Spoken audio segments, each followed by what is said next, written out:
Ladies and gentlemen, welcome. Apologies for the cough earlier. We've got one of the biggest Age of Mythology tournaments of all time, hosted this time by the community. Thanks to the support of Microsoft, this is now possible. So, Wrath of the Gods, a $15,000 tournament today with the very first qualifier of it. There's going to be 3 qualifiers. People gather points as they advance through the stages of the tournament. Basically, you win, you gain points. You win more, you gain more points. And then we take the top 16 into the main event. Each of the qualifiers is worth $1,000, and the main event is worth $12,000. So that's going to be a pretty generous prize pool for the players, just like the other S-tier events so far in Age of Mythology Retold. And yeah, let's get this going. Now, guys, this is, I'll admit, my first time using this new setup that we've got just for this specific tournament. So there might be a little bit of weirdness, but let's take a quick look at the bracket that we've got. We'll have fancier views as well tomorrow during day 2 of the event, where we tackled the top 8. So let's take a look at what we've got here. Like I said, it's a $1,000 prize pool, and this is how it's split up. So it's 500, 250, 150, and 100 for today for the first 4 places. Matthew, you can already go ahead with the with the draft, by the way. Okay, so the round 1 is going to be a best of 3, and then we'll have another best of 3, and then we'll culminate today in a best of 5. So I'm hoping to cover more than 3 events today. People will be submitting their replays, so I'm suspecting that I'll be sticking around a little bit longer, picking out some key replays today after the live segment of everything is over. We've got a lot of high caliber players such as Recon, Grassengroom, Rappel, Tunison, Aphim, Ulysses, Chemo, Matrius, Soup, Kavov, Tiger Boss. You all know these names. Redo, Shelty, Joe, Samero, Matador, Nying Racing Cat. My goodness, it's very packed. Sadly, Tamista wasn't available today, but everyone else is here pretty much, right? So this is, I think, really super nice. Alright, now we're gonna be waiting for information for the draft, and I'll start setting it up in the background momentarily. I think the guys would have started already, so let me swap back to the cam.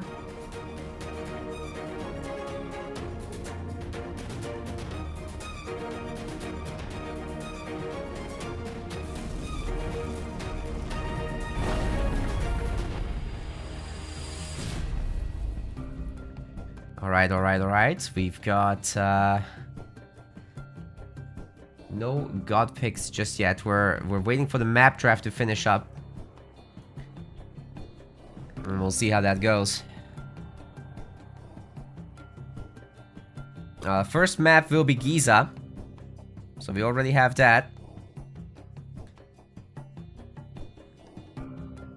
How many rounds are being played today? 3 rounds, but we'll cover more than 3 matches each of us. By the way, also Iron Maiden, Boyd, Yodesla are all live. I'm also on the MetaPlays channel as well as my personal one today. So we're blasting. We've also got the God Draft coming up now.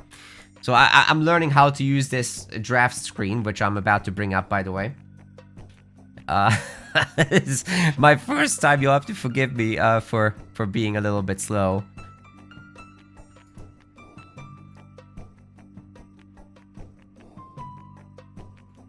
Wait, where in this do we have the god bands? I'm not sure how this works, guys.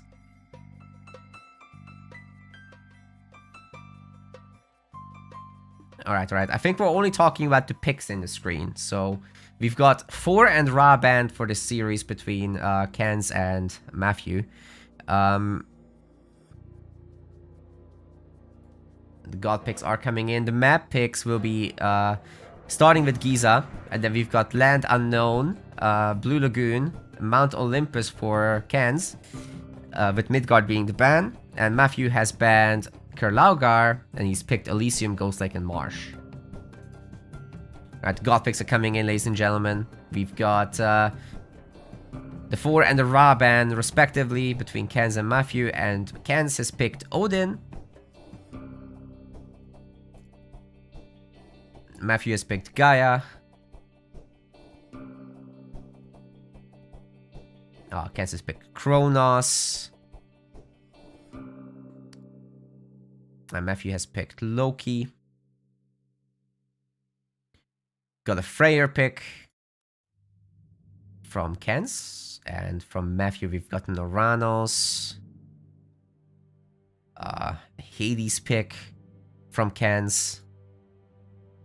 And Matthew has a Poseidon pick. I think this is a best of 5 setup that I have, so... Closing that down. It's gonna work. Great. Okay. Moment of truth, ladies and gentlemen. Let's see if this worked out. I have no idea if I'm doing everything correctly. And it's actually pretty good, right? These are all the picks. We've got the score. Okay, I'm happy with this. Next we're gonna find out what their gods are. Ladies and gentlemen, this is beautiful.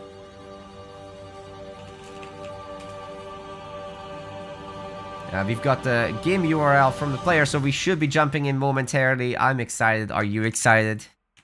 I'm excited. This should be great. You guys, I'm coming in very hot for this stream. Straight from the airport into a taxi, sprint, running home, flying. Just went to Germany and got back, so it's been pretty intense. Now, if only the game lobby would work, that would be great. Unfortunately, I'm not able to join with the URL. We'll find the players manually. That's cool. Don't worry about it. By the way, tomorrow we'll be doing, when we do the top 8, we'll be looking at duo cast. So I'll be teaming up with Boyd tomorrow. But today I'm just on my own channel. Plus Meta Plays. Let's do a refresh here. Let's get it down to 2 players.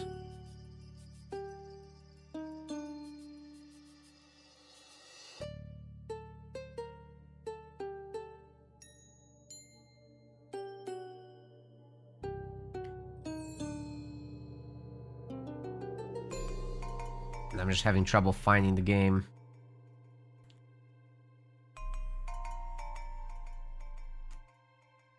But I should be able to find it because it's on Giza. I can sort the map like that. That's great, actually.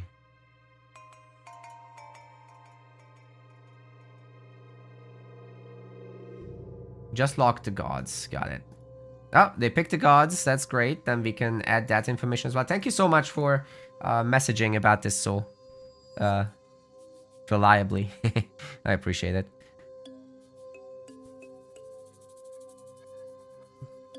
Okay, it's gonna be an Odin versus Loki for this first one. There we go. And then we get that update as well, yeah? Is that gonna work? Yeah, it's there. Very nice. Is this on a special patch? No. This is on the live patch. This is on the live patch. I actually need to make sure I'm looking at all the channels' chats. So let me reduce the size of my OBS and I'll be able to see everything from up here. Alright guys, I'm looking at 4 chats simultaneously. Isn't that cool?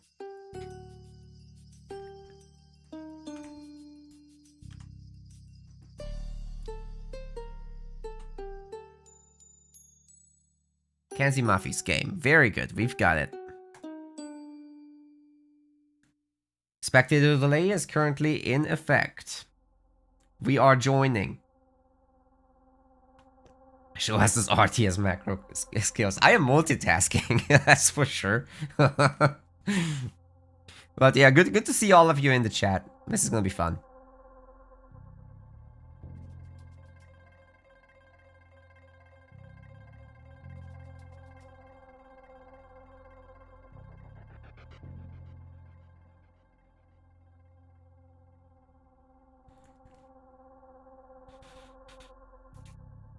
how often, how does Odin versus Loki often play out? Okay, so sorry. Odin is typically interested in raiding gameplay with raiding cavalry, building a big economy, relying on your hunting for the most part, whereas Loki is more interested in getting momentum going with Hersiers and getting myth unit spawns out.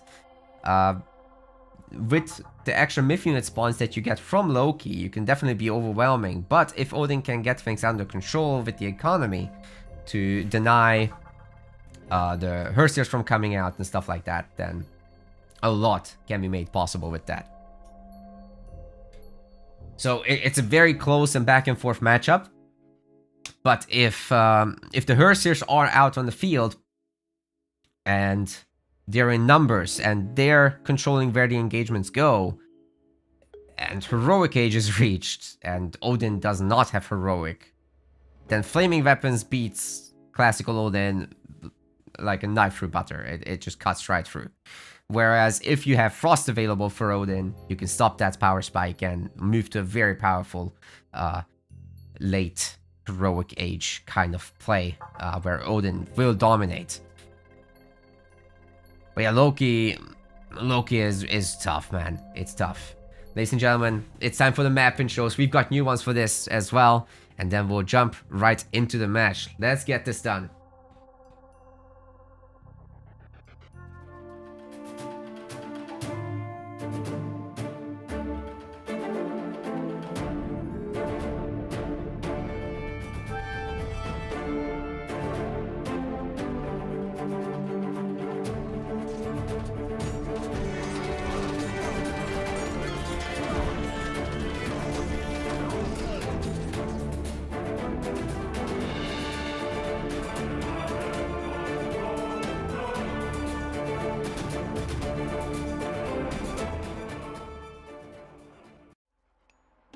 Ladies and gentlemen, welcome to Giza. We are here with the Wrath of the Gods tournament. $15,000 prize pool for this one, so real S tier thing, thanks to the sponsorship by Microsoft. And this is a community-run event on top of that. So we've got Boyd, Iron Maiden, Yodesla, and myself contributing here with MetaPlays this time around, as well as on my personal channel. In the blue color, we have got our Odin player. This is Kenzie Mafi. And his opponent on the other side, spawning in the red. This is AOL's Matthew. I'll pronounce it in English because my French is non-existent. Yeah, he's playing as Loki, and this matchup should be very interesting. It's very dynamic and back and forth, with Odin playing into Great Hunt. You don't necessarily have to use this thing in the arcade cage, which is not the case right now. It's not going to be done. Very easy here to just draw in the hippos, really, with your villagers sitting directly under the TC. This means that your villagers don't have to walk back and forth. You don't have to make an ox cart. Hell, you don't even need an ox cart for this tree, apparently. So very, very efficient here, with just the one ox cart taking care of 2 resources, while the town center takes care of the hunting. Now, why don't you use Great Hunt? I've covered this before, but you can see here with my advanced tooltips by Logi. You can get this mod yourself, by the way. I highly recommend it. Again, advanced tooltips. You go and get it. Arcade cage, they spawn 600 food if you cast them on the dudes, on the animals. And in classical, it's 1000. So that extra 400 food just means that you better wait 4 minutes before you use this. It can wait. And you can spawn some really chunky animals later down the line. Also, by the way, right now it's a Thanksgiving event, hence these are not chickens, these are turkeys. And the berry bushes are now pumpkins, so it's a seasonal thing. I've left it on, I thought it's fun. Anyways, lots of hunting going on here for Matthew. And looking at the resources right this moment, I think it's gonna be a much faster advance for him. Indeed, that's going to be the case. Forseti is already coming up, and the Hersier should be briefly queued up as well, momentarily. Freya on the other side for our Odin player, again playing into that raiding gameplay that was predicted. No surprise there whatsoever. Whoa, sir. Why are we berry picking? Or pumpkin picking in this case. I think the idea is you save Great Hunt for these 2 hippos. They're really drifted apart, so there has to be some work done on luring these together, sort of. That's gonna be very important. While we are advancing, let's take a look around the relics, which are also turkeys, I think. They are absolutely turkeys. And also Kenzie is from Turkey, so the whole thing is complete. The prophecy is true. Canopic Jar of Imseti for infantry training time reduction. Task of the Iron Board for cavalry HP. Now that's very nice for Odin. We've also got the Eye of Odin for throwing axeman attacks. That's going to help a lot against the Herseer. And we've got the Skulls of Seropes, which is the monkeys. 6 monkeys. Alright, we've had the Great Hunt, the animals just move together. And you've got a thick boy over here. Might be a thick girl, you never know. But this one has 600 foot in... 600 foot, 50% chunkier than the others. That's the alpha.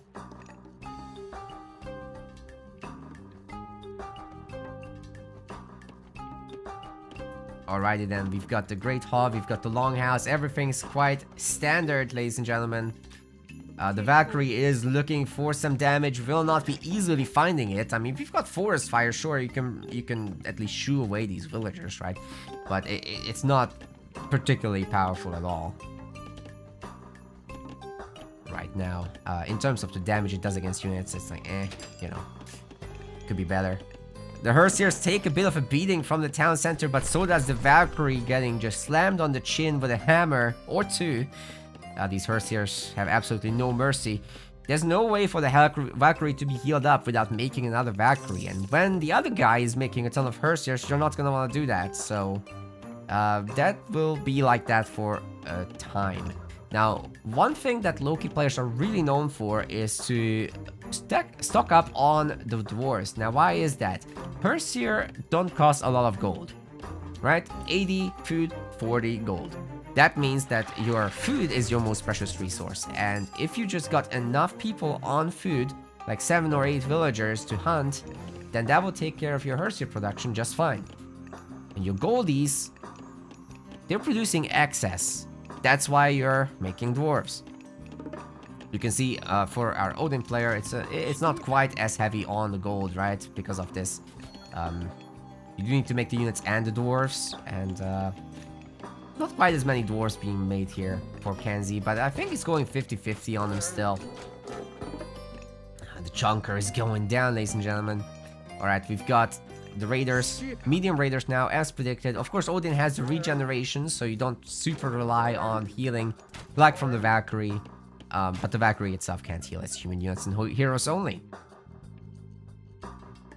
Herseer's looking for a little bit of a raid. Do they already have their upgrade? No. No, that's gonna be a while. Fortunately, does give him a speed upgrade as well as the infantry. But that's not yet researched. I think we're gonna see some villager kills, however. No. Kenzie pulled it back. And now he's getting the pickoffs here against the Herseer. So this is actually fantastic. We've got a raid as well as a forest fire on the other side of the map. But this should be handled by the defending units. Plus the healing spring, of course, will heal everyone back up here. Not too much of an issue, I don't think. I think for next game, I need to disable these pop-ups here. Annoying, right? So we'll turn that off next game. The Herseers are getting beaten up a little bit. I would love for the cavalry to move a little bit ahead, but with the reinforcements coming in, this is good enough. They'll go down. So that's some really good pickoffs. The hero should probably run around and pick up this relic in particular, the Tusk of the Iron Boar.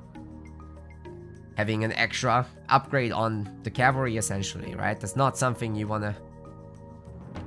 Don't look a gift horse in the mouth or something. That's what they say.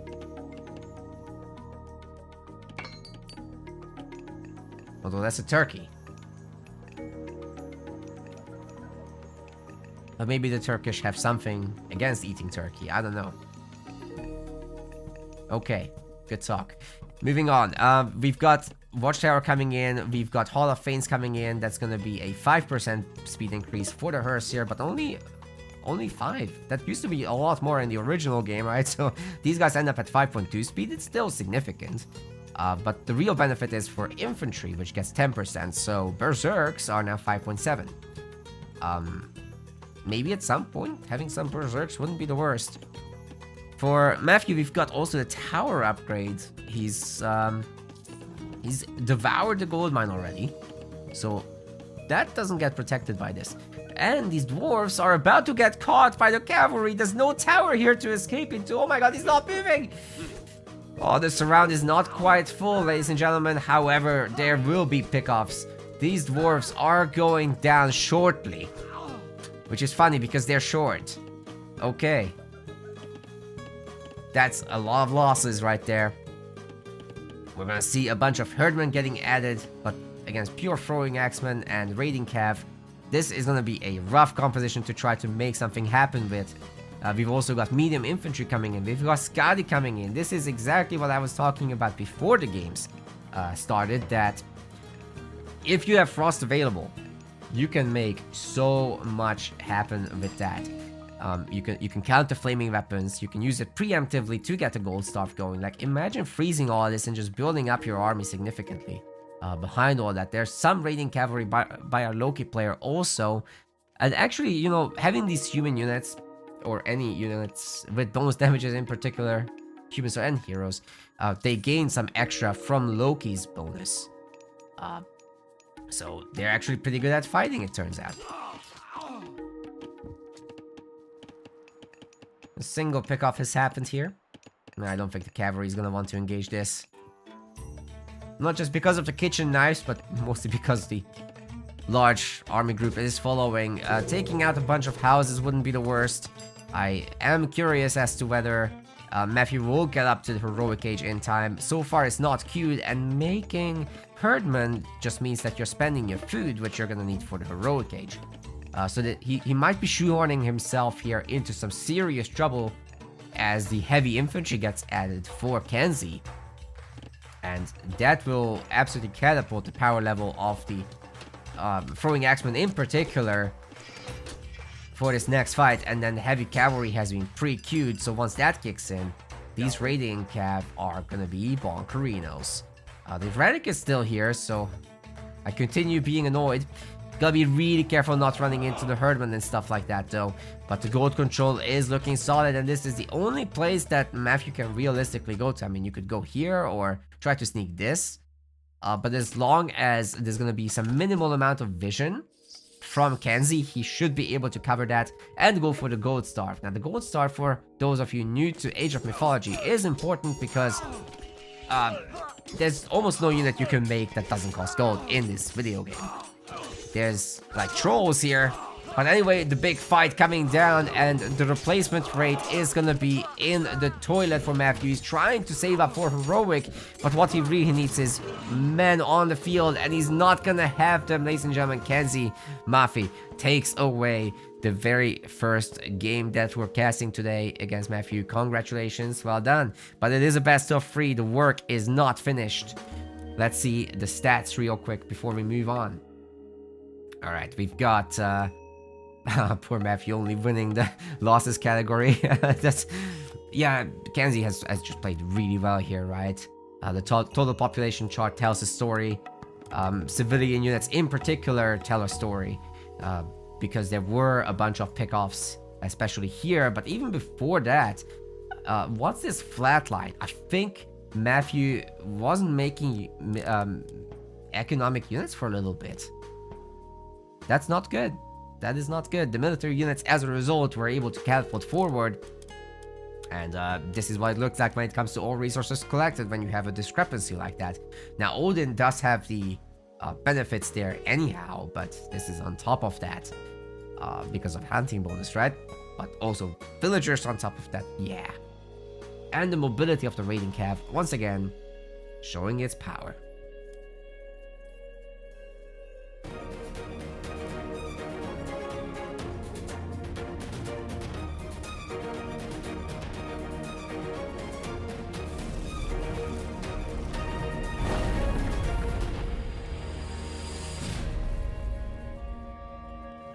Alright, I'm waiting for the results now of the second map pick, which I'm not sure what it's gonna be.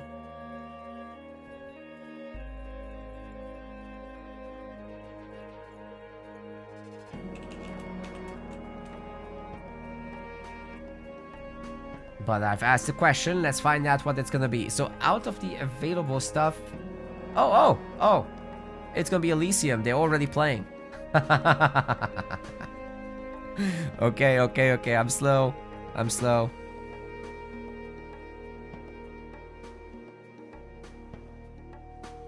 So let me bring that up then. Didn't expect to be that far behind. These guys are fast. I'm assuming Kenzie is hosting still.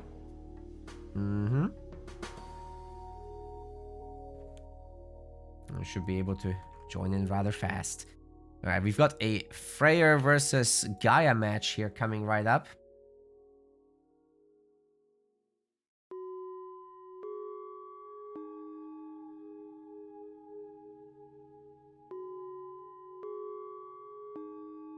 Freyr.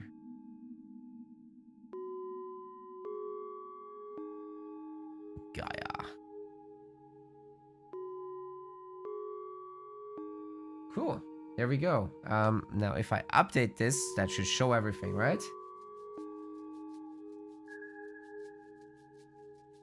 Yeah, there we go. So this is how that's looking. And ladies and gentlemen, we've got the map already.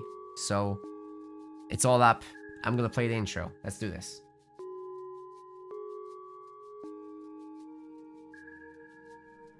Once I find it. I've got it.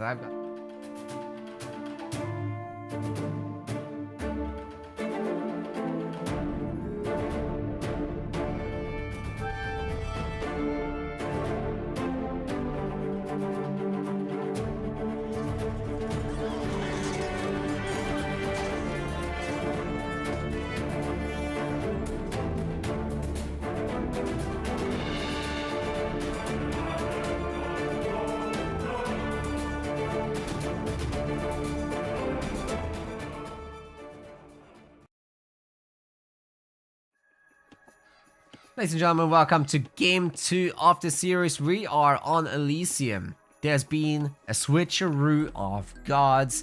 Kenzie Mafi sticking with the Norse for now, with Freyr here in the blue color. And in the red, we've got AOL Matthew picking Gaia. Now, Gaia has been rather dominant, but, you know, Freyr is not bad himself. You've got all these super cheap technologies that you can get for essentially half price but longer research times in exchange. So you just get these archaic age upgrades and you're kind of Gaia at home. This is kind of what Gaia does as well, but Gaia just gets a discount. So, but it's only economic upgrades that Gaia gets out of this.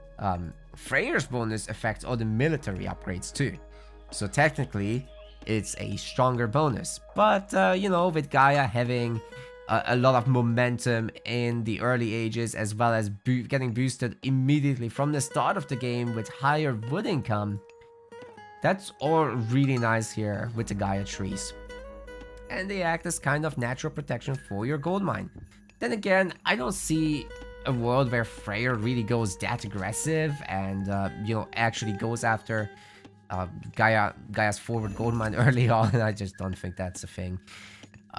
You would probably just want to play a little bit more defensive, slap down your Asgardian hill fort in a location where you protect hunt and gold if possible. Very rarely does that happen though. Like if you put it here, that will kind of protect your hunt and gold. That's probably the key location right now. This one doesn't have hunt nearby. But yeah, what do you do as Atlantean? You go around the map, you spread out your oracles, you get the scouting information, and they get a favor for you from the very beginning of the game, almost like you have free Greek praying villagers. You're gonna have an immense favor bank as Atlanteans in the early game, which typically gets spent on Caladria. Now, automatons are not really in the meta, so we're probably not gonna be seeing Leto here anytime soon.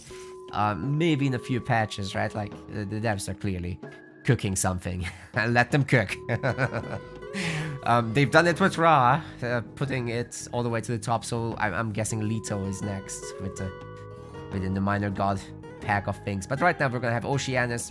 Now that's gonna come with the Caladria. Can slow, can fully heal units or burst heal them at least, and that's some pretty potent stuff. You can chase down stuff so well. The Terma are sick once again. Really fast units that can kite all day long. And then you go into Contarius in the Heroic Age. That's typically what we should be expecting from Atlanteans here, especially a Gaia, who has a great economy, then gets a discount on all of this cavalry business. The cavalry upgrades are cheap for Atlanteans since they only have one cavalry unit. Add that all together and you get a whole lot of those boys. I don't know about sending your Oracle all the way across the map though. There's gonna be an older advance done, and when the advance is done, your initial units will be getting their damages normalized. Right now it's 0.7 damage per attack is nothing for the Berserk, but yeah, suddenly the Oracle is feeling it now that it's 6.5. It's pretty fast attacks too. So that's one pick-off, a great one as well. Two things you can do with your Oracles. Yes, put them in the corner, but the other thing is that you can put them in a building. Like a manor. Like a tower. You might as well be home, right?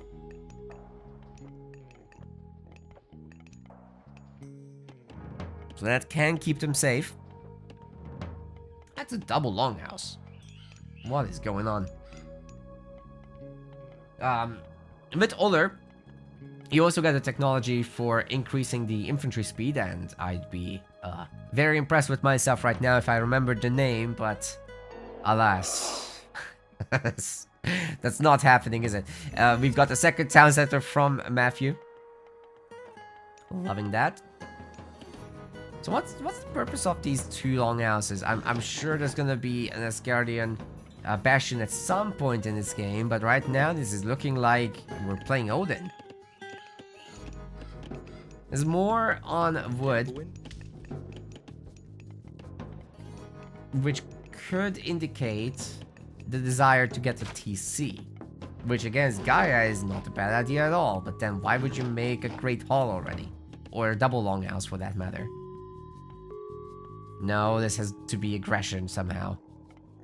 We've already got Shaft Mine coming in for our Gaia, oh my god. Securing the second gold mine, however, is not going to be completely trivial, so that's something to keep in mind, ladies and gentlemen. Yes, that gold mine is going to be consumed fast. The Gaia will hope to obtain the Heroic Age by then, and then the birds do the job. In H2, the Stymphalian birds are very terrifying for Norse to deal with because, well, you don't have a whole lot of range business. You've got Throwing Axemen, which have absolutely no bonus against flying. Unlike in the original game, they no longer get the upgrade for their bonus against flying, right? You make Goldie instead in the Heroic Age. Sure, you've got Draugr, but they're not particularly damaging against single targets. The whole idea is that you hit multiple. Alright, it is a TC, so my prediction was correct. But with a massive float here, that's a lot of dwarves.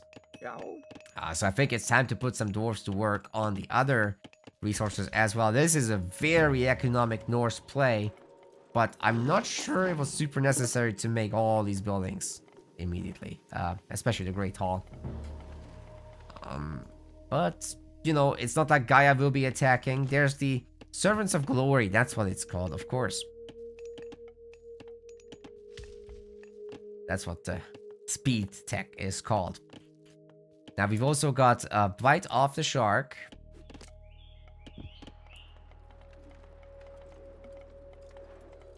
That's gonna upgrade more Millows to kind of deal bleeding damage over time. We haven't checked the relics, have we? We've got the Scarab Pendant. That's gonna make some siege weapons better. We've got the Pandora's Box for Myth unit favor cost reductions. Oh my goodness, that is sick for the Norse player. So here's what you're gonna want to do. You're gonna want to pick that relic as soon as possible if you're Kenzie. And you're gonna want to go heroic. And then you're gonna want to make some stone giants. Rock Giants, excuse me. And that's gonna be a huge issue for our Gaia. Gaia does not have divine damage in the roster of heroes. So those Rock Giants would be resisting all the stuff. Something like Egypt doesn't have to worry about, because you just get divine damage from your priests. It's just health you have to deal with. Here you have to deal with the armor too. This could be quite potent indeed. Let's see where Kenzie will take it. Second Great Hall is in, and we third Great Hall and third Longhouse. Man, that's a pump right there. But I think he's mostly interested in the Heroic Age, just spending the wood in advance, making sure that all the production will be there for the later stages of the game.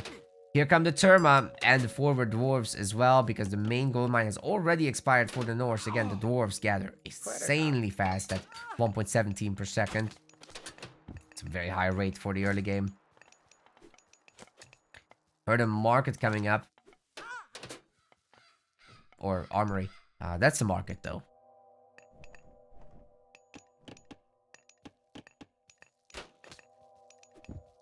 And there goes a Igor.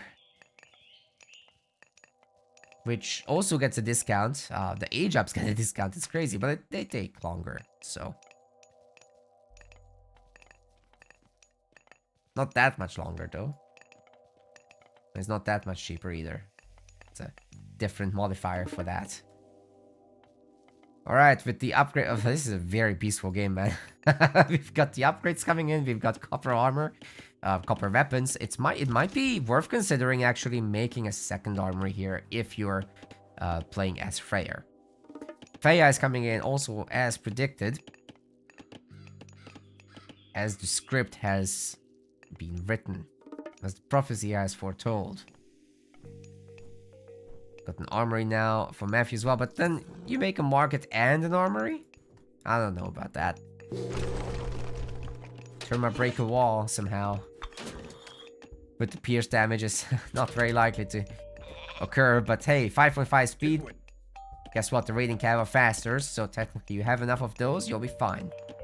We're also gonna have the Ring Oath researched, which is gonna... Did that get cancelled or finished? What it would do is reduce the favor cost of Asgardian Bastion, but I think he cancelled it, right? 40? Is that right? I think it's... No, it did get researched, because it should be 100 without that, yes. Granite Maw is coming in. 63 wood, that's a very particular cost. We've got Poseidon's Secret coming in. Also, that will make all the cavalry cheaper.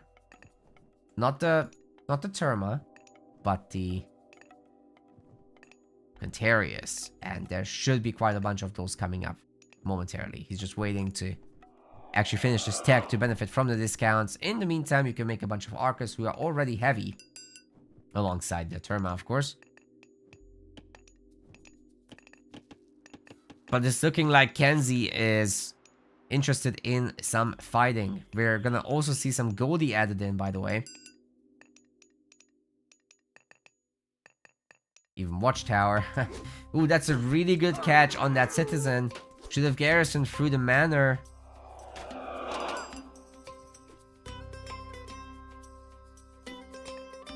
And we've got Lance of Stone coming in, of course, which will make the Cantarius a little better with damage.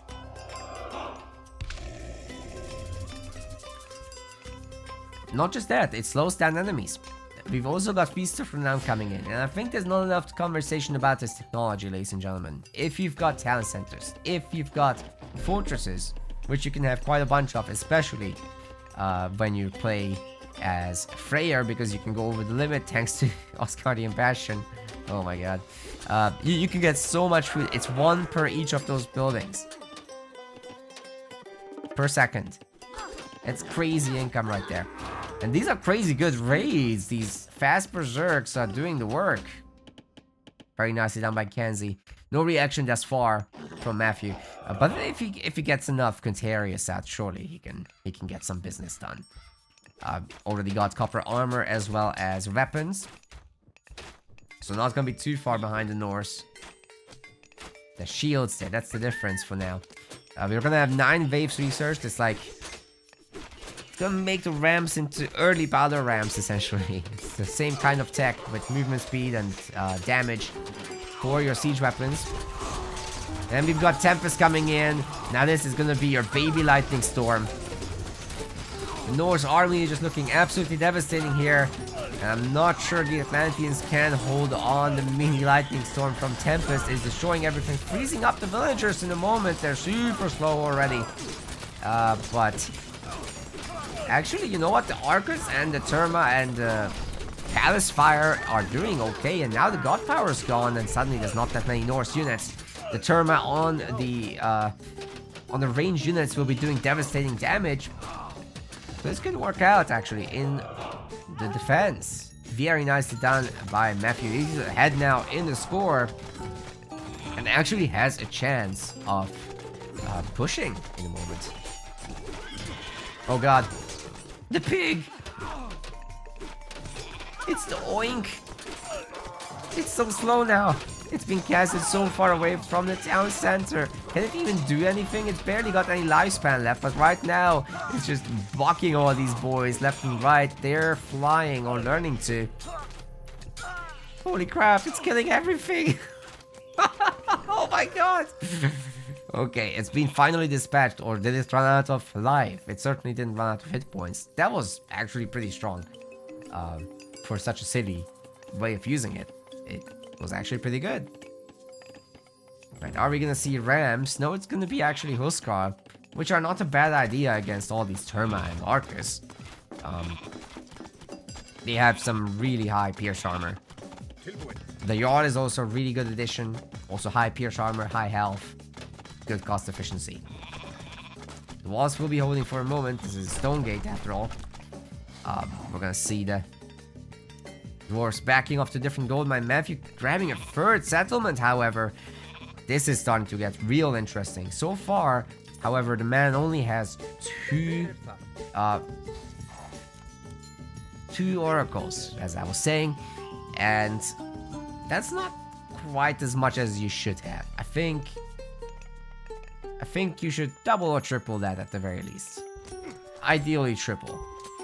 And then you can pump out some myth units, some birds. Force out more of these Goldie. And you can just go after them with your cavalry.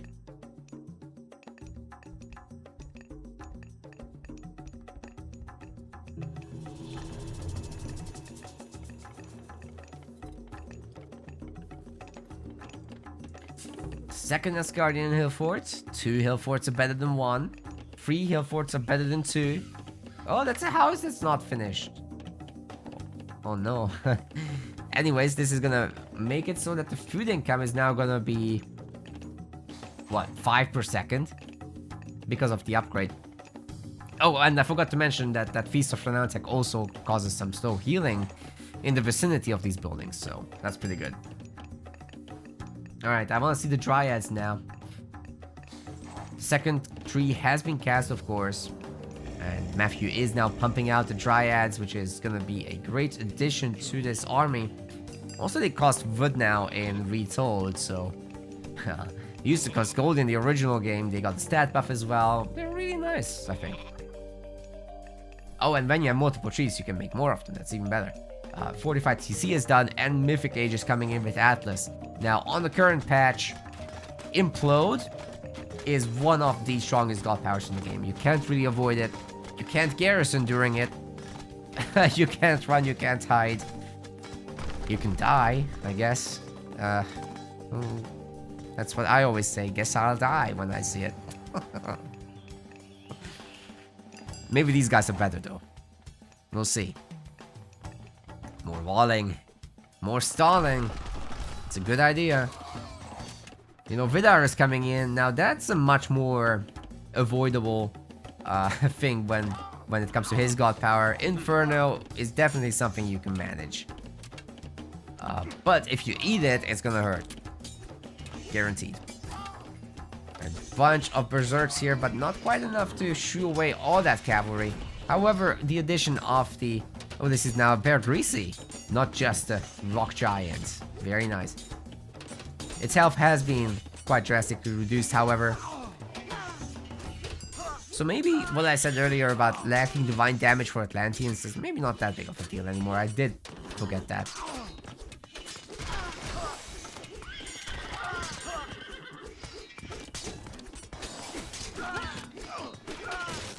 Draugr getting a little bit of work done by himself. It's all credited to the Draugr. Implode might be happening soon. Both players reaching Mythic in the same moment. We've got the Fafnir. So many upgrades are being queued up by Kenzie. He's just pre-queuing everything, isn't he? He's getting bronze weapons. He's getting fortified sensitive quarry, carpenters, fury of the fallen, twilight of the gods, bronze armor, blood control. Oh my god. This is Freyr, ladies and gentlemen. You play for this late game. You get all those techs. You go make something happen, yeah? After all that, champion, infantry, and cav is coming in also now. Let's talk about these Mythic Age special upgrades though. Fury of the Fallen is really cool. So basically it boosts Berserker's damage when nearby Berserkers die. Makes them angry. We've got Twilight of the Gods. That's gonna give some bonus damage against heroes. So if there's any Atlantean heroes, they're gonna be easier to pick off by any human unit. And then there's all these levy upgrades coming in, which will allow him to produce units quicker. Fire siphons on the field in a moment as well. And we've got, of course, the Argus. Uh-oh. Ladies and gentlemen, we've got a nuclear launch. Holy crap, the entire army is gone. All of those Argus are dead, but it gets worse. There's a black hole on the field as well. Not much could be avoided there, but plenty of units did survive. Unfortunately, some of them might have been stuck in the forest, but not this time. Actually, you know what? Kenzie got away with this in a pretty good condition, I would say, overall. The Argus here in the back are super weak. So as long as Kenzie realizes that, he should jump on them and they'll just evaporate to the counter units. I think he doesn't have the setting on, guys, like I have. When my units are damaged on the screen, they're missing the health bar and it's always on. It's always visible. If they're full HP, it's not visible. I think that's an essential setting for competitive. Because, did you see just what happened? These units looked at them from point blank and they disappeared. It's over. That army is a goner. Kenzie Mafi pushing very powerfully. Might be able to actually get a gold start going. This Fafnir doesn't have any opposition. There's no Atlantean heroes. The Berserkers are getting on top of the villagers and they're berserking so hard right now. Their damages are increased as nearby guys die. Holy moly, the villager deaths. The most satisfying sound in the game when those donkeys go down. No bias at all. Kenzie Mafi is going to be victorious with that super powerful late game. Essentially, all his upgrades were done already. He was getting some more Berserker business as well as the Freyr special to further boost his units. He didn't need them. He did not need them. So powerful here. That's going to be a 2-0 victory, ladies and gentlemen. And no further maps will be required for this one. Thanks to AOL Matthew for playing in the qualifier. Unfortunately, no points for him today, but Kenzie Mafi just played so well.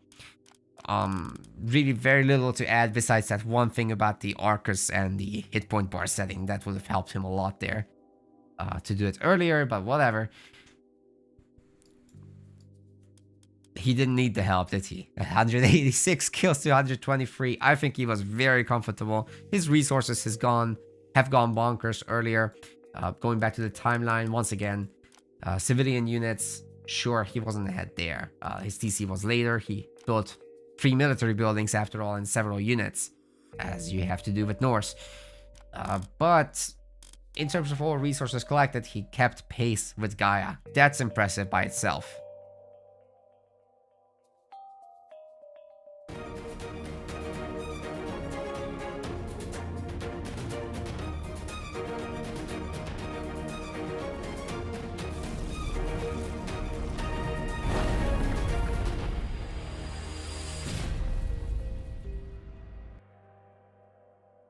Hey, Kenzie Mafi, I'll be following you around, okay?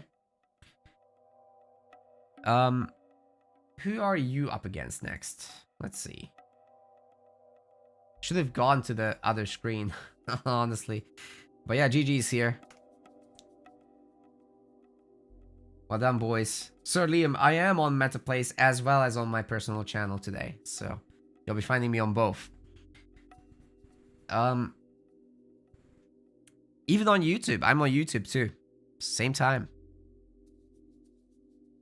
Wait, are you telling me my YouTube stream didn't start? Seriously?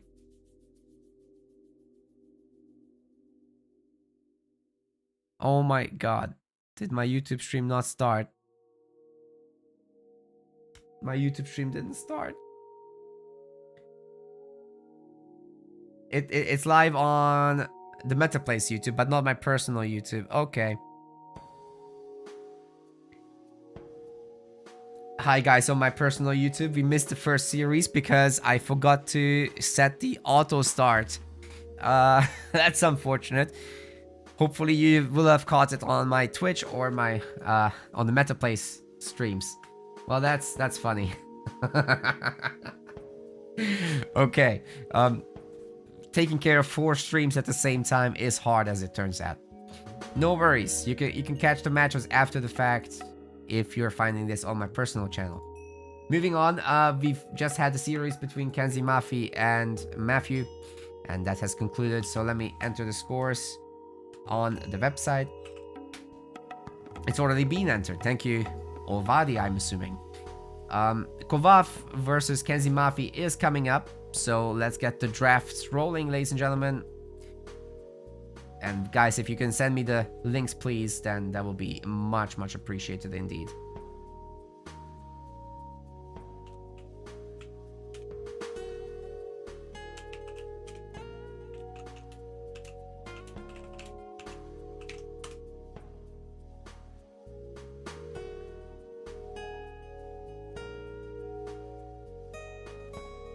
Alright, I've asked the guys for it. Kvav is such a strong player, so this will be fascinating to watch.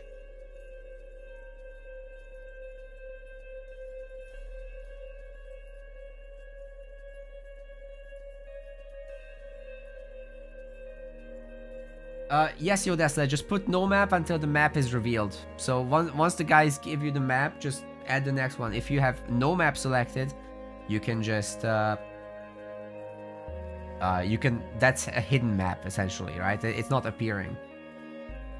So if I swap over to the screen, here it is. So Giza was played for me. Map 3 is set to no map, so that's all good. Yeah. A mystery then. Yeah, we can't easily show all the maps at once. But yeah, I've got draft information from the boys, so I just need to set this up. Give me a moment, please, and you'll have the information. So we've got Mount Olympus banned and Karlagar banned from Kvav and Kans respectively. Elysium is picked. Giza, Land Unknown, Ghost Lake, Marsh, and Blue Lagoon. These are the picks, and the first map is going to be on Midgard. So that is coming up. And then the gods.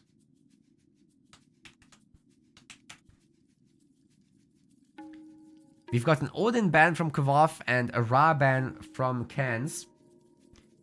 And the picks are coming in slowly. Don't look at the stuff up there. I'm editing. We've got Gaia from Kvav. And we've got... Oh, sorry. That's the wrong way around. I need to swap the players around, I think. Yeah, let's do it like this. Yep, got a Gaia pick from Kvav. Got a Loki pick from Kans. An Isis pick from Kvav. And a 4 from Kans. Then Oranos from Kvav. And Poseidon from Cans. 2 more. Kronos from Kvov. And Hades from Cans. Yeah, the meta gods, ladies and gentlemen. There's no surprise here. Obviously, Ra is just eliminated because he's the most meta god, arguably. Now, hopefully this is all the correct setups, right? Not quite. We shouldn't be on Midgard, or should we? Yes, we should be on Midgard, but we shouldn't show Elysium. So that's no map for now. We'll see what happens there. And I need to also unselect the gods. Okay, now we should be... Oh, no. I need to know what their current gods are gonna be. Okay, now I've got that as well. It's gonna be Gaia versus Poseidon first.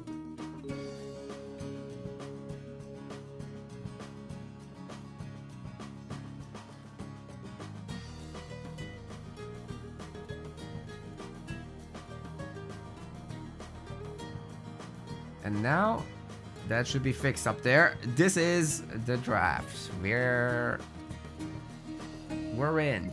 We're in business. Let's go.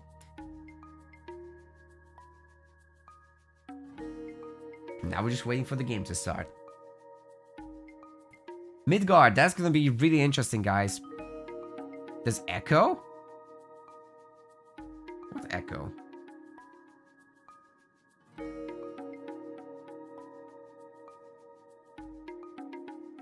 There shouldn't be. I hope.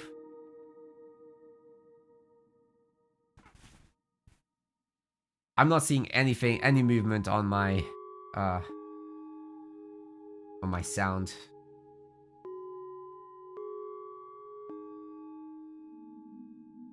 Are you sure you haven't opened my channel twice?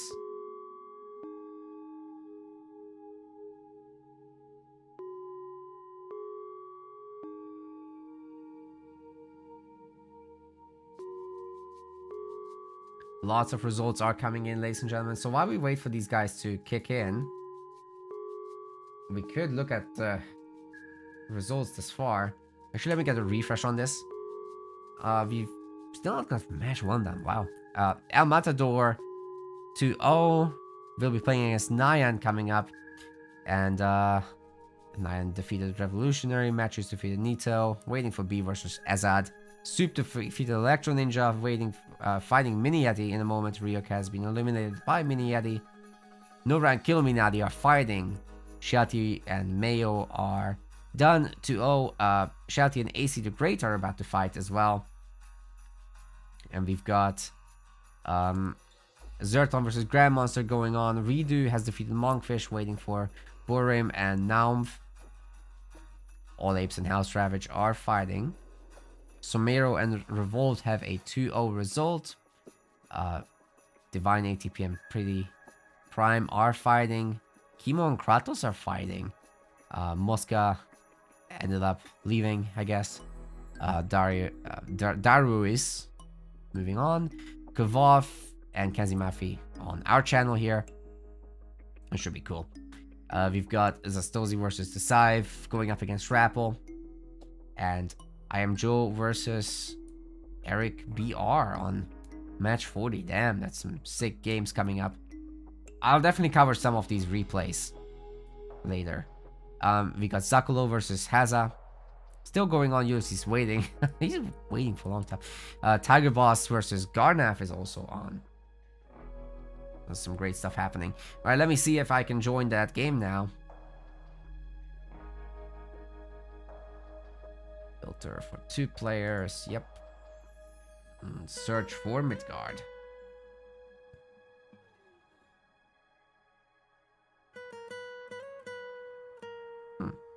Can't find it yet.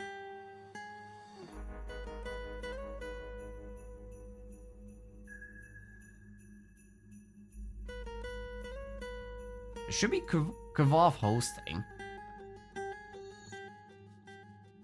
I'm pretty sure the higher seat hosts.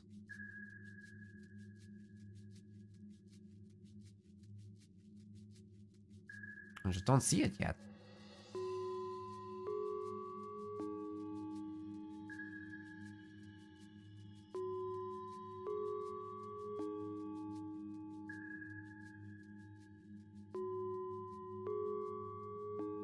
Oh, I found it. I found it. It's just down the list. And we've got around a minute and a half.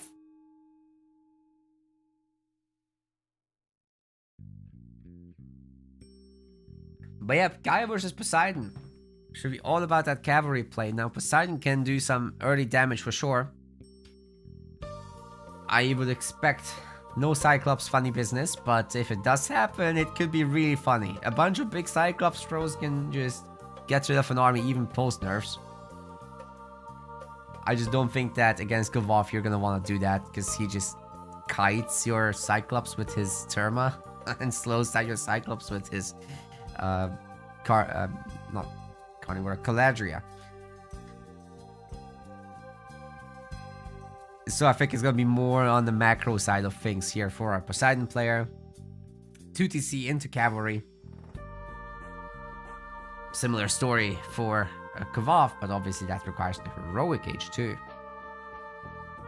You know, birds and cavalry are pretty brutal for Poseidon to try and beat, so I see a lot of potential here. However, on Midgard, the water comes into play a little bit, so some Poseidon home advantage, I would say. Not to a huge degree, but definitely some.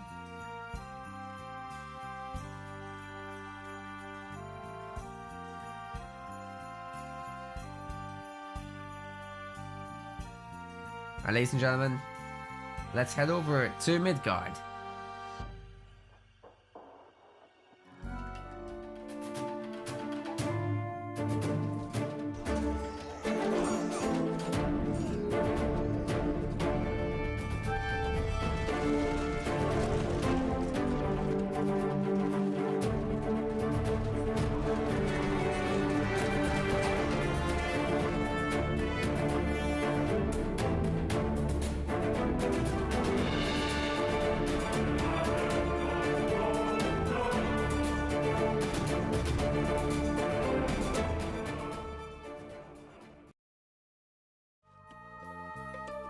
Ladies and gentlemen, welcome to Midgard in this round 2 match for Wrath of the Gods, a $15,000 Age of Mythology tournament. In the blue color, this is our Gaia player, Kavov.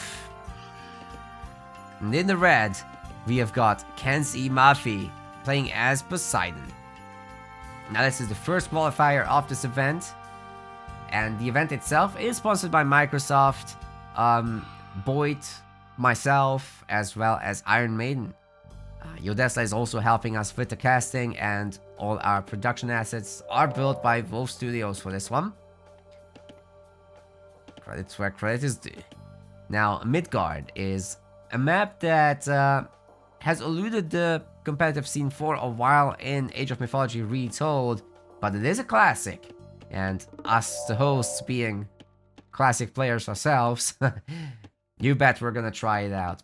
You bet. So that's gonna be super sick in my opinion. There's a lot of fish around the map, but in the initial dock area that the players are going for, there's actually not a lot. This is a kind of a blind spot here.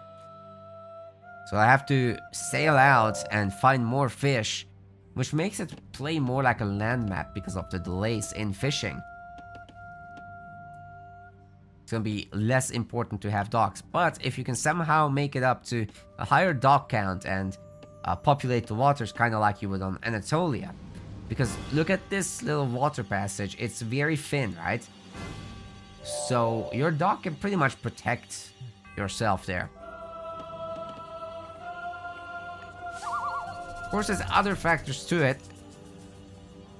You got the heroic age Myth like Lucilla, able to cause a lot of havoc, but with Gaia now getting access to the Nereids, it's just not as scary as it once used to be.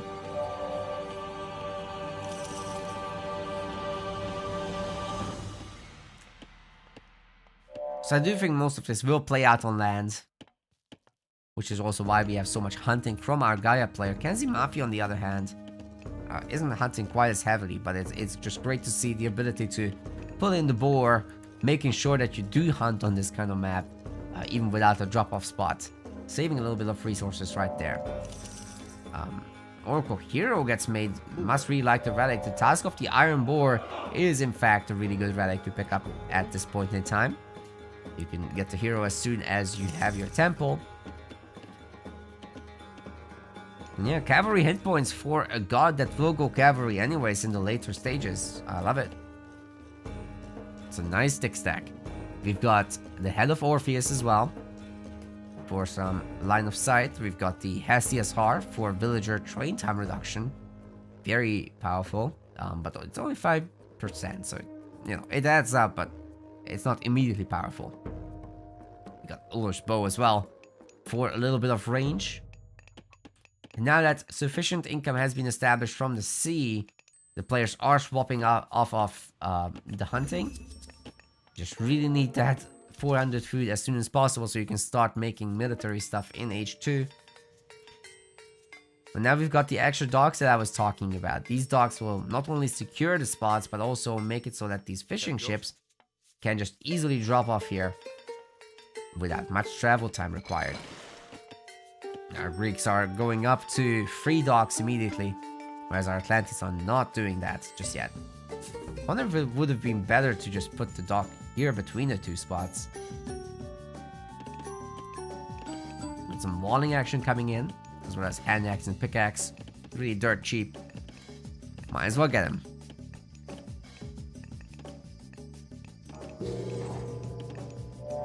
Hermes is in, Oceanus is in the exact same moment. And we've got a servant on the sea looking to do some damage potentially. However, there's no triremes. Dogs are pretty much on their own. A second town center from our Greek player. Wow. That explains the lack of triremes. Is that gonna be just double Terma? Looks like it. Dude, if one of these units had just seen this. Like, there's the Oracle right here. The other TC wasn't covered. And I think Kvav might be doing the wrong thing. But maybe there's a world where those Terma can go across the map and harass the villagers a little bit. Deny this wood line somewhat. But I think by the time they reach critical mass, Kenzie might as well just be heroic age already. And one of the big ideas here is to go for this outer gold mine and start using that as soon as possible so that you can relax your gathering at the home base and just swap some of these guys over to wood.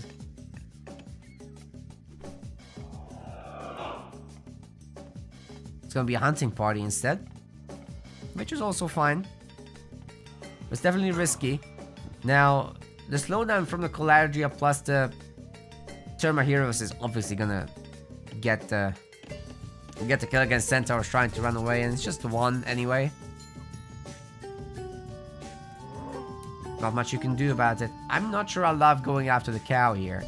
Just for a few extra steps, you could have gotten the same gather rate from chickens or turkeys that don't lose out on food anymore because they can't fatten like the cows. And the lure is a drop-off, so don't even have to build anything.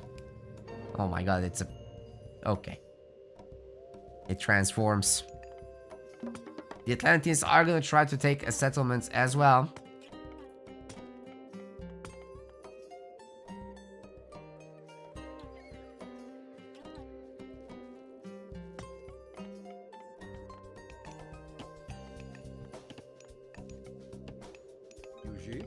And the second relic, it's the Ulr's Bow for range increase, which is very important for the Terma actually. They'll kite so much better with this, oh my goodness. Although Kvav is certainly not rushing making any more of them. More interested in the heroic age, is already getting the market going. Doesn't have a dock up here just yet, but definitely should consider it. Very shortly we should be seeing heroic queued up from him as well, but already have Aphrodite from Kvav.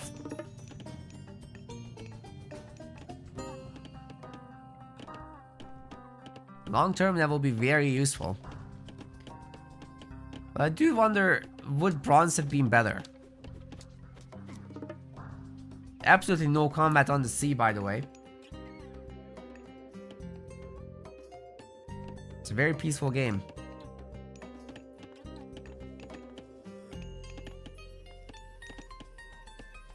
Seems to be the case lately that players just build up to heroic and only fight then. Is classical fighting a little dead? Be curious what people think about that. We got Freya coming in. Halfway.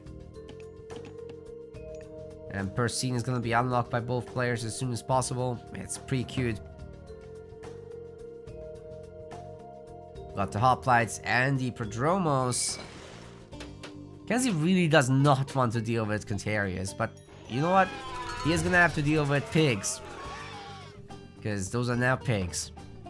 I was gonna say he has to care about the kind of penalties, but now there's none. It's pretty good. Is that Peltast? Yep. That's good unit as well. Practice and Hoplite actually is so strong. It's very difficult to find your way around it because your own archers, well, they have to stay away from the Peltast. And your Hoplites just beat all the melee units. You got the Kenzie Mafia Walling coming in again. Just like in the other series. It's looking pretty good.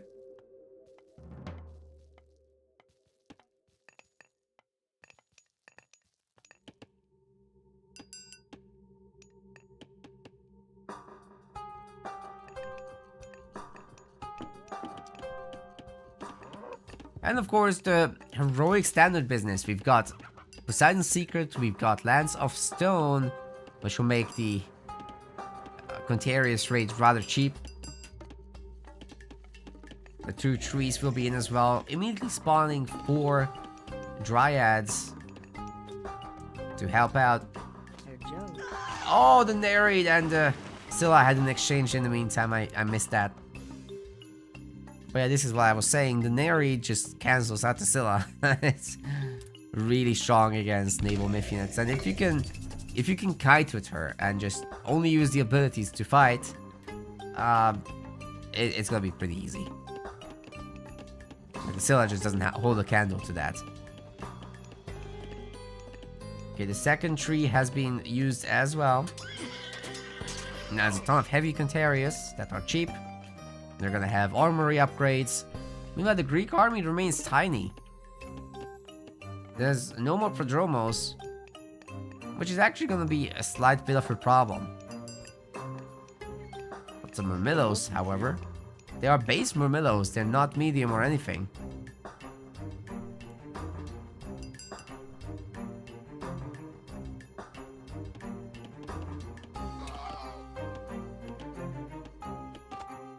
I'm not quite sure how our Greek player here will be able to hold on against this. Of course, in the town center's protection area, it's gonna be okay for now. But I think the Atlanteans are more than happy to break through these wooden walls. They're not particularly strong. And then this is the gold mine, the only gold mine for our Greek player. You cannot lose that. Well, there's 2, but they're both outside and unprotected. There's no fortress, there's no overwhelming army. Heavy hoplites are great, but are they great enough? Oh, it's not attacking there. Great stun from the lion. The carnivora gets very quickly dispatched with, however, but our Greek players already had enough of this. Quick ceasefire to prop up the numbers a little bit. We've got heavy prodromos in, but very few of them. And I'm a little worried that all these Contarius coming out of Kvav are gonna be just overwhelming. Like, a piece, they only cost 51 food and 34 gold. That is dirt cheap for how strong they are.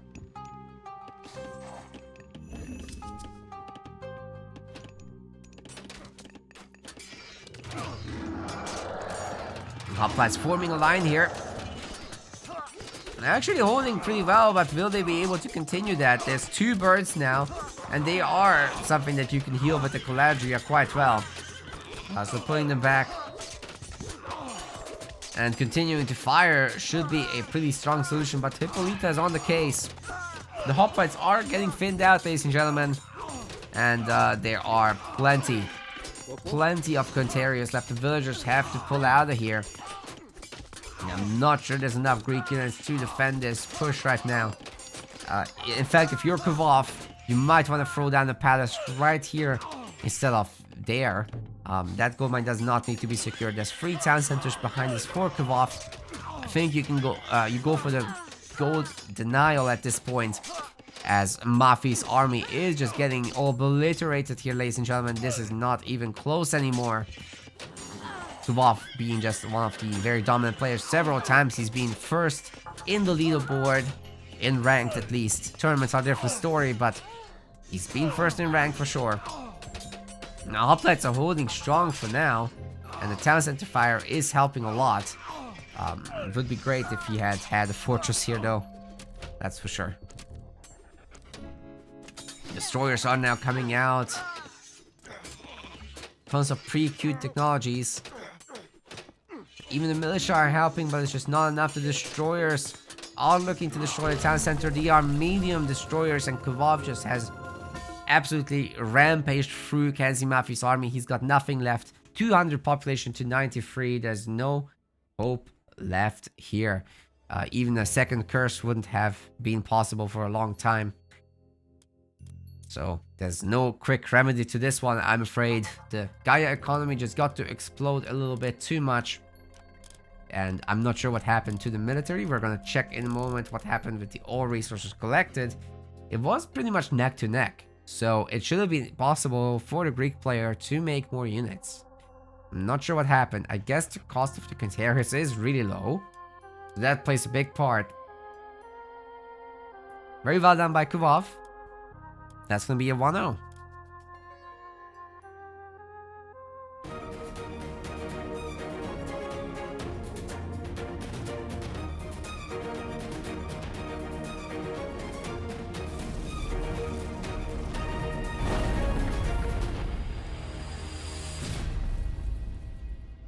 Come back. Now, I'm wondering if there's gonna be any more draft information for me, but I think they're probably already in their next game, actually. Which will be fine. Let's see if I can find them. Do a quick refresh here. Nope, you guys are having fun, by the way. We're gonna cover some bigger names in a bit. Kvov is a pretty big name, though. Just getting started.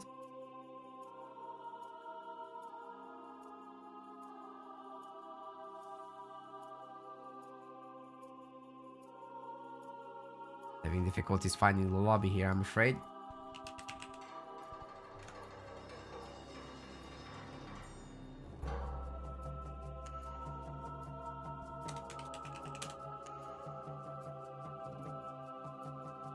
There's a lot of lobbies.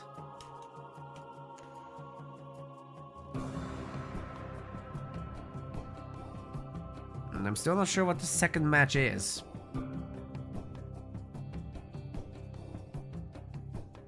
Big patch changes since the last tournament? Absolutely. There's so many, too many to list. You better check the patch notes yourself. But basically, Ra is now one of the best gods. He's even got the Citadel increasing the rate at which you can train villagers. It's crazy. And upgrades and units from the Citadel itself. Fixed a ton of stuff. And the patch before that was really the big one for balance impact. Like the previous patch was just a bug fix patch essentially, right? But the other one really catapulted Gaia up to the moon, and Ra as well. So we're seeing some bands of them, I'm guessing.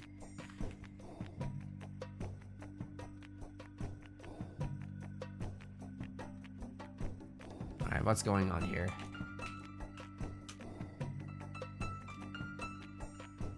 Wolf and Kenzie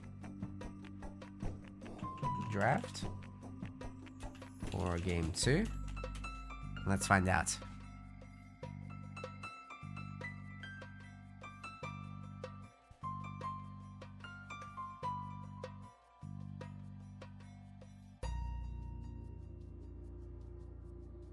Because I can't see them in the lobbies. Oh, I think they're playing. They didn't drop it though for me. They just kind of went ahead. Okay, it's fine. No worries. I wish I could just see the map. While I load in. Let's cancel it. It's gonna be Ghost Lake. I have no idea what the gods are, so we're not gonna do the whole drafting screen for this one. No worries, no worries. We'll just jump in momentarily, do the map intro, and fight. Let's do this.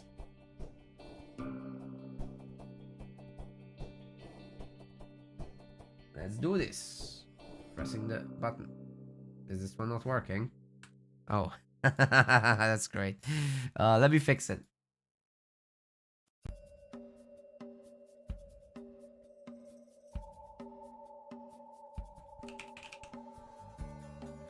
I fixed my button. Let's go.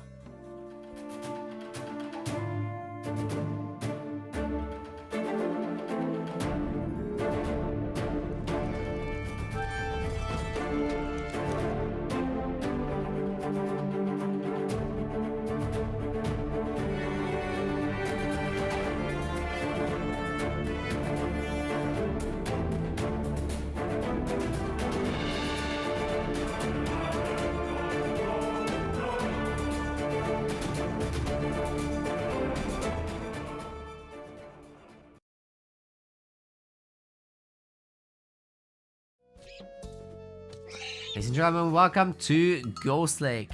We've got a game 2 between these guys. Currently the score should be up 1-0. Making sure that's updating.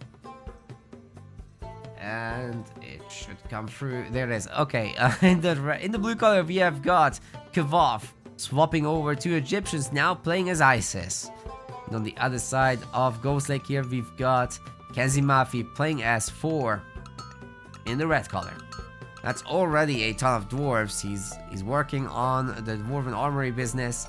He's got the copper armor coming in, which will spawn then another dwarf. That's Force whole thing that you just get catapulting early economy with the extra dwarfs that you get out of the dwarven armory whenever technology is researched. All the goats are basically in the middle on Ghost Lake. It's already been picked clean, however. It looks like quite heavily in favor of our Egyptian player who pulled a pharaoh for this job. Excellent scouting there. Yeah, with the priest you can't build on the ice, right? You can't make an obelisk, so what are you gonna do? This is the only way. Oh, I should have been hiding this panel the whole time, shouldn't I? So much better. Now, we are gonna get obelisks, of course, but yeah, Ghost Lake is also now in the ranked pool, so watch and learn, I guess. This is a really good spawn, by the way, in particular for ISIS. Having 2 gold mines back home just means that you don't have to risk your skin going out there and pushing for that gold mine early on, whereas 4 can overwhelm you before the heroic age really kicks off for ISIS. So, you know, in a 1 gold mine map, you might have to sacrifice your Ancestors Eclipse on the defense, which is the last thing you want to do. What you want to do is have your Ancestors Eclipse in the enemy base as early as possible, hurting the villager economy, forcing them to garrison, while your guys are garrisoning, while you build a Migdol stronghold, while you use your prosperity, and all that kind of good jazz. And also, in the patch, well, 2 patches ago, the chariots got buffed, so ISIS should have quite a bit of capability here in the heroic age as soon as the heroic age units are actually out. For relics, we've got the Tower of Cestus, a little bit better bonus against myth units for the towers, and we've got the dwarven calipers as well. So that's gonna be discount for siege weapons. Then we've got the blue crystal shard for increased wood and gold gather rates. The bridle of Pegasus for, well, free Pegasi. It's very useful. Just keeping vision on the gold mines and whatnot. It's really effective stuff.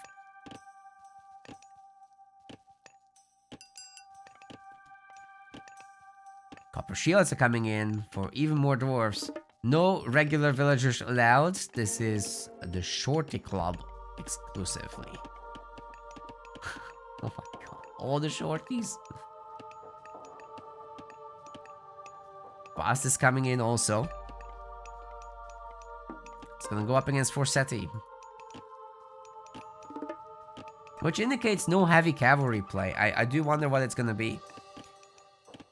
Whacking the chickens has got to be about the favor rewards. So Kenzie is basically interested in picking up the 4 unique technology for another additional dwarf.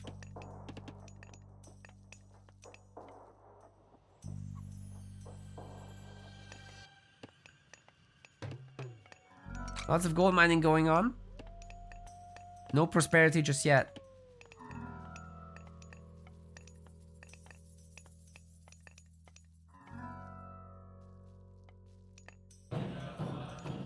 And the villagers are moving forward to the town center. So 2 town center play. Explains the lack of a prosperity. That will put the ISIS for a really long-term classical age here though. A Norse player is doing much the same. The temple is okay. We are looking at another peaceful game. Interesting.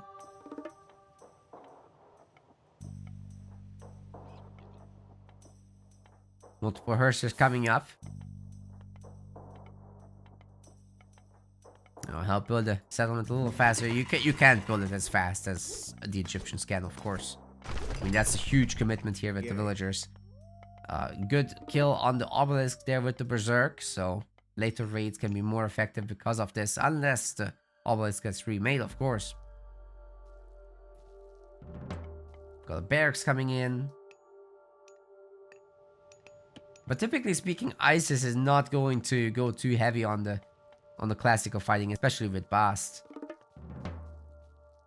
Could imagine some early Sphinx raids, but I doubt that's gonna be what we're looking at. It should be just into heroic from here. Play a little greedy. Minimal X-Men for protection. But here's the problem, like the Sphinx only now is finding that there's actually nothing at home. And once you see that there's no barracks, no other production buildings, no great hall, then you should know that there's a town center, and he is gonna scout it, in fact, but not before this Hershey whacks the Sphinx a little bit. Or maybe not. Let's go get it, right? Yep, that's 1 bonk, 2 bonk, and that's it. Now the Hershers might be able to catch it on the way out. Oh, that's good. Love the garrison micro. The Sphinx is dead. Very nice catch by Kenzie Mafi. And now we can make the production buildings, and Kvaff will have no idea about the unit composition. This is great. But that's also the reason why you should send out your X-Men to check what's happening there. Not gonna be too many cavalry units just yet. Triple barracks. We've got an armory completed with just the 1 villager, so nothing too crazy there. Plenty of villagers on gold right now for Kvaff. Spending so many resources on these units, however. Wonder what they're gonna be looking for. I mean, it's fairly easy to keep up with that many units. Is he walling off? He really likes the walls these days.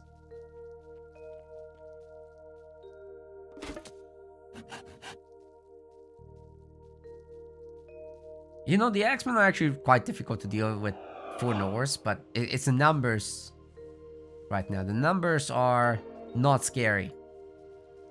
They are scary for dwarves, but a real army would be fine. And by that I mean raiding cab and throwing axe would do okay here. But if the Axeman numbers are very high, and you also have some slingers in addition, Now that's spooky. But this is just a small expeditionary force. Nothing to concern yourself with too much. That is a lot of buildings. Kenzie Mafia, that's a lot of buildings, sir. I don't think he can make units from them all, especially if he's going heroic, which he's queuing up. Momentarily we'll have it. Pegasus is here. But now that our ISIS player also has plenty of food gathering going on, finding this back hunt was huge, by the way. I think the tower might have seen it. But yeah, Sobek is coming in for our Egyptian player. And there it is.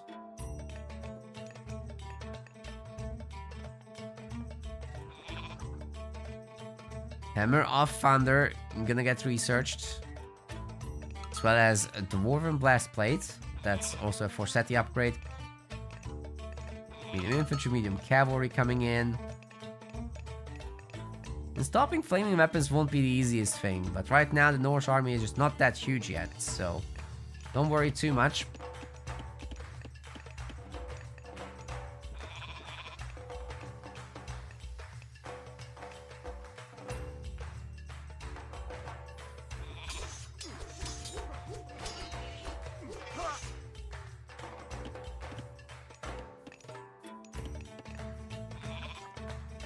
I'll say that Locust is going to be a little bit scary to deal with until you have higher HP units with like the medium upgrades done at least.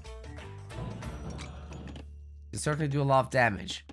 Especially when repeatedly cast when you have the favor for it. 75 favor, yes, you can already cast it a second time. No need for Ancestor's Eclipse if you can keep spamming that. I think the recast cost is 75. Yeah, there we go. Armory upgrades coming in now. I'm expecting the medium infantry stuff. Spearman and Axeman need to be upgraded separately, of course.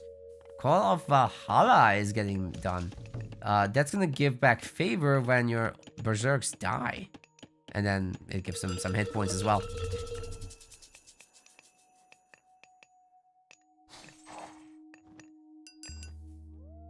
Of course, our Norse player is not really going to be able to recast God Powers for a very long time. You have to work super hard to get something like Flaming Weapons back. 250 favor. Sure, it's possible when you're in the late game, but before then, that Great Hall is gonna get denied. The Troll actually misses shot, but these throwing axemen are getting business done. A lot of spearmen will be dying here. Meanwhile, we've got this little raiding cavalry attack. It didn't get much done, but I mean, it's disrupting things a little bit. It's taking up Kvolf's attention, and meanwhile, more buildings can be built up here. Osiris already, wow. Okay, Kvolf is meaning business. Now, taking on the Son of Osiris will be much, much harder for our Norse player, even with flaming weapons, even with full health units. It's gonna be a while until his army is nearly as big as that of our ISIS player.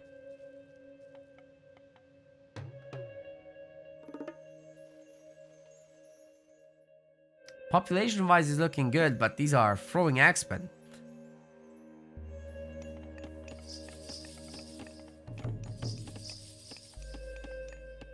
So they certainly can't fight.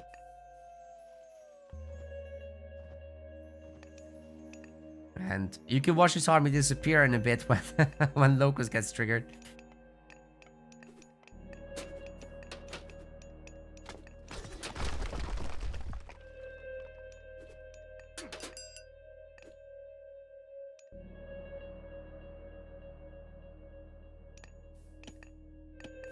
Population's pretty equal.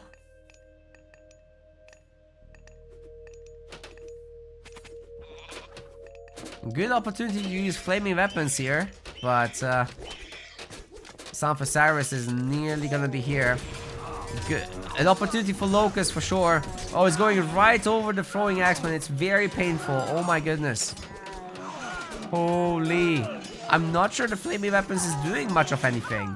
A few seconds left until Osiris kicks in. The double fortress doing work here, ladies and gentlemen. The Pharaoh is getting retreated so that it can come in as a Son of Osiris at full health.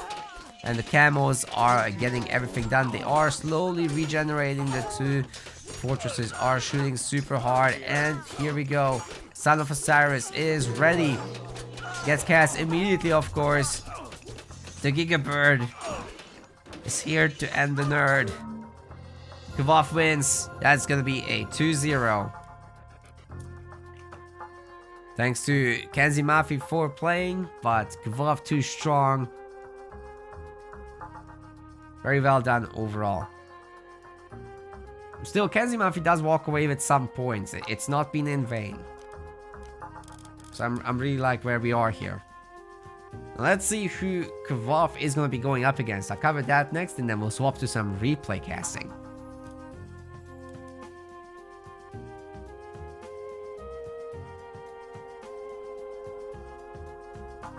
So swapping over to here. Oh, I should have done a bracket refresh first, shouldn't I? We are gonna have the winner of Chemo and Darwis is great. That's very likely going to be Chemo versus Kvaff coming right up. So we'll see how long that takes. I do need a really short bathroom break. So guys, I'll leave the screen up for a moment and I'll be right back.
Yo!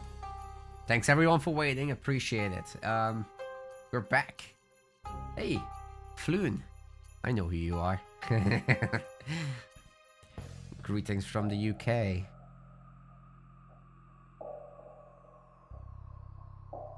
Staying hydrated? Hell yes. Always. Always. By the way, today we're just casting these early rounds, but The next one is already a best of 5, by the way. Tomorrow, however, it's gonna be the big guns. So, round of 8, right? Quarterfinal stuff, then semifinals and finals, and bronze match, all coming up tomorrow. So that's gonna be super sick, I think. Is this retold? Absolutely, it's retold. Has to be. We're currently waiting for the other match to finish. That's gonna be between Chemo and Daruis. So I think Chemo might be streaming. Let me check that. Because then I could just put it up on the big screen here and we'd be totally fine with that, right? Let's take a look at that.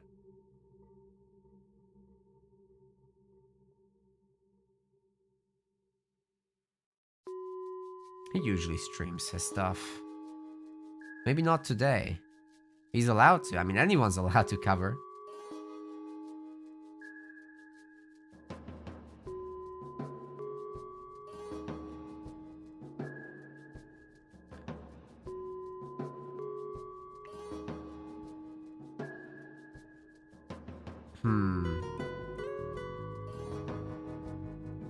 Nope, I don't think they're live streaming it. So I have no idea where they are at in their current series. I don't want to start it out. Okay, I think Chemo will have been playing by now.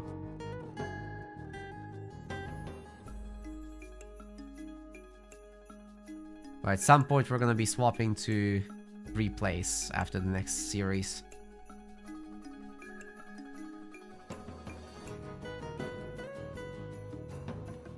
By the way, I want to just give a shout out to all the players. They're absolutely great with how they're very swiftly arranging their matches, and they're posting the replays after with the results, so everything's clear. You guys are doing great so far today. Thank you so much for, you know, making everything smooth. Appreciate it. Am I excited for Immortal Pillars? I'm not much of a hype person when I see a trailer, you know? I gotta play it. But I'm looking forward to having a new civ to explore, yes. I don't give in to hype too much anymore. If it's good, I will cover it a lot, right? That's always the case. Retold is great so far, so I don't see a reason why it wouldn't be good. I'm looking forward to it. But I can't tell you if it's gonna be good or not. We'll see.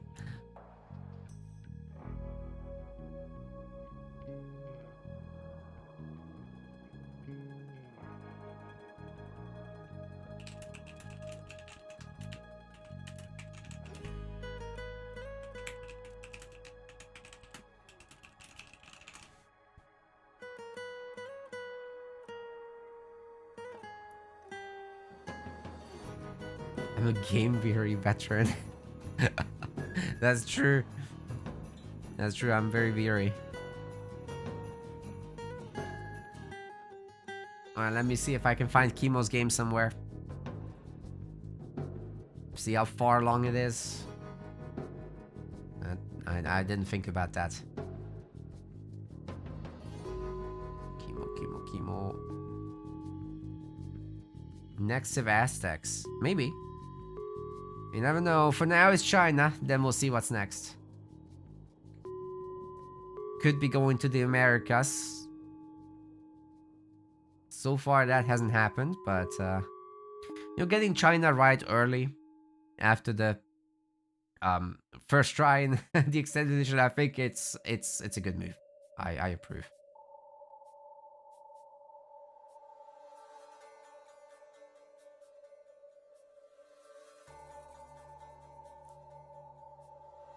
There are so many listed games, my god.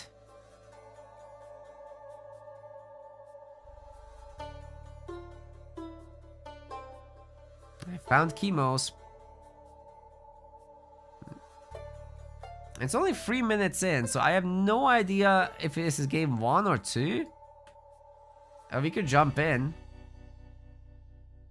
what I could do is take a look at his match history.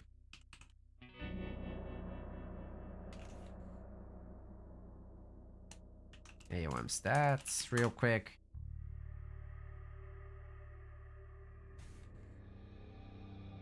Chemo.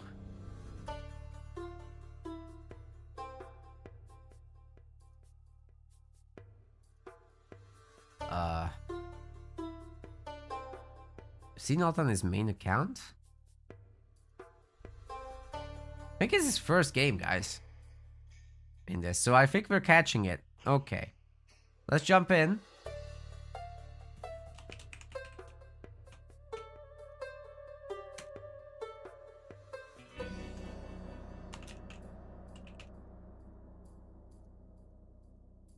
No idea what the gods are gonna be. We're not doing the whole draft thing because it didn't communicate. This is something I'm catching to catch the stuff after. Chemo versus Kuvov should be a sick third series or fourth. The map here is gonna be land unknown. We're not doing the draft, however. Land unknown could be anything. We'll see what it is.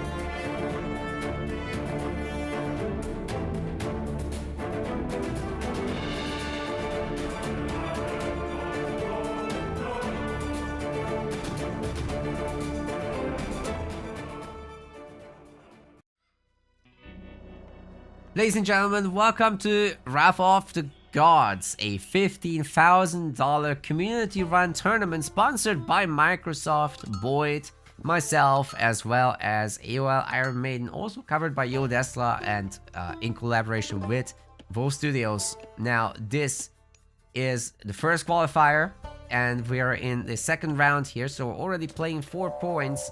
Chemo in the blue color is going to be playing as Gaia. And on the other side, Mr. Strategy in the red, playing as Freyr. The map is the Land Unknown. Anything can happen. This happens to be, wow, looks like a cake. That's a mountain range. It definitely looks like a creamy cake. What is going on with this map? Oh my god. It's basically building itself to the layout of Jotunheim, right? A lot of casual players play that, where they just wall off the middle and then they make a layer of towers, then they make a layer of walls. Yeah, it's the icing ridge. Damn it, dude. We got relics, we got Task of the Ironborn for cavalry health, we've got the Ring of the Nibelung for extra gold income, we got the Eye of Horus for town center population capacity, we got Hermes' winged sandals for hero speed, that's a lot of relics, we've got Pelt of Argus for unit line of sight, and lastly but not least, we've got the Blue Crystal Shard for increased wood and gold gather rates. For 3 town centers as usual, and only one way to attack. Well, except if you're a flying unit, then you've got multiple ways to attack. Chemo sees all, he knows all, he beats all. Or does he? I actually don't know who Mr. Tragedy is. That's a huge issue. I can't tell you guys about his playstyle, but I can tell you about how to play Freyr. It should be pretty defensive.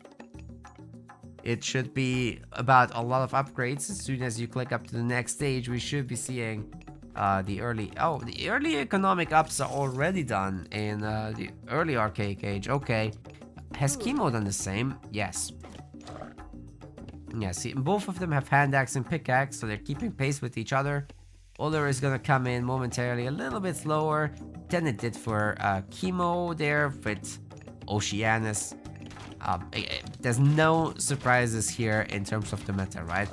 Not gonna pick Freya as Freyr, which is sad because they're like siblings, but They've seen enough of each other, I guess.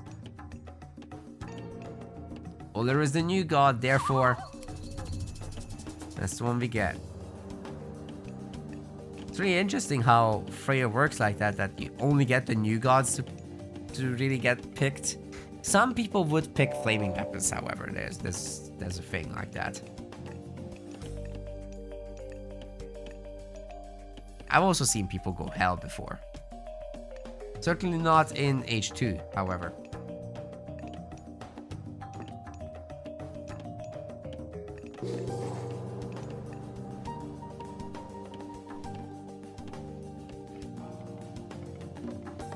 Well, we've got the Gaia trees spawning at the second town center for Chemo. It's the correct response to playing against Freyr in the first place. We're gonna see a longhouse being made here. But just a longhouse. Where's the other stuff?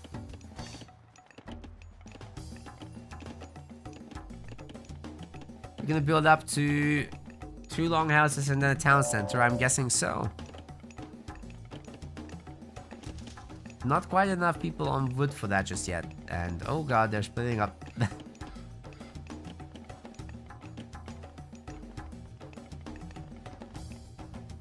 Meanwhile, Chemo's already gonna be done with the second TC.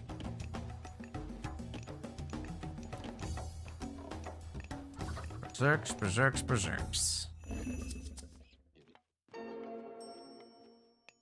Orcos are gonna be picking up the relics. The Eye of Horus is a really good one, especially when you have multiple TCs. It's a really good hunting spot also. TC helping as well. Chemo's gonna get a really quick heroic age like this, hunting so much. So he's slapping down a military barracks, which will, in the heroic age, then allow him to spam Contarius. It's the exact plan here. Plenty of hunt left forward, should he need it.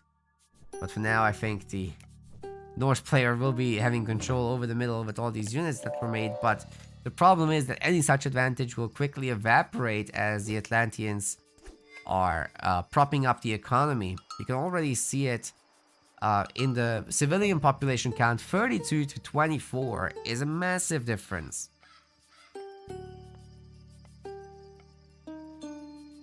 So I think we can expect from Chemo. Oh, he's making Murmillo. No fast heroic. But if he did it, he could definitely do so. Bunch of berserk raids early on, but they're only causing a little idle time. Can't really take the fight in the town center's range. More of them were made as well. We're gonna see some herdmen. That is strange.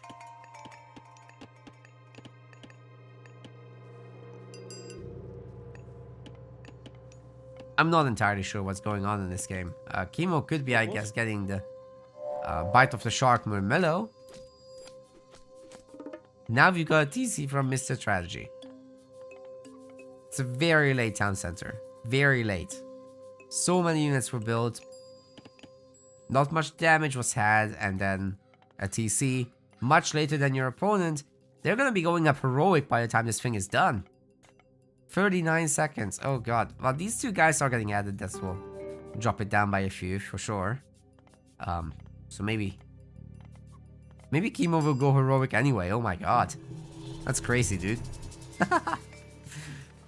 Gonna have to do the Jotunheim strats. Just walls.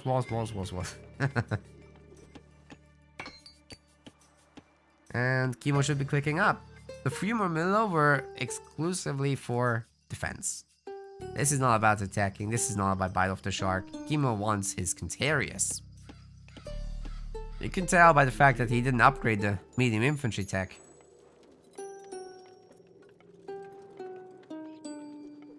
And of course the actual banking before the upgrade.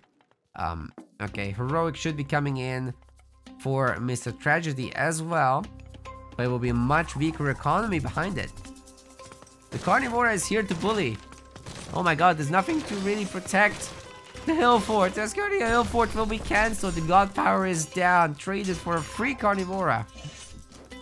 And you don't easily get a second Asgardian hill fort. That's just not a thing. Yeah, better run. Murmillo can't fight this. This is just too much stuff. Galadriel will be able to heal the boys up, but Chemo's job never was to scare away the army. It was just to destroy the hill fort. That was good.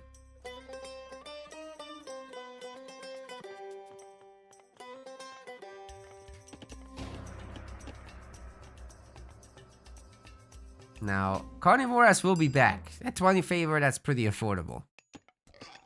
And I guess if you upgrade your that armoring tech, I don't know the name yet. If you upgrade that, then your Asgardian fortress will go down to 40. It's a lot better than 100 favor, but the upgrade itself isn't cheap, so... Anyway, Contarius, that's what matters right now. Heavy cavalry at the same time getting researched. Bite of the Shark in case there's gonna be more Murmillo. Probably not the priority tech right now, but Lance of Stone is also coming in. So these Contarius are gonna be souped up. They're gonna be jacked. Also got the 3 Dryads joining the battle. The second tree is coming soon, TM, then another 3 Dryads are coming in after that. Lots of houses, lots of spam from Mr. Tragedy. The upgrades are coming in, Aegir will be in. And I think there's a great opportunity here to pick off the Draugr if the bird just chases a little extra, but not gonna happen. Alright, you gotta be careful when you spam Contarius right into the Berserks, so overwhelming numbers are required. Arcus are... heavily recommended, I would say.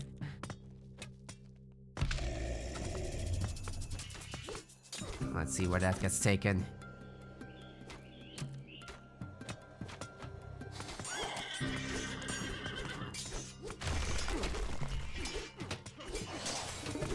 It's actually a pretty decent first fight for Mr. Tragedy. It's not a tragedy at all. But, as Chemo's numbers are growing, I think we're entering the territory where Tempest needs to be used in order to win this for the Norse player. The Contarius are now getting on top of the Goldie. And the Draugr is really low health as well, so it would be an easy pick-off to make. Chemo is still flooding the Arcus hero, will pick that off. And now he can go after the pretty much undefended Rock Giant. There's really not much else here, ladies and gentlemen. Heavy infantry is coming in, but there's barely any infantry to upgrade. And now the economic rolls are starting to show at 78 to 54 population. You've seen all these upgrades getting done in the meantime. Freaking Carpenters is coming in already at the 11-12 minute mark. That is insane.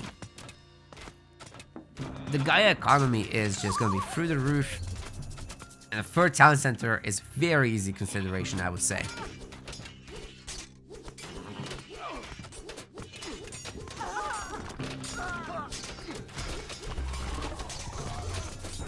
Defensive Carnivora getting called in, and there's a Tempest, which I've been calling for a while now. I'm really glad to see it, but it might be too little too late. You know, if you snowball those early fights and the units do stay alive, and then you pump the extras out, that could have been really productive. But right now we're looking at Chemo just barely shoot away. A good number of his Contarius did die, but look at that. More Contarius. Oh my god. Who would have guessed? Yeah, I'm not really sure how you're gonna be able to handle that. The 3 Rock Giants are certainly a great addition to the army. And honestly, militarily, our Freyr player is holding strong. Golem Bursty is still around, so if you could somehow get that into the fight, then even better, but I'm afraid that Chemo would just run away from it. The Berserks are trying to run down the Archers, but great thunder stepping from Chemo will be damaging them a lot, and now the Contarius are around to tank. Well, they would be if they didn't glitch out. Attack move has some issues in the current version of the game. So you really gotta give those attack orders a lot sometimes. Players look like they're doing weird business, they don't mean to.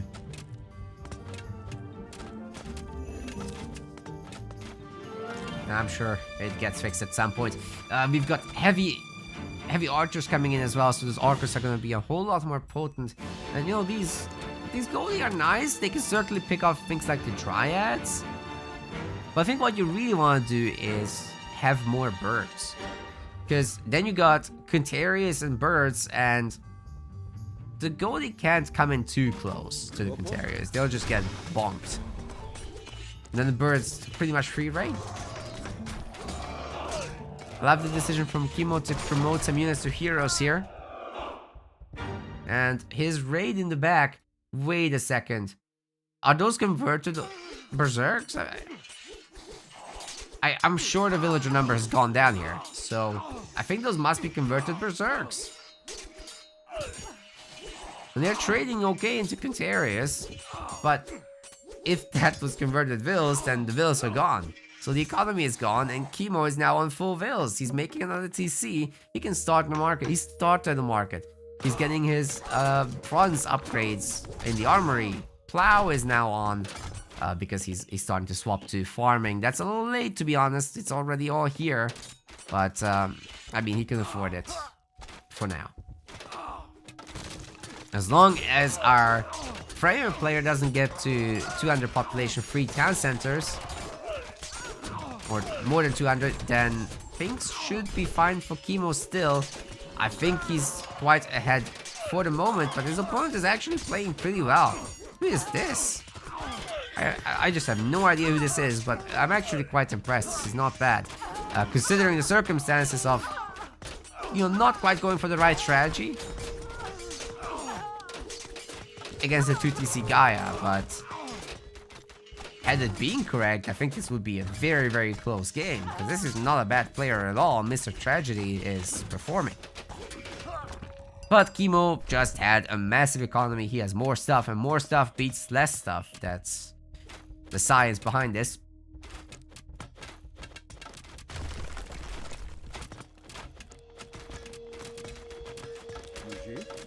And those archers now at 20 range, of course, and such high numbers, we'll be able to just decimate the Norse army trying to close the distance.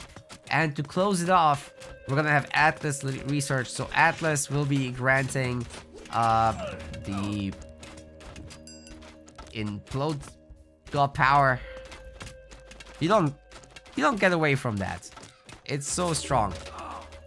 Kimo's also getting the economic guild set up. If he can put one here as well, then Lush will spread all the way. What Lush does in Retold is it speeds up units as well as heals them, so having it in the middle of the battle allows your reinforcements to get there faster, and everybody gets healed, so it's great. Freya's trying to get all the techs, but the army numbers just aren't there right now. Kimo could take the fight to the main base and then implode the main base as well. Implode would suck out all these villagers from the town center if they were garrisoned beforehand. And after implode you can't garrison, so there's no running from it really. It's very fast too. So you literally can't run as well. I think the armories are done with the job, right? There's bronze everything. Well, that's impressive. But Mythic Age is... Why is it not happening? Why don't we have a... Oh no. Oh no, Mr. Tragedy didn't make a hill fort. He can't go Mythic. Which is why he's not gonna be able to hold on. If he had Vidar researched or worshipped, then he would at least have Inferno and could potentially bomb these Archers at the very least. And the Fafnir is very strong also in the early phases. Now, Vidar is getting queued up, but I still don't see a hill fort, ladies and gentlemen. This is so bad. Oh no, Kimo is gonna punish this so hard. He could just kite with the Archers too. One by one, the infantry are starting to chase, but they're just getting picked off like they're nothing. And Kimo is going to be victorious. We're not even going to see the implode in this one. Oh, that's unfortunate. Certainly, Mr. Tragedy had the tools there to perform super, super strongly, but Chemo just a level above, right? Like, there's absolutely no surprise. He was so strong in the old game as well, and to see him doing well in Retold is a surprise to absolutely no one, so no shame in losing to Chemo, but Mr. Tragedy can definitely work on this, and maybe even beat Chemo.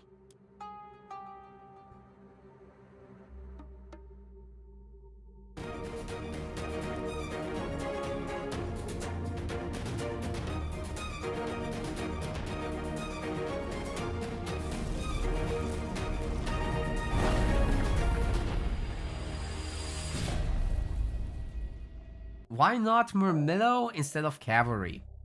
Okay, so the Cavalry is dirt cheap, so stat for cost, the Cavalry is gonna be better. You basically go Feya, you get Poseidon's Secret, and you get a 15% discount, and on top of that, you are Gaia, which means that you have an absolutely bonkers economy to begin with. All the upgrades hitting an age early, they're dirt cheap themselves. It's a lot of additive stuff there. And you've got the special upgrade from Feya as well to make them attack harder. You get the mobility, you get the means to destroy range units, taking them out of the question for the Norse army. And they're highly cost effective. Essentially the same cost as a Murmillo, so just better ball of stats.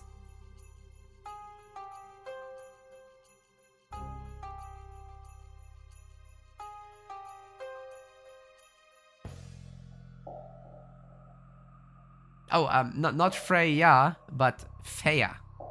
The god with the Hesperides tree for the Atlanteans. Heroic Age.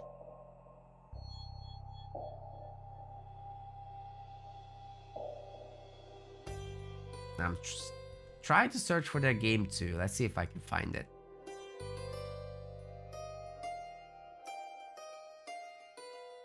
Okay. Yeah, don't worry about this, Wolf.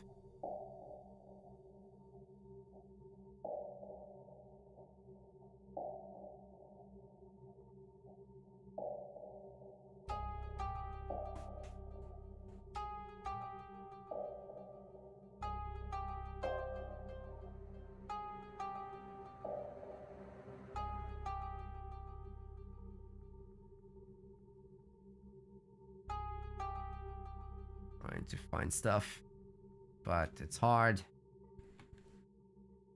Chemo's game is up. Let's go. Next map's gonna be Midgard. Sending you there right now.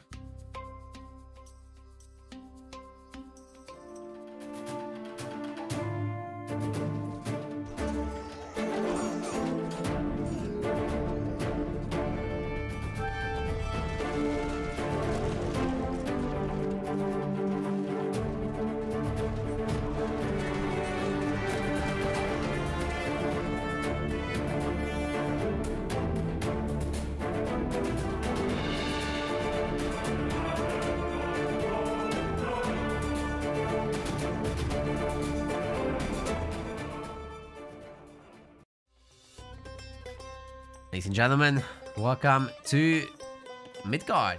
In the blue color, we have got Chemo. He's playing as Poseidon here.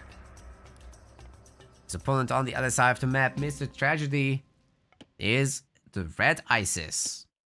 So score is currently 1-0 in Chemo's favor. Certainly Mr. Tragedy has to be a little bit careful.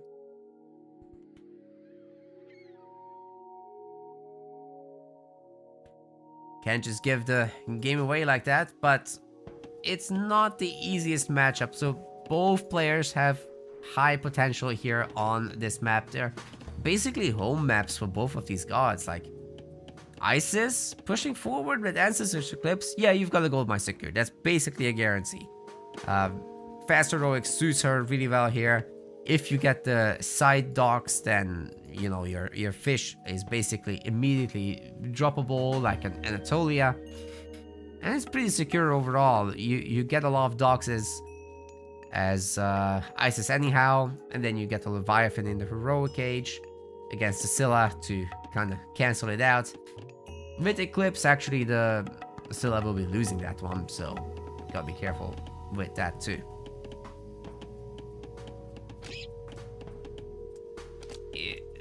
Question in the chat, is early Centaur harass still strong as Poseidon? Not in particular. The Centaurs have been heavily nerfed, so you actually get to see a lot of Ares because of that in some of the matchups, but in this case, against Ancestors Eclipse, yeah, you're gonna want your Ceasefire to cancel it out for the most part.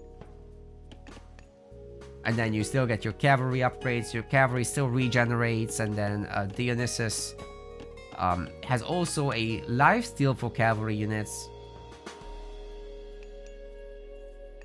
with Thracian horses, so stack all those and you kind of get super Hippicons, and it's not very easy for Isis to deal with that, honestly. There's no super great options for anti-cav. There's of course spearmen, which are nice, and you know, oh my voice, my god.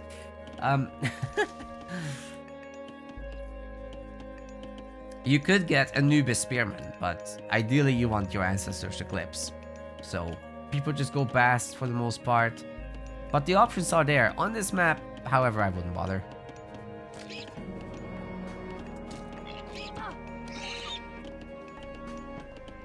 Who killed that chicken? Turkey. I think the TC misfired or something. Alright, how many docks do we have? Let's count fishing ships. That is 4 docks. 3 docks. And this is also 3 docks. In Retold, Egyptian fishing ships have lost the ability, by the way, to build docks themselves. They were really slow in the original anyway, but something to keep in mind for you old school players. Why so many docks before advancing, you might think? Well, the gold mines are super secure in the back of the base. What are you gonna do about it? You know, like, sure, it's greedy. It looks greedy, but it pays off. And the rush distance from dock to dock, with like, let's say, arrow ships or hammer ships even. This is a long, long route to take. So you're super safe being defended by your docks, especially if there's 2 docks here nearby. I think that's great. So you end up with a very economic Age 1 with a slower Age 2 timing, but then you get very quickly to Age 3, so fast heroic is really the dominant strategy, at least in this matchup. Some other gods can maybe be a little bit more aggressive, like Kronos could be more aggressive, but it's not what we're watching, is it? Dock number infinity, just make all of the docks. How many docks do you want? Mr. Tragedy says yes.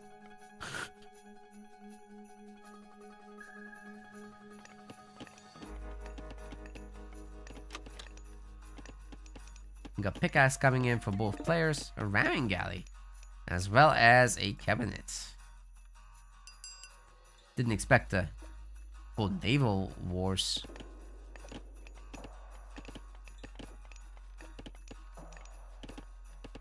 I have to say the resources aren't climbing that fast. That's a lot of wood gathering. So he's actually playing for the naval fights. I thought these guys are going out for the gold mine to gather it early, but no, it's not that. There's still 2,000 gold here anyway, so it would have been fine to just use prosperity there. But you can also tell with the Egyptian player that there's no armory or market, and therefore we are looking at an H2 naval war to at least some degree. But as I said, you make this many fishing ships, your economy is gonna boom. And you already see that with our Greek player, who has 900 plus food. It's really the gold that's lagging behind a little bit. Should have put a bit more on gold, and Chemo would have had an even faster heroic age. He doesn't need to make units right now. He's making the armory, which is also a little late. But I think it should line up more or less. 1 fishing ship down, not too bad, but it's high cost to pay for it. You would want to take out at least 2 or 3.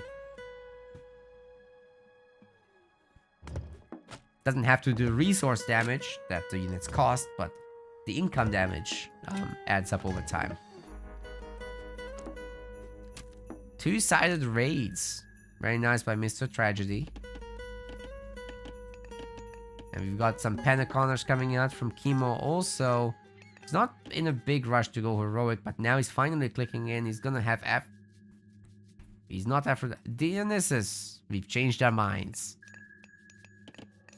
And yes, in case you're wondering, I do have the mod that enables the beta version gods in some cases. I like the Dionysus one. I like the Athena one. That's why it looks different for me.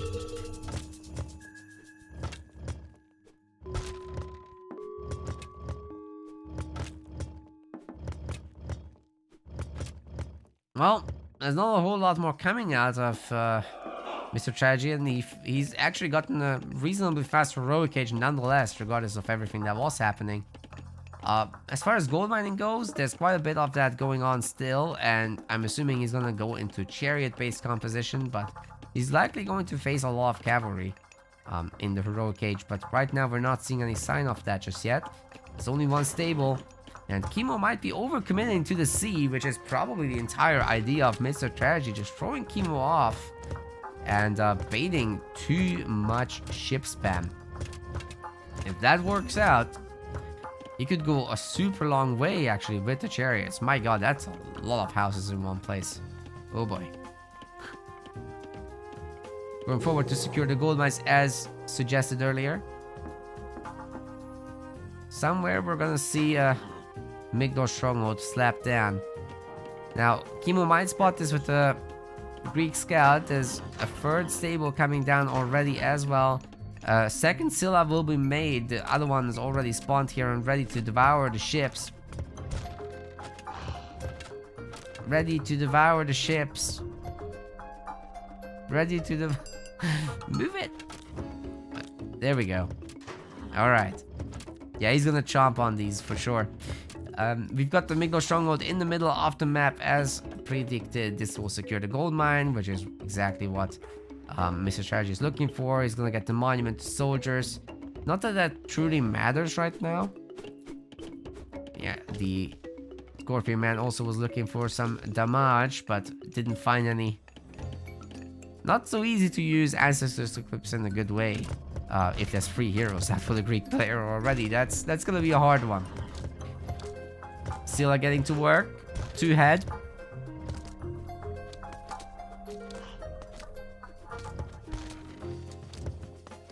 Soon 3 head.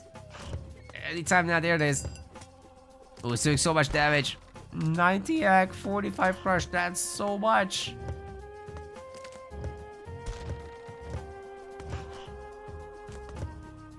And 4 head. Yes. Oh, the villagers are exposed. Holy crap. Chemo's gonna have to. Yeah, he's fine. He's gonna be able to garrison the villagers once the TC's done. The heroes are here. I'm sure he could pump out a bunch of Prodromos actually. Seeing as it's gonna be mostly Migdol units. You don't wanna mess with the Hippicon. It's too dangerous. These guys counter them. Where's Hippolyta? I swear I've seen her earlier. Am I imagining things? I think I was. Okay. No worries. Let's see if these guys go after the TC. The repair rate in Retold is really fast, so I'd be suggesting against it, but you gotta do something with these minions. They do go to the main and force the villagers to garrison. That's a pretty good use, considering that there's only a few seconds left. Able to put a little bit of damage on. That's about as good as it gets. Scylla has been dispatched, as I was saying. The Eclipsed Leviathan is OP. Not as OP as the Scylla, of course, with heads, but it's good. Got some siege towers coming in. The cavalry is trying to get on top. If they were only moved away a little so that the camel riders absorb the cavalry, then this would go a lot better. Bronze is gonna be used on an absolute minimal amount of units. I'm not even sure this does anything. Holy moly, Chemo is panicking, ladies and gentlemen. Is Mr. Tragedy just gonna take him down? The TC is dead. I guess he gets a bunch of... okay, why not wait until the TC is destroyed? Then you get the militia, then you bronze everything, and then you kill everything. That should be how it works, right? That was one of the worst bronzes I've ever seen, Chemo. Oh boy. I mean, things happen in these tournaments. This is high-stakes stuff. But Chemo's already up a game, and, you know, the militia are absolutely wrecking the camo riders. So I'm not sure it matters. He donated his god power, yes, but all the god powers have cancelled each other out already. So what? Chemo is fine here. Mr. Tragedy will need a lot more work done before this goes anywhere. Now, the Leviathan is chomping on the dock. Eventually, it will get the kill. But meanwhile, his Migno stronghold is being destroyed, so you kind of need something to deal with all this. And nothing kind of gets the job done. This is why you would make Spearmen. Now these are heavy Prodromos. They are regenerating. Do they have the lifesteal thing? No lifesteal thing yet, but they do have the Spirit to charge, which gives them more speed and attack. So stat-wise, they're already solid. It's just that lifesteal thing would be even better with Thracian horses. Now the villagers are gonna get this. They're trying to escape, but they're getting surrounded actually. Chemo's on top of this ball game. And Mr. Tragedy is gonna face his personal tragedy. By the way, the life stealing doesn't work against buildings, it's only against units. Buildings aren't alive.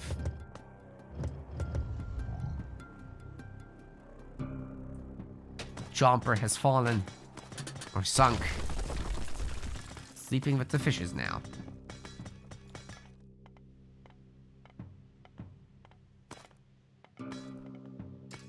So by all means, it looks to me like Chemo is just running away with this game. There's not much on the Egyptian side to point out at this point. How are we doing with the armory upgrades? Also got copper armors, both of them. Weapons are coming in, and then the bronze line is next. The heroes are getting remade so that the Scorpion Man isn't going to be too much of a problem. Not that actually Mr. Tragedy can afford anymore. Spending it on chariots, which are actually getting counted by every single unit on the field from Chemo. So unless the Scorpion Man is a lot stronger than it looks, this is gonna be the end. The Spearmen are joining in and forming a wall. This is where we hold them, they say. Well, I'm sorry, but you don't have a lot of health, boys. Chemo just... Ooh, great surround, by the way. Great surround. Oh, beautiful. Yep. That's exactly what needed to happen there. It's the army from both sides, and now the villagers the next.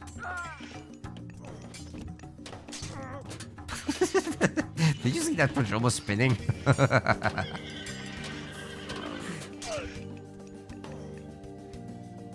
Scylla's out to farm experience.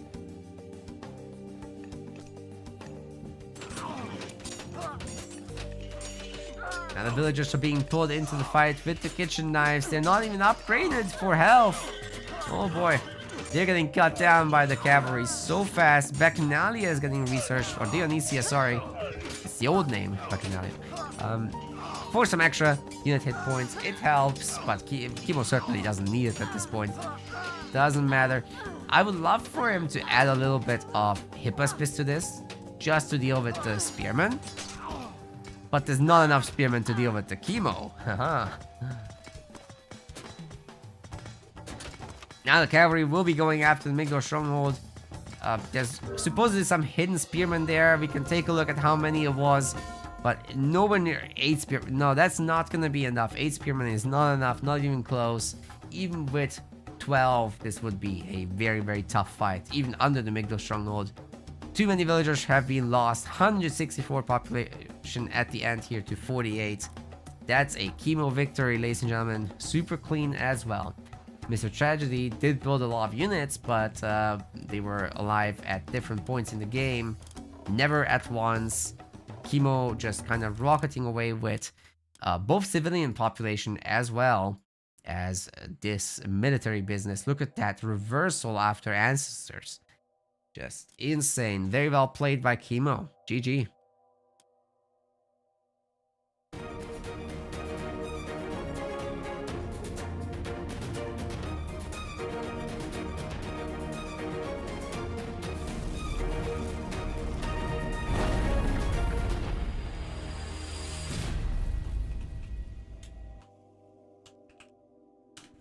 Alright, gamers. Chemo versus Kuvov is coming up.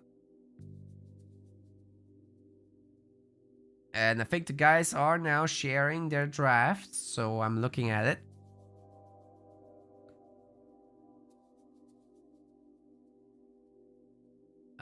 This is the maps at the moment happening. Let me set up my interface. This time I'm covering it properly. You guys, you missed out on a bunch, right? So don't want it to be like that anymore. Oh. Yeah, Chemo's supposed to be the host. He's Kuvov is right.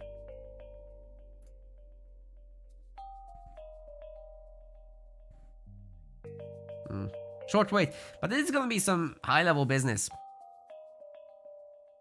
Both Chemo and Kuvov have been #1 in the ladder, ladies and gentlemen. This is gonna be definitely the highlight so far today. There's many big games happening, but this is certainly one of the biggest ones right now.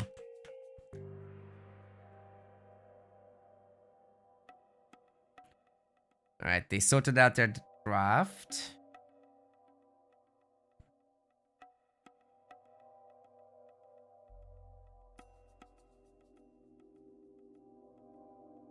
I think Chemo didn't realize that he needs to be the host. That's fine. Kuvov is helpful. He's taking care of it. I don't even need to do anything. This is great. I just get to watch with you guys. Now, to set up the draft, however.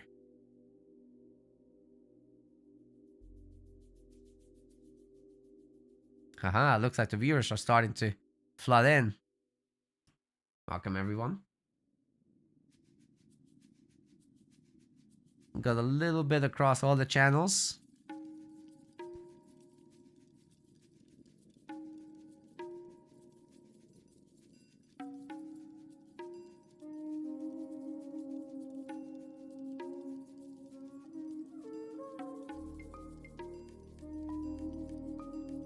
Okay, we got a first ban from Kuvov. It's gonna be Mount Olympus. We've not seen Mount Olympus all day. Maybe we'll never see it. Kerlaugar is also getting banned. Seems the players are rejecting these maps. Especially Kerlaugar. I've seen it banned every time so far. Granted, I haven't cast many series, but we'll check with the others. See what happened there. Giza's gonna be a pick for Kuvov. Chemo picks Midgard.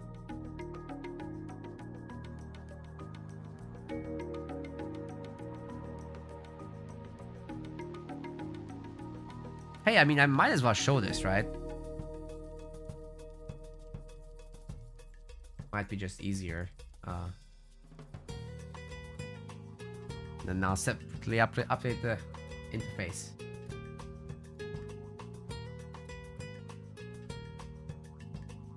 Yeah, I think that's good.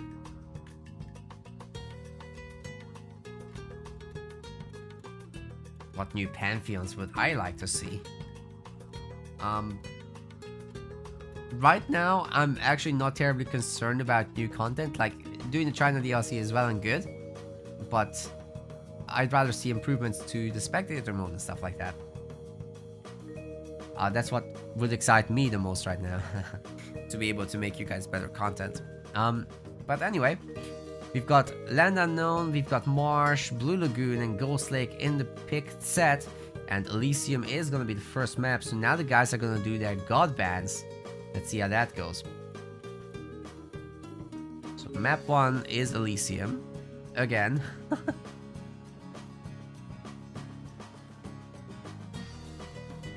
And I'm trying to get further info. God draft is coming up.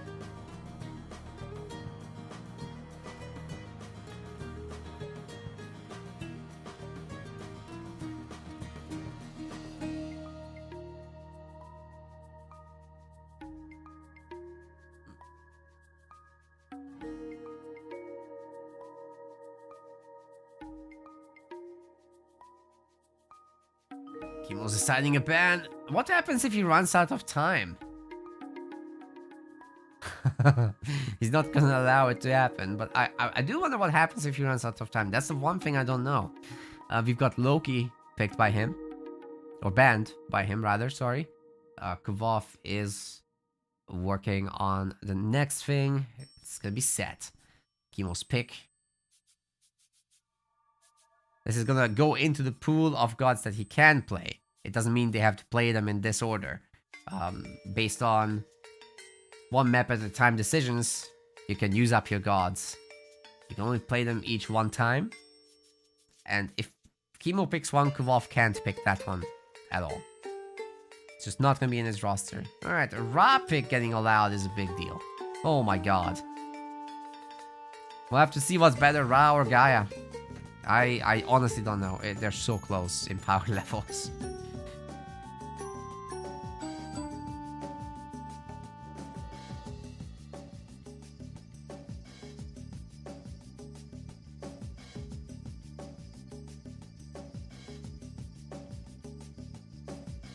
Yeah, Hades and the Kronos edition now. They pick 2 at a time this time. We got Oranos coming in for Kuvov. Time for me to update this, huh? On my end. This is gonna be hectic. Got Gaia. Kronos. Hades. On the other side, we got Ra.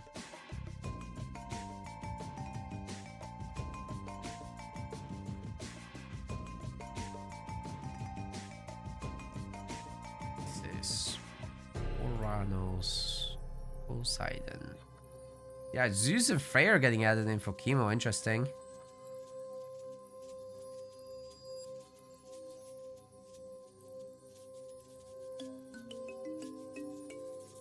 And then a last pick for Kuvov, it's gonna be 4.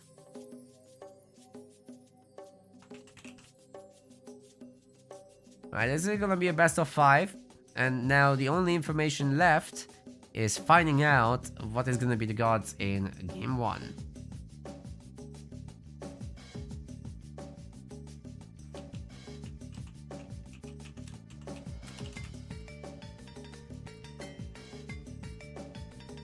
Yeah, they need a god picker so that they can reveal what their gods are gonna be. So we're gonna find that out.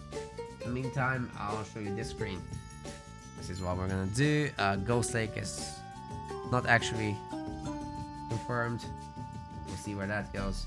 The gods are not confirmed either, so this will get updated in a moment. They're currently picking. Let's go back here to find out. Do you guys like that I'm showing the actual draft as it happens? Because I think it takes too long for me to update as the players are picking.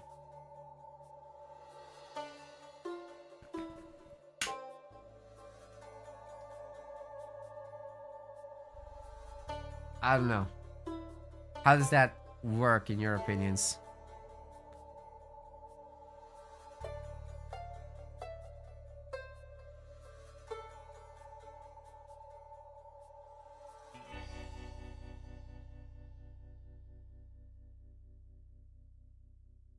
Alright, I think they're getting started.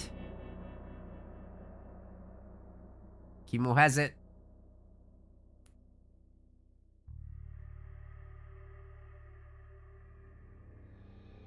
And then we've got Hades and Ra. Okay. Okay, that's different. That's not how I expected this to go, by the way.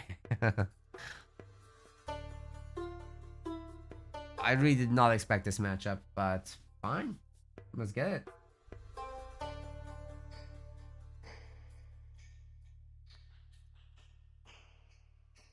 We have no idea what the map order is going to be because they decide one at a time, but I guess it's nice to see here on this screen what has happened so far and what gods have been used up and what hasn't.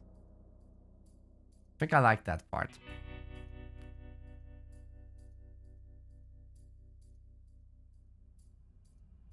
Now just doing a quick check to make sure I'm not running out of storage space with the recording. Okay, we have 270 gigabytes.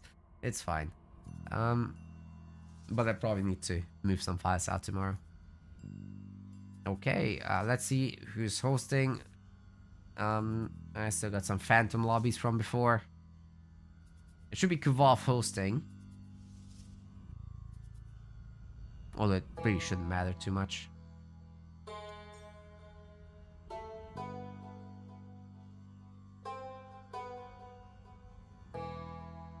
Yep, lobby's up. I just can't start spectating until they begin. So we hear a little bit. But you know what? You guys can do a betting, at least on the Twitch channels, both the MetaPlace one and my personal one, to bet on who's going to win this series. I'll do just that, not per game. That's a little too hard. Oh my god, I just realized I could combine my channel with MetaPlace. Oh, that's sick. Maybe we'll try that next one. Should I try that? Ah. I have to do it from the MetaPlace one. Stream together.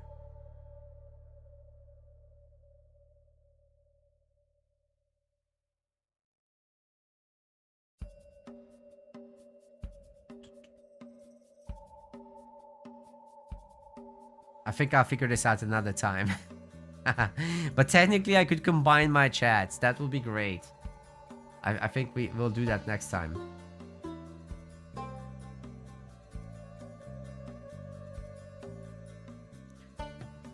They still haven't started, by the way. So, betting games. Let's do it.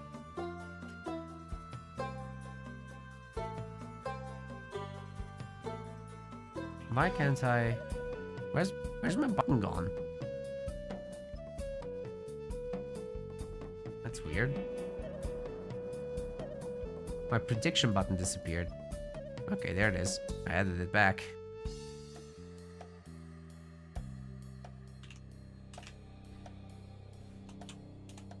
This is a really, really close match between these two, so I'll give you guys 10 minutes to decide your votes on both channels on Twitch. YouTube doesn't have this feature, so it is what it is.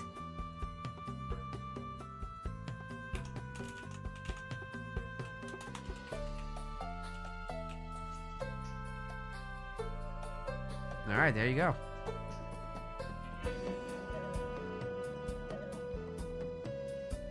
Let's see it.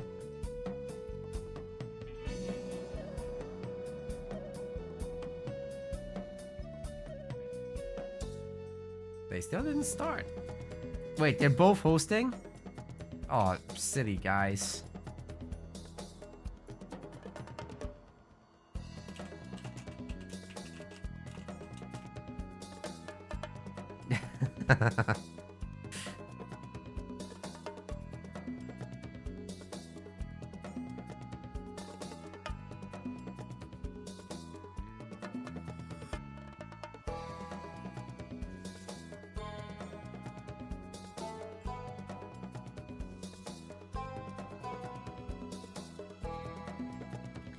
We waited. Okay, let's talk a little bit about Hades versus Ra. I think one of the most interesting things that could happen here is Hades attempting some form of Cyclops business. That would be interesting to me, at least to just go for those Tuxodis backed by Cyclops, but it's so difficult to do. It's really so difficult. The priest can just do a number to them, and Ra has a lot of tools to deal with this. So you get enough slingers out to target down the Tuxodis and enough priests to take care of the Cyclops. It's very difficult for the Hades to make something happen. But if you get a second town center and slap down sentinels, then any early slinger plays, and even, to be honest, the snakes, the Vegets can't really get anything done.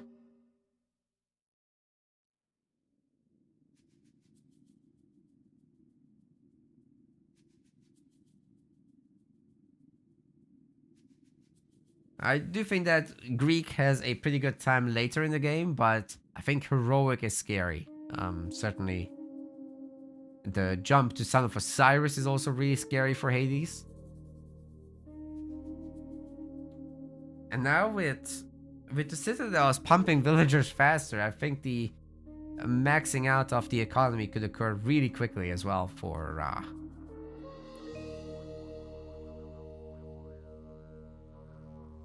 Okay, I think now neither of the players is hosting. That's also good.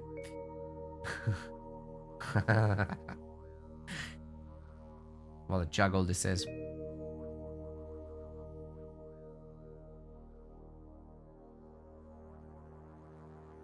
Eventually I'll find their lobby. Searching far and wide. How you guys going with the predictions? Nobody's voting on the MetaPlays channel yet. I'm very minimal on my personal.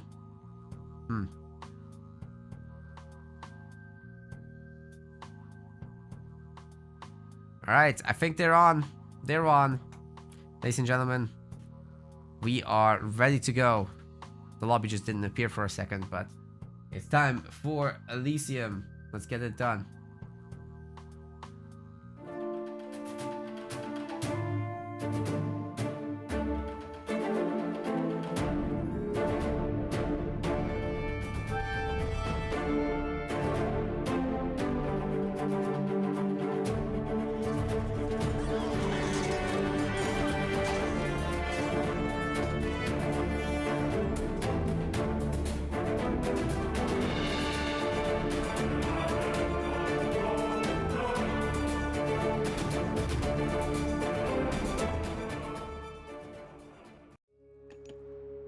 Ladies and gentlemen, welcome to Wrath of the Gods. We are now in round 3, which is round of 16 here in the first qualifier. This is now a $15,000 tournament sponsored by Microsoft and several community members, myself included, as well as Boyd and Iron Maiden.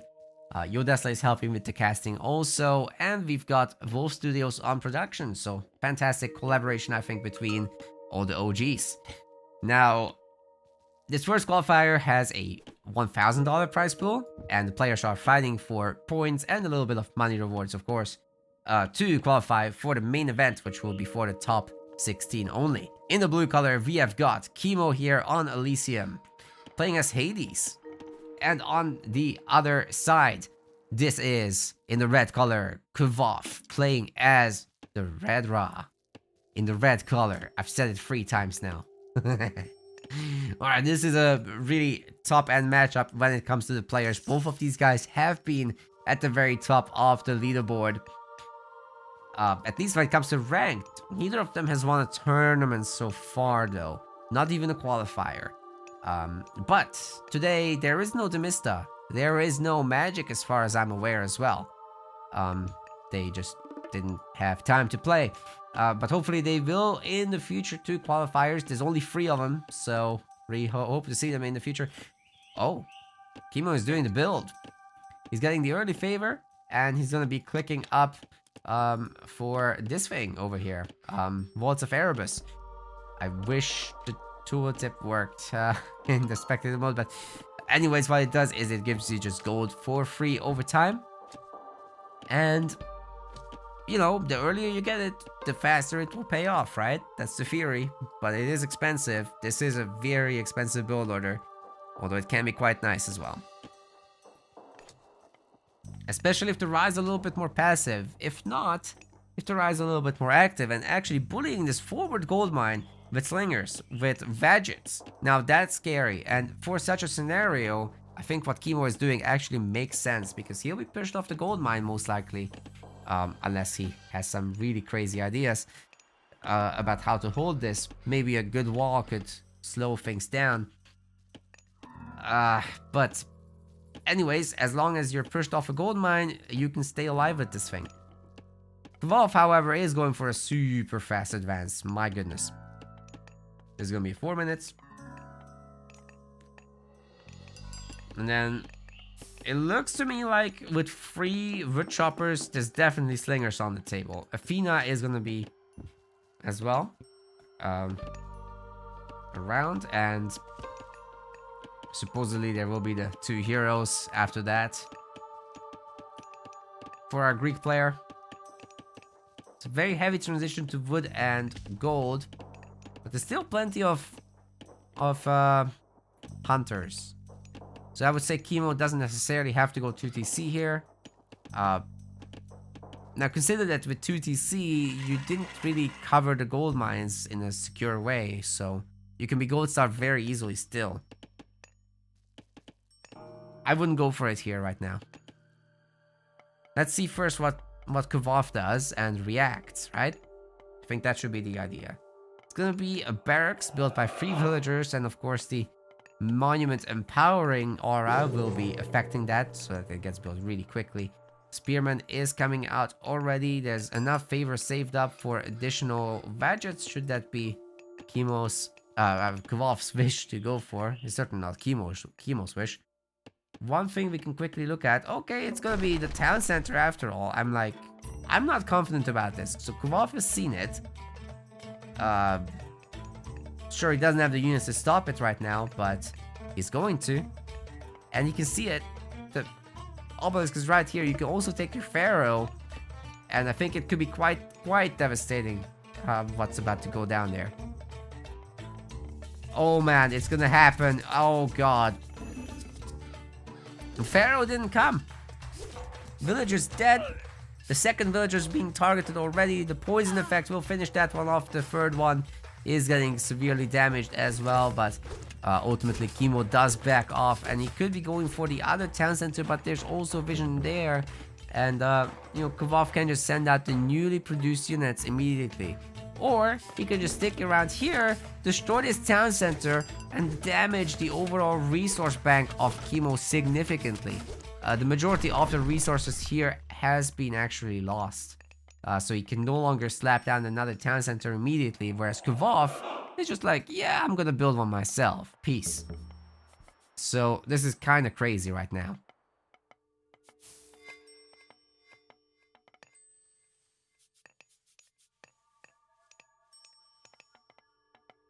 Appreciate all the compliments in the live chat, by the way, about the map and shows. That's Wolf Studios' work. Hence the shoutouts for them as well.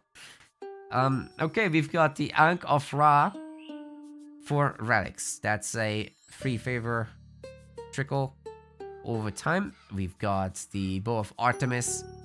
That's the ballista and ranged unit cost reduction. Then we've got the other two actually have been picked up, haven't they? I can't see them. No, there's here something. On the priest. It's Ptah's Scepter for cheaper farms. We've been here. Who has the last one? It's only free. Anyway, the second TC was done. Ah, Ajax is holding it. Qualifier Sledge, which makes fortresses favor free. We'll need the core resources then to build those, and basically it lets you make more Myth units and God powers while still getting the fortifications up. It's great. Forward gold mine getting secured by a Ra player. Hell, you can secure both gold mines here. It's very cheap actually to get the 2 walls up in these locations. I like it. Don't need to spam too many gadgets in this game. You've already got the better economy. You've got your villager kills. You've got an army that can defend as well against any potential aggression. Chemo going for the double military academy is something I did not expect. So sure, you don't want to go like Tuxodes here for the fear of slingers, but hoplites is Hades? I don't know, man. They're slow. They are 4.3 speed, whereas the Zeus ones are 4.7 speed. That's kind of what you'd be wishing for, that you were Hades, that you were not Hades here.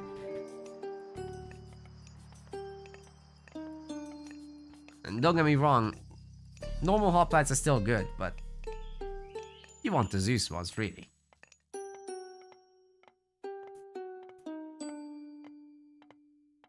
Alright, Kvov's getting his armory. He's building it fast because he needs to go to the next stage. Ain't nobody got time for that.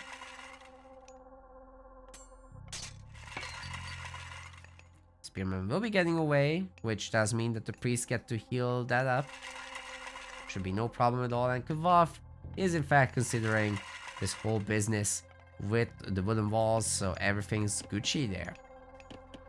Aphrodite's coming in for chemo in a million years. This is pretty cute. Oh, wait, no, he's paid for it. He's paid for it. It's fine. But what? How does he have so many villagers? That's crazy, man.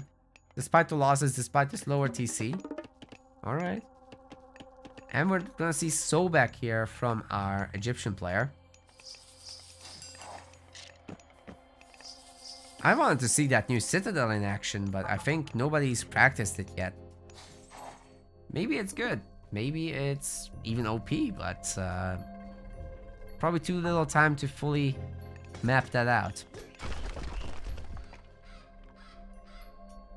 Maybe the constant recasting of the Locust Swarm is just better. Oh, we're gonna see a rock.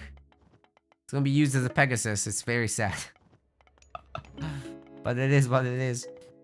Alright, we've got the Migdol Stronghold getting built. There's nothing coming out of the barracks right now. For Kvov, this pressure is not gonna be too scary. Especially if the wedges are kept alive behind the fortress and the walls. Yeah, should be no problem at all.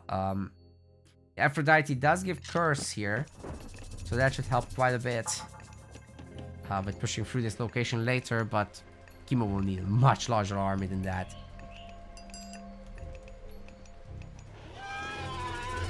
Oh. I didn't see what the army was, but it must have been spearmen, because the Migdol just came up, right? So no time to make units just yet. Either way, we are gonna see the camos. This is empowered as well by a priest, so they're being built fast, trained faster. And what Chemo really lacks right now is walling, actually. So I think it's essential to get the walling done here, and potentially here to lock off the base. This frontal gold mine is gonna last him a really long time, so things should be fine for now. Getting a third town center on this map, Elysium, is gonna be rather difficult as well, as they are just so far away from the home base. So raids are definitely the prominent strat. And by that I mean go Son of Osiris, of course.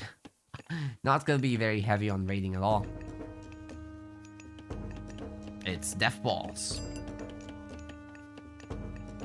Heavy infantry getting finished up. Those hoplites are gonna be a lot more potent momentarily. And we also got Sarissa coming in.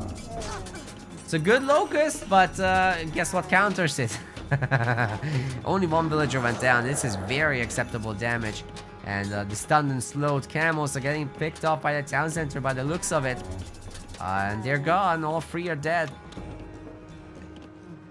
It's a second rain, by the way. Massive farm economy here for Kvov. It's a bit of a mess, but it's fine because the Pharaoh empowers all.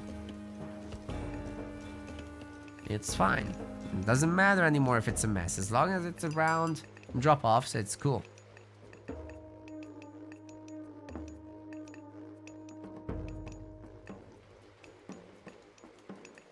Kvov sure has a lot of food, doesn't he? You might want to start like triple spamming caravans at 2,000 in the bag. Just saying. You have the pop. You might as well. It's 3 buildings. The units are going to come as cheap as well. So just do it. Maybe third monument wouldn't hurt. You know, work towards the second Son of Osiris or something. Now, actually a good combo is the Son of Osiris with mummies. So you get multiple mummies to curse as many of the enemy units as you can. Then the Son of Osiris himself is kind of the damage dealer that kills them. And any cursed and killed unit turns into a minion. And then you have an army of minions. We have ancestors at home. despite not having the minor god for it. That's a lot of camels. Chemo better run. Yeah. He's getting a third TC, which I like as a move here. Man needs a mythic age. Is he gonna go Artemis, I wonder?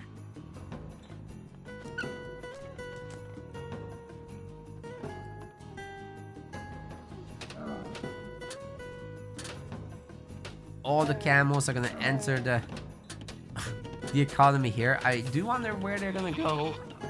The wood range is a pretty good idea. Unfortunately, they're getting stuck in a traffic jam. Champion Cav has just hit. Aegis Shield is coming in for the Greeks. 40. Bronze armor and a million villager kills. The entire woodline just got massacred. What was Chemo looking at this whole time? There was nothing else to do. Oh, there's a second raid. Right. What was I looking at is the real question. Bunch of villagers might go down here, but I think the line is distracting enough that it's not going to be the case. Kitchen knives persevere, as always. Camels will have to leave, but they got a lot of work done. This is fine. 76 villager advantage versus 60, favoring Kvov right now. And the third town center is done. I'm just crying about the lack of a triple market. That's what I want to see. That's what I have to see. Okay, maybe a locust can... If there was a third monument earlier, then yes, a locust could have been squeezed in, but maybe not so much now. Sound for Cyrus is peppering this army. The wall has been destroyed. The hoplites are attacking the camels up front, but the mummy is now about to curse them, and these guys are rather weak, so the army of minions will rise. Villagers once again getting annihilated. Chemo has no food income. He's got 4 food and 3 villagers on food. What happened? Where are the farms, Chemo? There are no farms. Kvov absolutely demolishes Chemo. That wasn't even close. Holy crap. And he had another rain to follow that up. Like, the only thing I have to say for Kvov is the markets. Like, you're gonna have a lot of food with this. Gotta use the food. For Chemo, I'm not even sure where to begin. Like, that was devastating. You sure want to, you know, get a town center up, but Kvov is smart. He knows that. He's gonna put his obelisk by the town center slots, settlements, and he's gonna shifting stance on top of your villagers. So you need your both heroes there and your myth unit, and potentially use restoration to beat that. That's the only way you're gonna get a TC. In my view.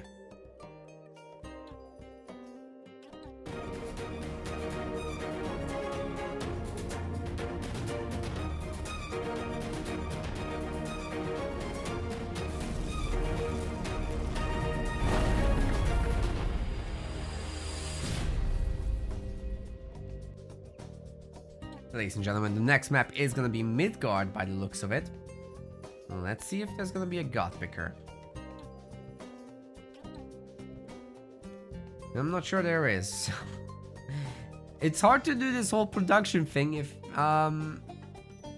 the players aren't doing the thing. That's a bit of a learning for today. I do really appreciate both studios, Urush and the guys putting this together, but I think it's hard to do this, honestly. I'm having a tough time, but I'm learning, so it's part of the process, right? I see Midgard selected in the lobby. I'm not sure if Chemo's gonna stick with it because he hasn't announced anything. Looks like he is sticking with it.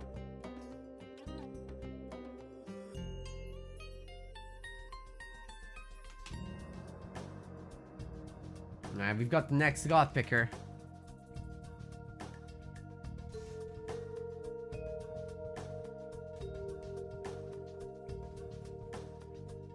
Who won that? Kvov. Kvov won that by a landslide. That was insane. His Ra is so good. I wouldn't want to play against it, honestly. Greek Mirror coming up, ladies and gentlemen, on Midgard.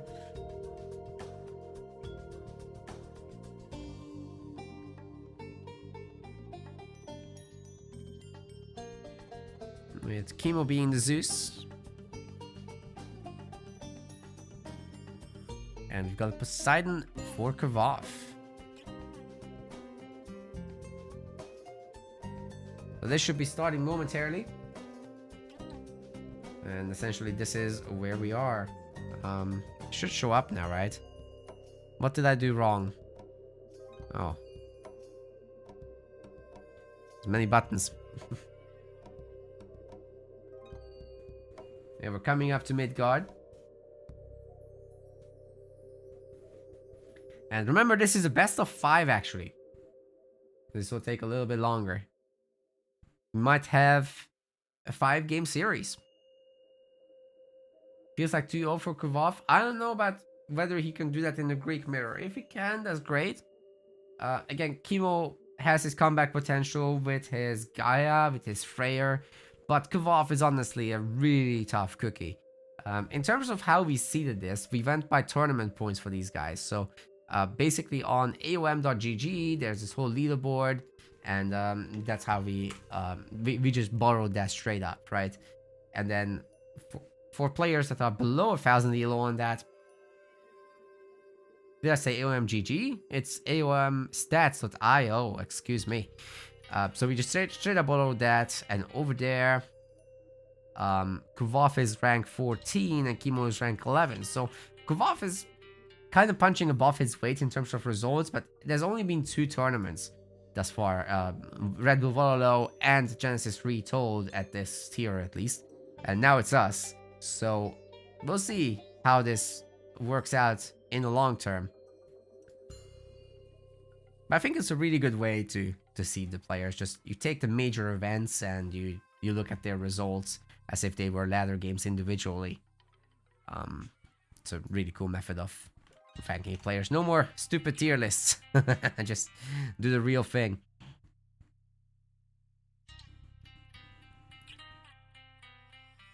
Alright guys, I think they've started, but we'll have to wait for the lobby to reappear as spectatable. Alright, there we go. I've got it. I've got it. We're going to Midgard. Let's do this.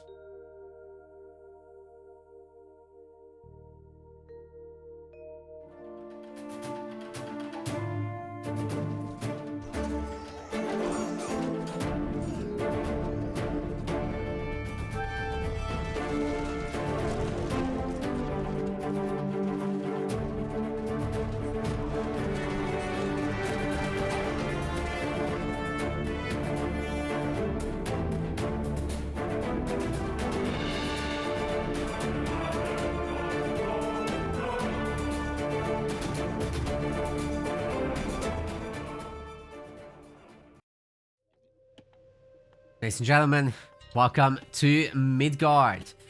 In the blue color, we have got Chemo looking to make a comeback happen in this. He's down 1-0. Now he's gonna use Zeus. On the other side, Kvov has the bro. It's Bro Poseidon. Facing Chemo off in the red color here. I do think that Poseidon can be advantaged here, but... and that's a big but, the bolt is devastating in the early game. So when you have an exposed gold mine and you can start bullying that, it's very difficult to hold on to dear life. So you might want to consider something like a Minotaur plus hero attack on this, and then you just pump your units into it. You might even want to consider building very forward with your production and just getting Hippicons or something like that. Making it very difficult for the other guy to actually react. Because Bolt can take out one of your stronger hero, right? Atalanta in this case. And then the Zeus player just comes up with all the same stuff that you would have, but they have an extra hero and their Mythians are going to town because you don't have your hero. I think that's very, very powerful. But Kvov is a creative boy.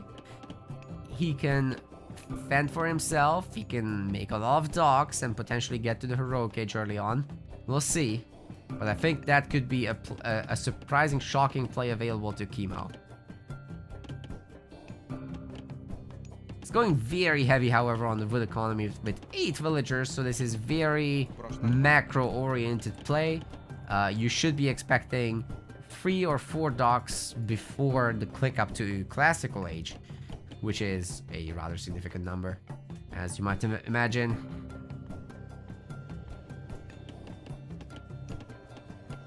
Walling this in with houses and temple would safeguard the gold mine, however, against this oppressive play that I mentioned. And that's exactly what Kvaff is going to do. He knows that he needs that.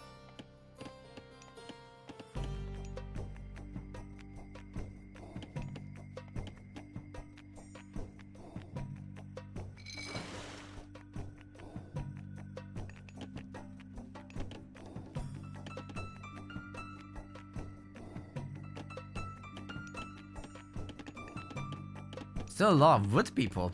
That's gonna be fishing ship galore.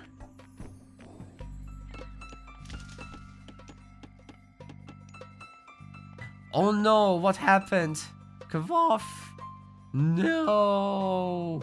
They didn't drop off their resources. Oh, wait. Okay. It looked bad, but that's where the fish are. It's fine, it's fine. Cancel the alarm. Everything's okay. I thought this fishing ships got stuck, but nope. We're okay.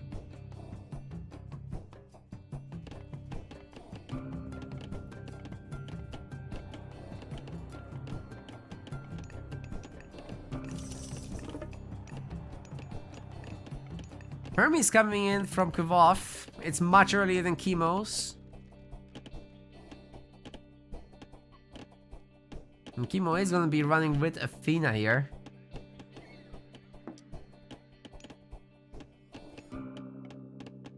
But yeah, forget about the aggressive plays. It's just not going to happen. In fact, it might go the other direction. Bolt is still really annoying on that H2 hero. The H2 hero is expensive. So that hurts quite a bit when that happens.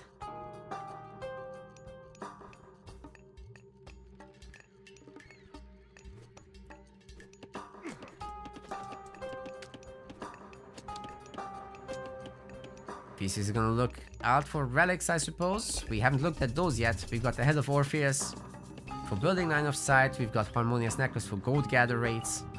We've got the Tower of Cestus for bonus damage against Mythians for towers. And there's one more here. The Adamantized Shingles for crazy house hit points. Freaking doubles them. It's kind of nuts. Well, that was the shortest lived centaur ever. Shoots one volley, tickles the villagers a bit, dead. Very sad. But, I mean, what are you gonna do? You can't heavily commit into centaurs on this map.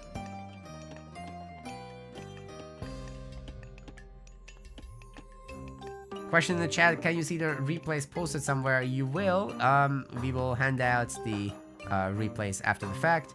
I'm pretty sure it's in our Discord. You can already find them individually. It should be open to all. But if not, then we'll fix the permissions. And we'll release them, of course, after the fact. Atalanta going nuts with the villagers. Oh my god, why not bolt Atalanta? Chemo! This thing is expensive. It's 200. Oh my god. It's 250 resources. You don't want to bolt the 150 resources unit. If you count favor as 10 resources, by the way, it's more like 270 resources, but who's counting? Not Chemo. He's kind of getting bullied here. Falling behind in the villager count, by the way. And potentially will not even be getting a faster H3 timing. With Kvaff also having a substantial fishing economy, by the way. The Veils are outside of the map, I guess. Flat Earth Fury. They're not falling off. Gravity is fake too.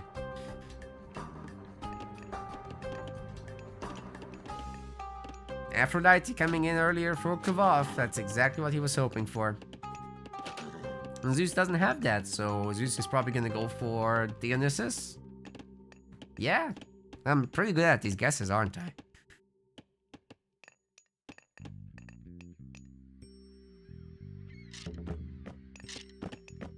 This is because you're gonna want that Hydra on land. You're gonna want your bronze on your units for the big fights because, well, you're gonna get cursed, so you need something to bring that back with. An Underworld Passage is nice for positional play, but here all the gold mines are out there anyways, so you can't get a big jump on the enemy economy or anything like that.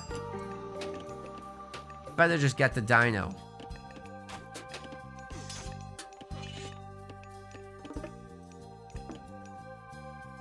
And bronze is kind of easier to reuse if you ever stockpile favor later in the game. Underworld's expensive to recast.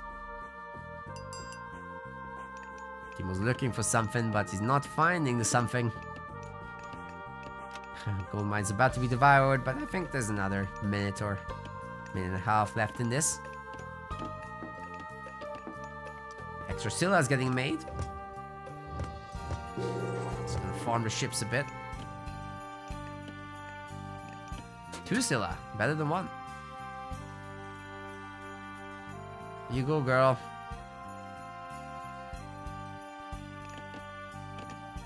Is Chemo gonna make? Oh yeah, Chemo's making them too.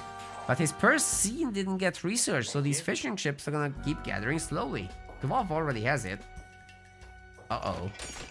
It's a pretty substantial technology, so you're gonna want that as soon as possible. And in fact, Chemo might be looking at a situation here where he gets cursed, but I think the hoplites are so low that it's better to just pick them off at this point.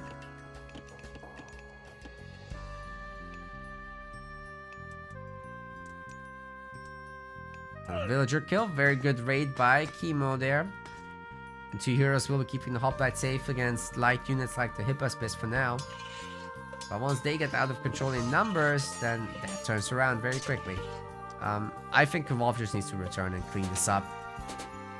Because the heroes are just too tanky. They'll do this all day. Alright, here we go. Let's go, Nessie.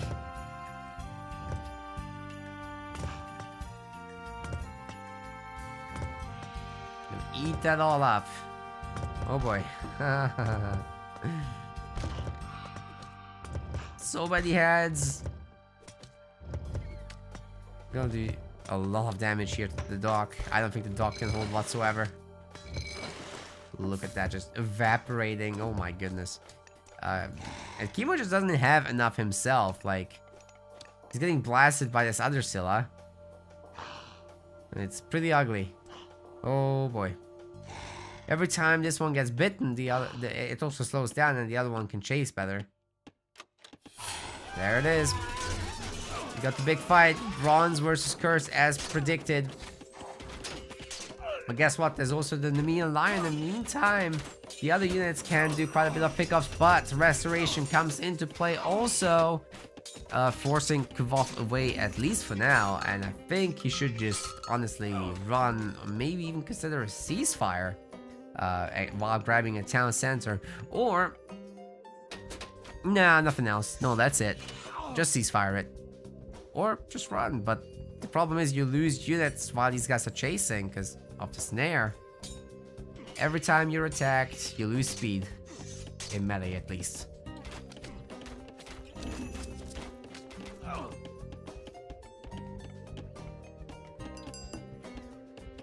Hey, it's Peltast. I love Peltast. They're so good in Retold. Oh my god, I'm crazy over them.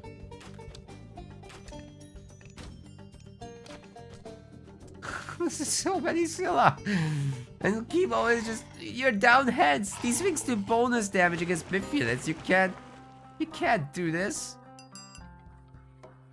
You can't make Scylla against Scylla if the guys are, or if these girls already have the heads. You just get annihilated. Look at what happened to that dock. It's just gone. Oh my god. More heads for the Scyllas.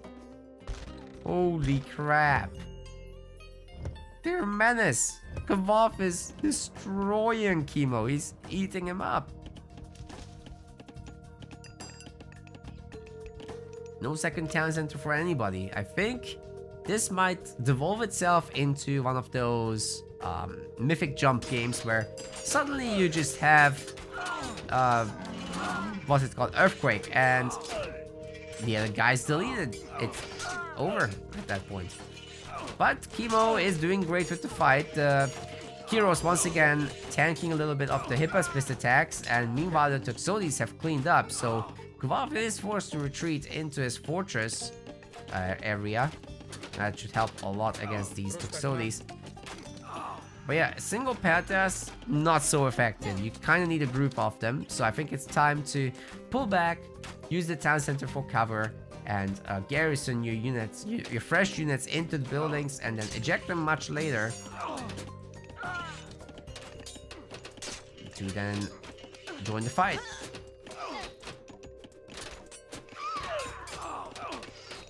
Alright, this is not too bad, like sacrificing 3 or 4 villagers, but Chemo is starting to build up his own economy after all this. Despite having lost the entirety of the sea, on land he's doing alright, having raided and picked off so many villagers over time. So for Kvov, it's a bit of a battle for survival. Can he actually make something happen? He's down in population now. All those fishing ships kind of not able to bring him back into this if he can't dispatch off his army.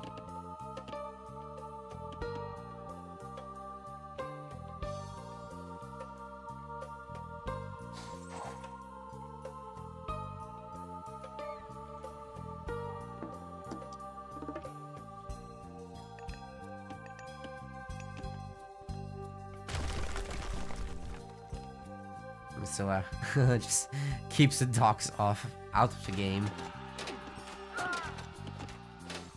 Now this infantry is gonna do bonus damage against the fortress, so you gotta be really careful not to lose this. Will there be more units for Kvov or not? He's making so many Peltas, but there's gonna be suddenly Minotaurs from Chemo.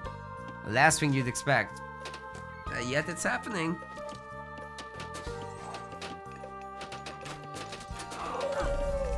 Ceasefire is a wise choice, I would say. I agree with it. This is great. You know, if Kvov can even squeeze in something like, I don't know, heavy archers, even better. A Nemean lion. Oh, that's such a huge play, actually. I love that. But it needs to get here soon.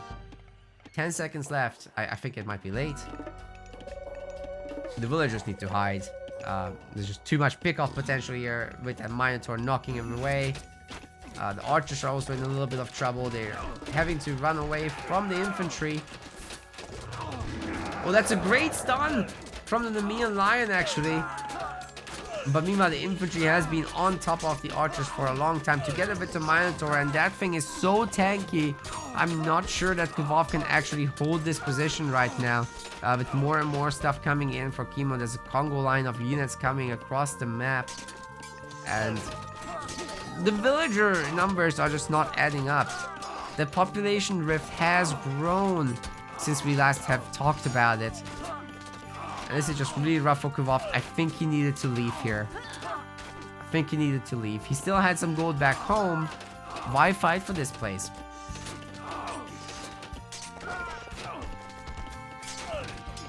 Maybe he can hold on. I mean, a lot of the units here are going down. And, you know, the heroes are cleaning up the Minotaurs.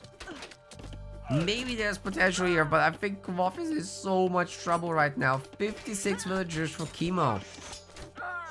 But the fishing no longer plays a factor here. It's about equal, but there's no gold for a Poseidon player. Cannot make units. Where to from here? The Peltas can't fight Hippospist, they lose.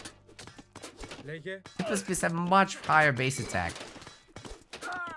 And much more health, most importantly.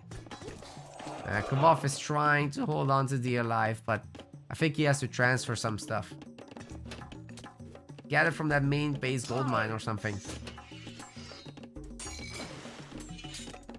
Oh man, these villagers just aren't really all attacking. Just running around. Both of the heroes are out. Maybe there's a little bit of hope, but look at that army! Oh my god, there's 4 Minotaurs here. think Chemo should consider Bull Minotaurs at this point. Just get the Labyrinth of Minos upgrade. He's trying the Scylla thing again. I don't think that's gonna work, but at least he's gonna have something to harass the fishing ships. That's the one thing that's right now keeping Kvolf alive. He's also pumping his wood into centaurs. I like it. Centaurs can kite this all day. That's a good idea. But hey, the Minotaur's now in the wood line. I'm not sure Kvolf is looking. He's also getting hit on the other side. The Centaurs are trying to hold the location. The two heroes also tanking as much as they can. The villagers still getting absolutely bullied by the Minos. This is not good. Down to 40 villagers now. Chemo's advantage is growing over time, not shrinking. And he's got 2 town centers now. Yeah, I think Chemo's gonna run away with this game, ladies and gentlemen. This is almost impossible to come back from such a big discrepancy. Chemo's easily able to outpump Kvolf. But for now, he's not. He's like producing less than Kvolf somehow and pumping on the sea instead. Which could work or could terribly backfire. He's grabbing TCs instead. With that many centaurs, I'd be worried. That's actually scary. Especially once Atalanta pops out, especially once all these other hoplites are made. Okay, this is actually looking really solid for Kvolf. He might have a comeback. He's got 163 population, ladies and gentlemen, because he's using all his resource types. But I'm not sure that rate was particularly effective. Chemo's gaining villagers faster than he's losing them, and I think he should be easily able to slap down a fortress somewhere now, and then build up to the Mythic Age with Hera, get a huge lightning storm in. Oh, that's a good set of villager pickup still. Not bad at all. Okay, that one didn't actually die. Dude, don't run into the army. The units clump up a little, take a bit of a beating from the arrow volley. Oh, the villagers are gonna lock in the centaurs. Holy crap. The heroes are gonna annihilate them. What a disaster for Kvolf. Why would you do this? Oh no. He's run through the heroes. That was such an unfortunate path for him to take. The mass Palatas is actually getting some work done against the infantry. They're high enough in numbers that it actually works. I don't think you can stop this fortress, but a bunch of villagers can be picked off here for sure. Chemo's saving as much as he can, but a bunch of villagers still following Kvolf ought to pick them off, if possible. Now, Mythic Age will be available for Chemo, but he just spent all his resources, and actually the guys are at equal footing. But what Kvolf really needs is to get Mythic then. And even then, I'm not sure what he does with it. Right now, the population difference in villagers is still very scary. Chemo is just running away with this economy. One more pickup for the Scylla, that's great. Artemis is coming in, but what are you gonna do? Earthquake one town center, and then the other two still work? I don't think that's the way.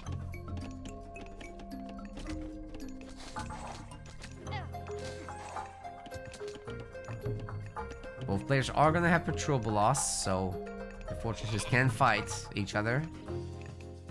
By the way, Petrobolos are amazing against other Petrobolos, or, well, Siege against Siege in general is really strong in Retold. That's something to look out for.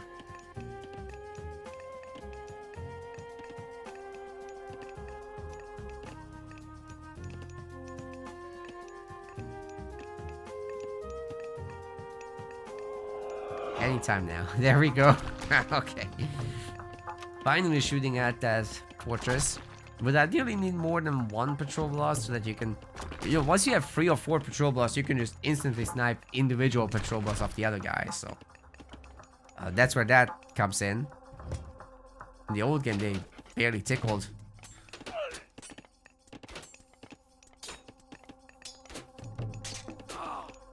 And a single villager kill there for the other fortress. Not a big deal. But Artemis will be in. And then Salt Amphora as well will be boosting Kvolf's economy quite a bit. He's finally getting the second settlement. It's very important there. As I was saying, the Petroblas versus Petroblas is just brutality. But Kvolf baited it, and this one will be picked off very easily. Alright, Artemis is in. Let's see what they can get done. With the Chimera, with the Earthquake, a lot of potential play options available. Where are those guys going? You're scouting with villagers? Dude, that's expensive. Yo, oh man. Our boy already doesn't have a lot of villagers, and he's throwing away some for an earthquake.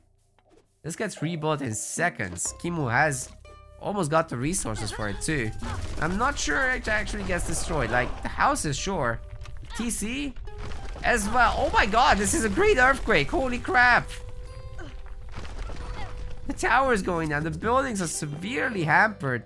I think Chemo will not be able to make units for a very long time. He's stuck on 50 population, 60 now. Second Chimera is out, and the roast is in. The Minotaurs are now steak.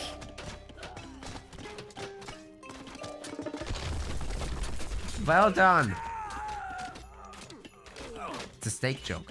Anyway, those Chimera are burning the Peltas. Oh my god, the Peltas have no tools against this. Another Chimera fire stream coming in, and every single archer is getting annihilated. Kimo is desperately trying to rebuild, but can he actually get it done? Even with a great lightning storm, I'm not sure he has the momentum to bring this back.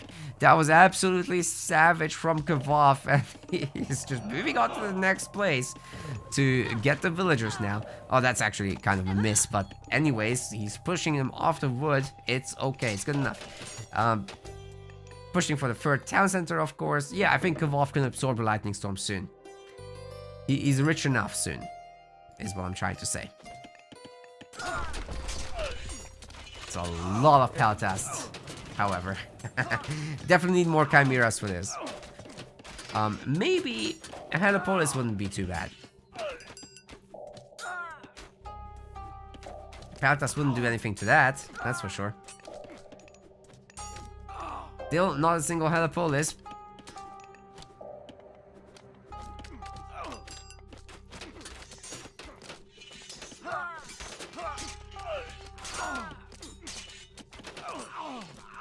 Great micro for Peltas versus Peltas there, but now these guys are having to pull away from the Hippospis. The Hippospis are just really tanky, so this is not something the Peltas want to fight. Really funny encounter, that one, but yeah, Peltas only against archers, please. And under the guard of the fortress, of course, these guys are not going to be able to last for a long amount of time at all. Once the Peltas clump up again, it's time to go in again with the Chimera. Kimo still trying to pump Scylla. What is going on? Just get heroic fleet and make triremes, my man. Oh no.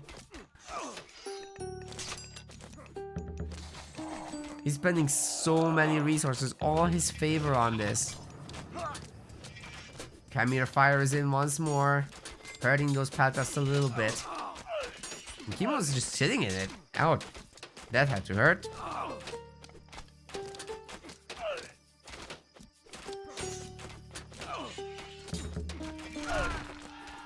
Holy crap, he's taking the 4th TC.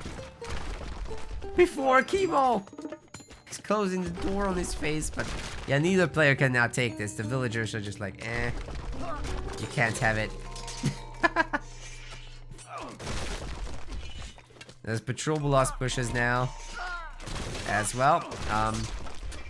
This is a really good Peltas army from Kimo, though, I have to admit. 190 population from the man. Kvolf is gonna have to come up with something better. It's all Peltas, baby. I would actually like to see a bunch of Hippicons at this point. Or Hippeos. Why don't we have Hippeos in this fight? That would be great. The Zeus infantry getting on top of the fortress is of course brutal. Fortress fire, picking off as many Peltas as they can. The other fortress can't shoot. It's just out of range. But it looks like the Zeus infantry will be picked off in the end. And the fortress stays up. And this is where Helipolis comes in. Those are great units.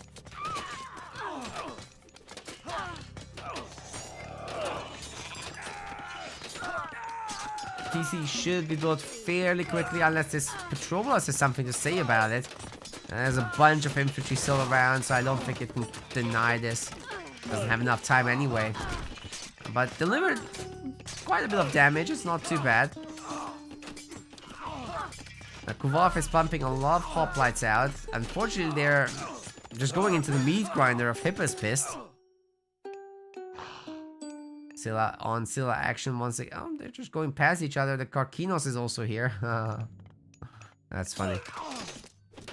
Anyway, Kuvov now has more fortresses, and you know, if he makes a third fortress here, that could be kind of brutal. Can he hold this one? The repair is coming in. Is it enough? Ooh, the infantry is getting thinned out slowly but surely. It might be enough actually with all these extra guys not getting to touch the fortress. Okay, Chemo is committing heavily, but the repair is still so good. Trying to shoot down the villagers now. That will reduce the repair rate coming in, and the fortress will be destroyed, but it's Poseidon. So that's a heavy commitment from Chemo. Oh my god, all the Peltas are dead. What happened to Kuvov? This game is far from over, ladies and gentlemen. The villagers are getting caught by the Minotaur. This fortress is destroyed, whereas the other one is sticking to the ground for now. Petrobolas will, however, finish it, but now 8 militia will be joining the fight, and I don't think those Peltas can hold this. This is gonna be still a super good push from Kuvov, even though he's getting a little bit bullied on the other side. It's more or less fine. Chemo's trying to get fortified town center, but this TC is already heavily damaged. If a Petrobolas came out, or a Helipolis, I really want Helipolis, by the way, that would be great. Why isn't Kuvov fighting this? He's got the army lead. I'm sure Chemo's pumping hard, but still.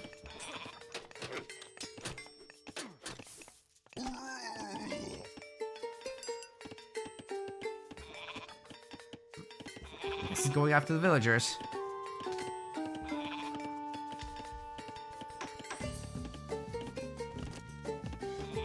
By the way, as far as the upgrades go, we only have copper shields on this army. Maybe that's part of the problem. What about Chemo's? Oh yeah, he's got bronze weapons and shields and copper armor and ballistics. That's great. He's even got Dionysia. Oh, there's the Petrobolas. That's going after the TC now. But Chemo going a bit to counterattack, trying to find the gold miners. There's more gold mines, however, where Kuvov came from. He's currently aggressively scooping up this one. And the villager count is okay. Chemo might be actually too heavy on villagers. Kind of a target at this point. And the Artemis poison is in from Shafts of Plague. Man, Kuvov really needs some armory upgrades, holy crap. If Chemo makes it to Mythic and does a Lightning Storm, this could be still devastating, especially on this forward location with all the gold miners. But I think it's time for Kuvov to potentially take the PC, but then we're looking at a base trade. Because Chemo is absolutely taking this location over right now. Kuvov is going to try to make some more fishing ships. And it's a base trade. Champion Archers is in. Half of these guys aren't even fighting. And let me tell you, the Hippospist will shred the hoplites. So after that, they get on top of the Peltas, and they'll be winning that.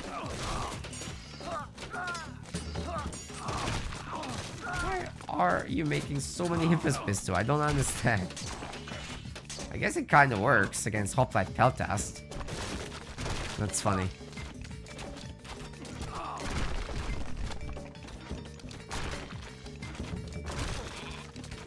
Chemo did wipe out everything on this side, and now is taking the TC, but Kuvov was just a little bit faster on his own side.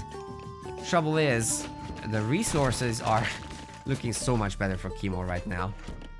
He's working his way towards that mythic age. He's high population. He's got a villager lead as well. Maybe not a big one because of the fishing ships, but it's still something. Nobody has a trait.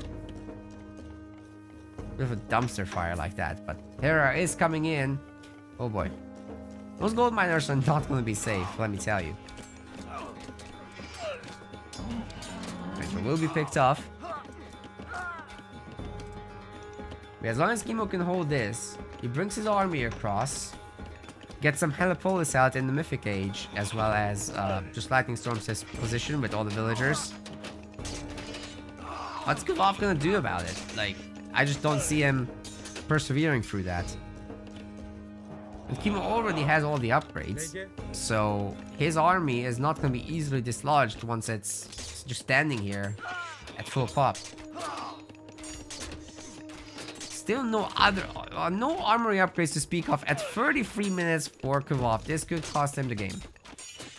And this is just game 2, by the way. We got a best of 5 going here.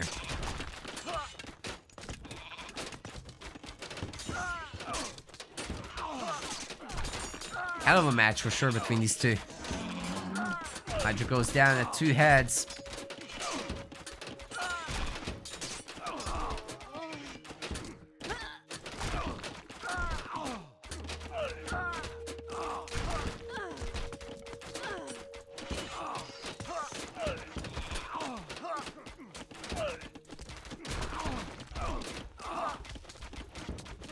And we've got Polyphemus coming out also.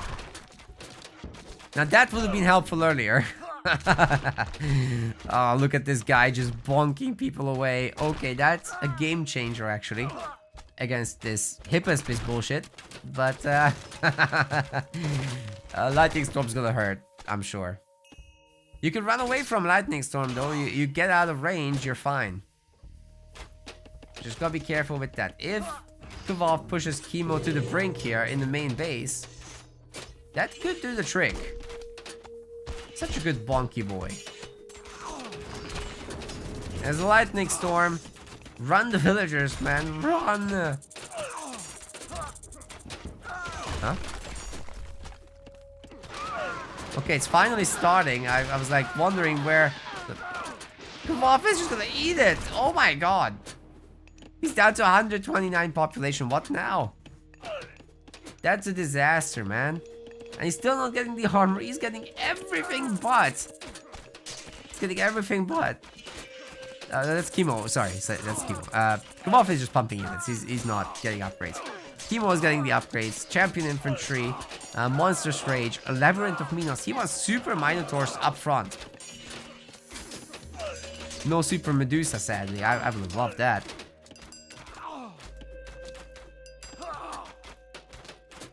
Wait, what gives her all these hit points? Oh, Dionysia, of course.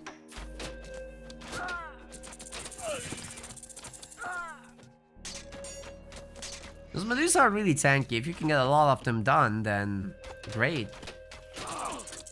Not so easy to keep them alive against Atalanta, though. I recommend them in the Norse Mirror. Make a lot of them in the late game if you can't push. You get Temple of Healing and stuff like that. Build a lot. It's my favorite thing to do.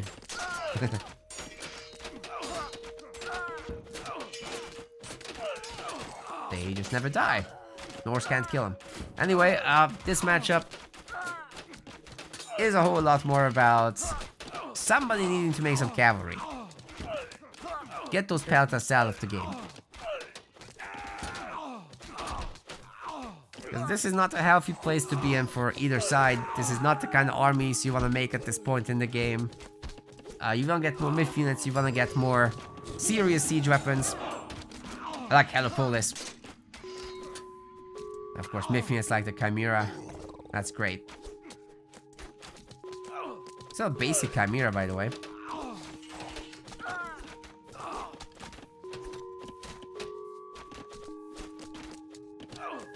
Hippolyta should be ending this Minotaur. And then it's just a matter of doing something about those peltas. Dinosaurs are so fast at 6.1 speed, my goodness. Patrol Boss has been chipping away at this fortress now. But Kimo is just happily farming here in the front location. He's now getting face off to Gorgon. He can't decide what Mythian to make, but it doesn't matter because it's all Paltast. It's always has been. And Kovov just didn't have that whole thing clicking where Poseidon makes cavalry. I don't know. It would have been so helpful, but neither player ended up trading too much. Kimo ended up at the end with a good trade though. This is actually a respectable amount of stuff. Can we see how much they were gathering? Only 32 per trip. That's garbage. My god. Wow, some of them even less. Well, really nice comeback, and we've got ourselves a series. 1-1 is now the current score. Excuse me, misclick. The ore resource collection has been heavily in favor of Kimo. I was yapping about this the whole time, that he just got a much better economy throughout. And then having the armory upgrades just resulted in this kill-death difference. Wish we could see that during the game, but oh well. It was obvious enough, I guess.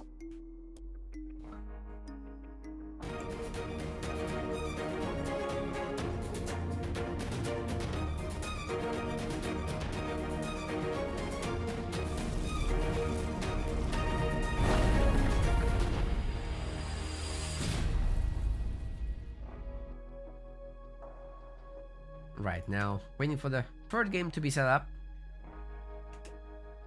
I'm gonna get their gods and the map, which I have no idea what it's gonna be.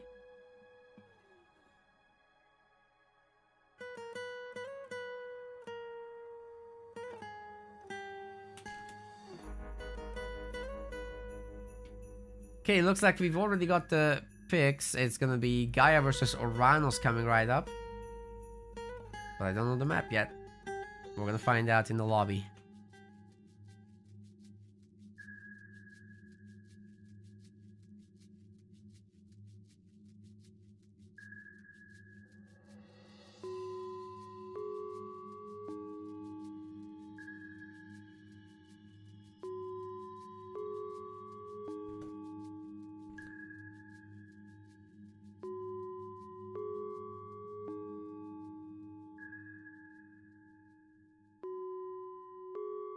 Really could go either way, this one. And you guys are gonna get at least 3 more games out of this. Well, 2 more, sorry. Math is hard, don't do it on stream. Should follow my own advice though sometimes.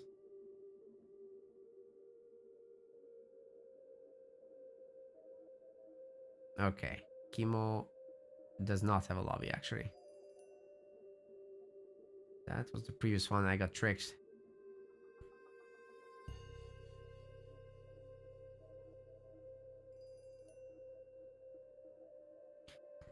Oh, I saw a question earlier about how far the games are going today. You're only supposed to go until the round of 8. So when there's 8 players left, we move the rest to tomorrow.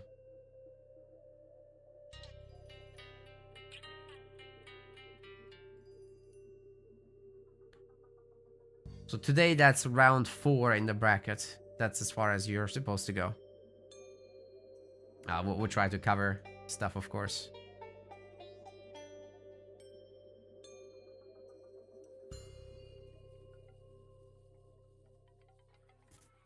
Nice, we're quite well spread out. Boyd has been covering the stuff near us. So tomorrow we're gonna converge. Makes sense. And now I'll try to today pick up some games that the others have not covered.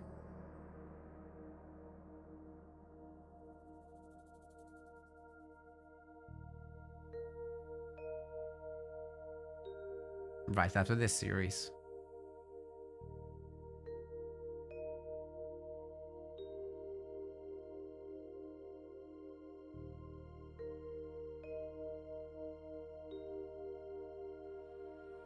Once I can find a lobby, that would also be helpful. I can't see it yet. I think the guys are probably just getting in there. Sometimes it takes a moment to show up.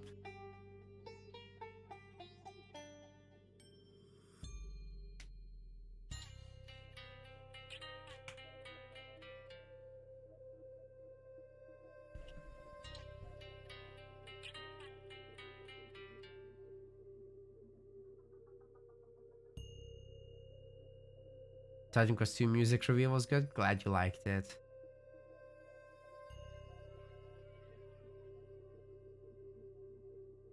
Alright, since I can't find the lobby, maybe I'll combine my chats. Let's see what we can do there.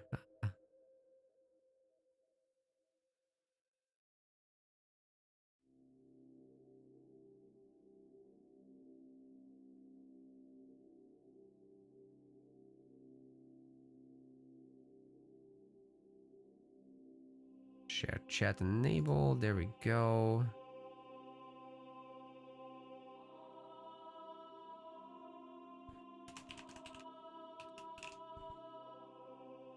There. Let's combine the meta place and the personal chat. Cool, that should pop up now. Or not.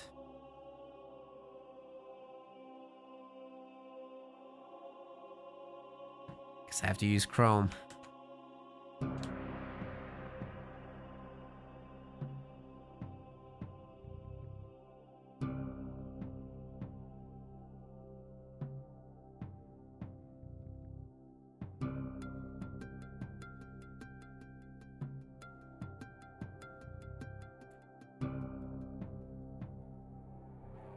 Okay, see if this works. I think we should have the shared chat now. I just need to mute everything for myself. And the chat should be combined. Is that the case? I think it is. Oh my god, that's so cool. What do you guys think? We just combined the viewership. That's great. Okay. Let's go.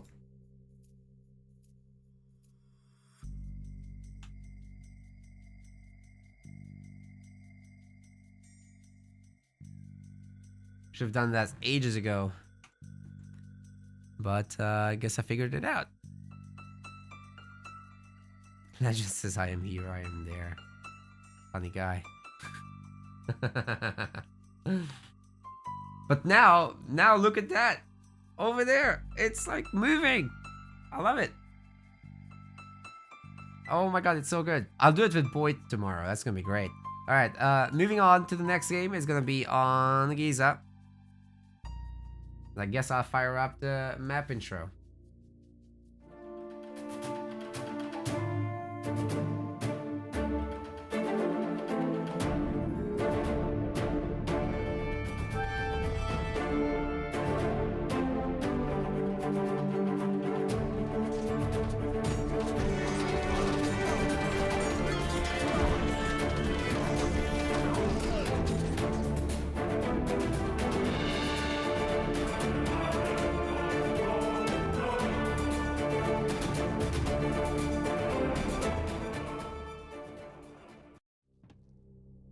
Ladies and gentlemen, we are here, and in the blue color, this is Chemo playing as Gaia.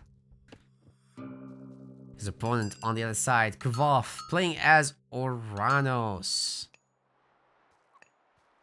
That's a red color. It's crazy. Alright, the Oracles are going to be looking for the pick-me-ups, getting a bunch of goats home. This matchup is a lot about economy versus the snowball effect. So Gaia gets the numbers. There's no doubt about that. You get these early upgrades. It's absolutely devastating how powerful the economy can get. But Oranos does have Shockwave. You can win fights with this. Fix the score. Indeed. I need to fix the score. I'm sorry. Oranos has the potential to win fights with the shockwaves and then win harder because you already want to fight, and winning harder gets exponential. It's really brutal. Once a bunch of units get removed, you just snowball super, super hard as DPS gets reduced from the enemy army. Alright, Giza. Pretty defensive normally when it spawns big cliffs. This time, the cliffs are tiny. They're on the edges of the map. They're useless. So they're not going to impact anything, these two. This one has a slight impact for securing trade in the late game, but we don't care about that in this matchup for a really long time. Task of the Iron Boar is one of the relics for cavalry health. Then we've got Scales of a Catoblepas, which is for pierce armor for myth units. Then we've got the Ship of Fingernails as well for free food per overtime, and the Ankhofra for free favor overtime.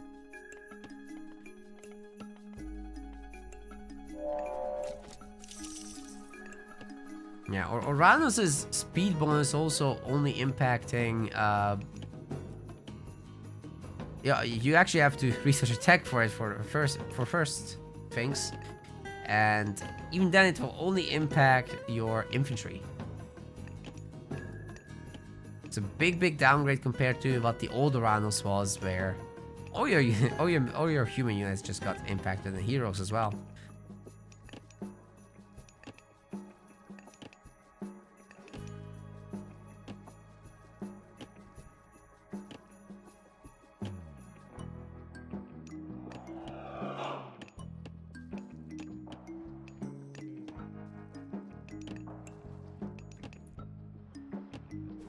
Well, Oceanus versus Prometheus is gonna be the name of the game. Prometheans can be a really solid core of the army as well, so it makes it very difficult for the Gaia player to fend that off, because you'll have to convert this extra economy that you've got into heroes. That's expensive.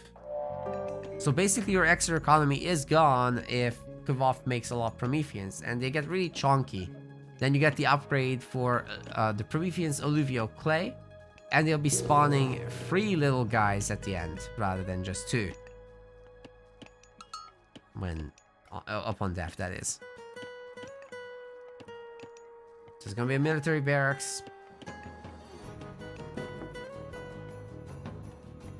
Is that a sky passage? Yes, it is. I wish the production bar also covered buildings, not just units. That would be helpful here. Now the relic getting picked up.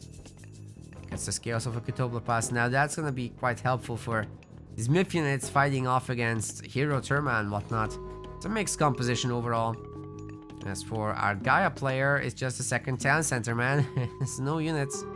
So Oranos has open hunting season, to be honest, especially with several Prometheans knocking down his temple.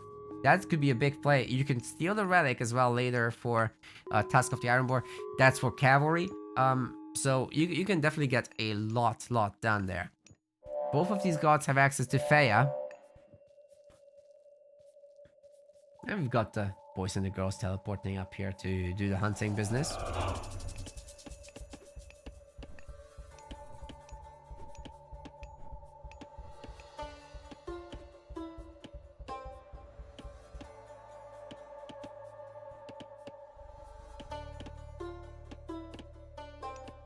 Chemo not really pumping too hard. Or, sorry, Kvoth not really pumping too hard. Chemo just chilling. Is this gonna be a peaceful game as well? Don't you dare. The Atlantean Mirror needs to be violent and bloody. No more peaceful games. No more ceasefires. Let there be blood.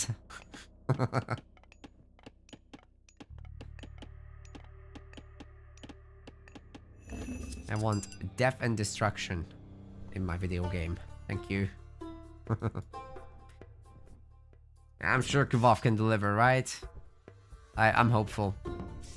Yeah, that looks like something. Something to whack a temple with. Something to steal a relic with. I love relic stealing too. It's fun. Hey, the Caladria has been taken down. First blood.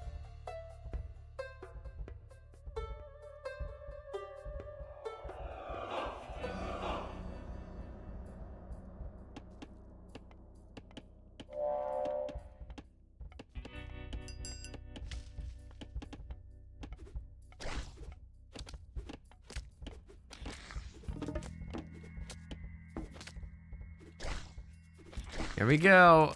Do you guys think these Prometheans will take down the TC? Oh my god. I think he's just gonna bonk it. With alluvial clay, like I said, there's gonna be 3 little guys. And these Promethean offspring still do a little bit of crush damage, so... Not easy for the TC to stay alive, but it is regenerating on the Lush. Which it itself generates. And Kvolf has more than enough Terma to pick off the others. But there's Shockwave to think about. So do think about it. Kvolf. How are you? You're not supposed to lose to this. Come on. Man. He just lost all his Terma. Oh my god. Okay, yeah. I was about to say, like, come on. If that had happened at the start, this would be a very different kind of game. Could have 4 more extra Terma and still win the fight.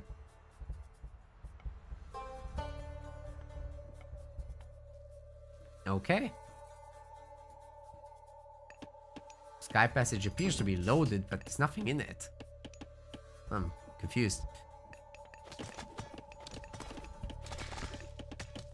Doesn't look like Murmillo have been upgraded yet with anything. But Serrated Swords is coming in actually for chemo. These are just normal speed Murmillo for now, so... No Empyrean tech just yet.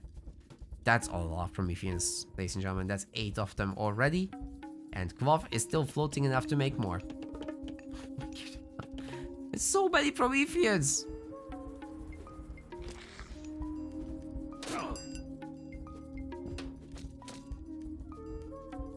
And Kvolf has a huge advantage militarily, but the economy is starting to bite him. Kvolf's pump is getting more and more significant over time. It's no longer the case that he's spending everything on this town center's production. The Murmillo and the Terma are now on top of the Terma. And Kvolf actually has to hide a little bit back in the base. He's having to use Carnivora as well on the defense. Wow, that hero Murmillo was getting ganged up on. Maybe the Oracle can be used to help defend a little bit at least. Like, take out the little guys. But don't punch him. Punch the TC. It's negative damage getting done here. Multiplier-wise at least. The Murmillo is gonna be brought in. There's enough Mythonians here to beat them up, but just barely. Chemo's getting a ton of heroes. Can this actually work out? The 15 favor Shockwave is gonna be ready to go momentarily for Kvolf. He could have maybe decided to fight this if the Terma were here, but he's running away. I don't like it. You really need to put on the pressure, because if you don't, you're down to TC as Kvolf right now. It's not acceptable any longer. 66 civilian population to 50. This next attack must get the job done. There's no playing around this anymore. I guess the Gold Star play is available, but this is the Gold Star location. And as you can tell, Kvolf is walling it off with the SimCity. That's not easy to break through, not like a wall. Ooh, that's a great Shockwave though. The Terma need to target the Terma, otherwise nothing's gonna get done. Murmillo can do this all day long. Mostly. Prometheans are getting on top of the villagers. So it's starting to look pretty good.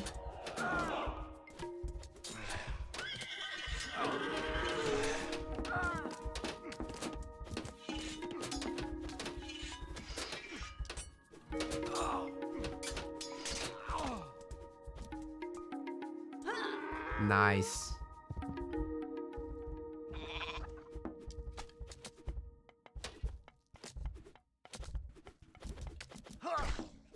Dead Oracle, and now I think Kuvov absolutely has overwhelming numbers. There's no excuse not to attack this DC. Chemo is in a world of hurt. He's trying to use his Terma on a counter-offensive. I don't think that's gonna happen, buddy. This is where the trouble is. Kuvov is still fighting the Terma. Man. He's getting so overwhelmed. Chemo is. This is nasty, nasty business. But if Chemo can hold one last time and get this army out of here, he's gonna be in a huge advantage. Oh my god. Okay, the gold miners are about to be discovered. And if these additional units chase them, it could be a disaster.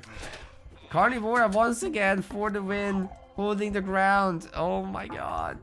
He just sent Kuvov back where he came from. But there's this whole thing happening. The villagers are now kitchen knifing what little units Kuvov has brought in. But there's so much more coming. Oh my goodness. And you can immediately see Chemo Congo lining to that location. And that will allow Kuvov to just go after the town center. Which is, by the way, very well protected with additional buildings. But guess what? A little bit of bonus damage from the Prometheans coming in. Myth unit to Myth unit action. And now the TC gets taken down. And the villagers were forced off the gold mine. And some of them are dead. So he's finally starting to equalize that civilian count. And we'll be able to knock TC down as well without too much issue, I think. 500 health and dropping.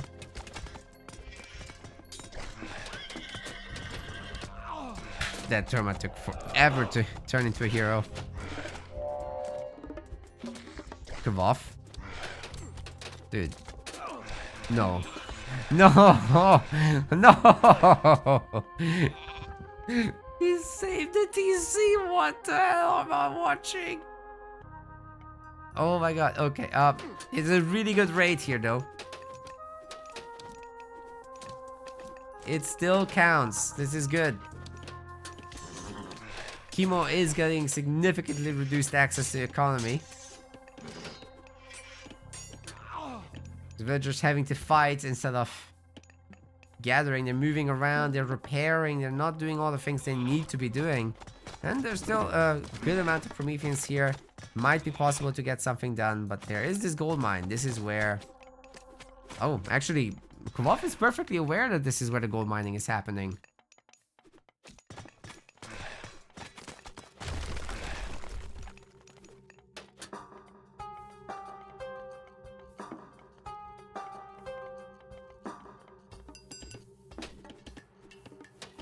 Not too many pickoffs happening on this side. But guess what? Hyperion is gonna be done for Kuvov. Oh my god, he can use that on the Terma. They'll kill each other. Terma on Terma bonus damage is insane. There were some deaths. There's some really low health Terma now. But ultimately what Kuvov needs to do is kite this. He can't fight the Murmillo directly. There's too many Terma backup. However, he's gonna get a forward town center. He's gonna be able to get his Quintarius out now as well. Hopefully. Well, maybe not looking at it, actually. There's none in the production. Oh, great pickoffs against the Murmillo. They definitely did overextend without support this time. It's a huge army of Mongol cavalry is what this is now. You guys remember early Age of Empires 4? That's how it looked for a while. Terma are not supposed to be around for this long. You're supposed to replace them definitely with Quintarius and stuff like that. And you know, when Chemo started walling off like this, that really stopped the inflow of units.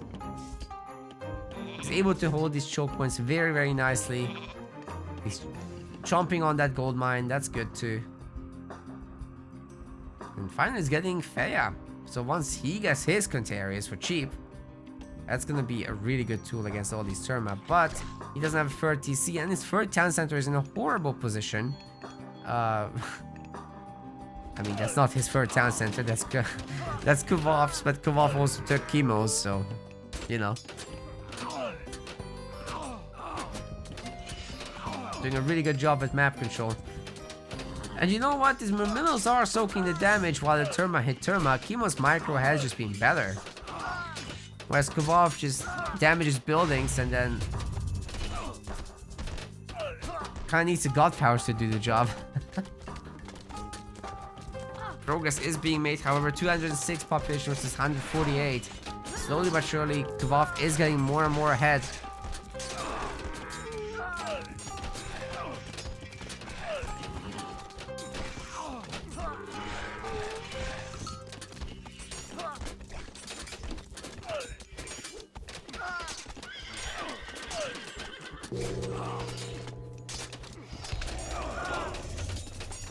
That's a lot of Terma heroes. My god.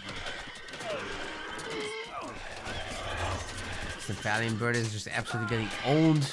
Mostly because of the Satyr, but also there was the Valor and Terma hero. He was still desperately trying to hold on. I would like to see Contarius, honestly. Just, even if it's basic Contarius, they will be better against this than more Terma.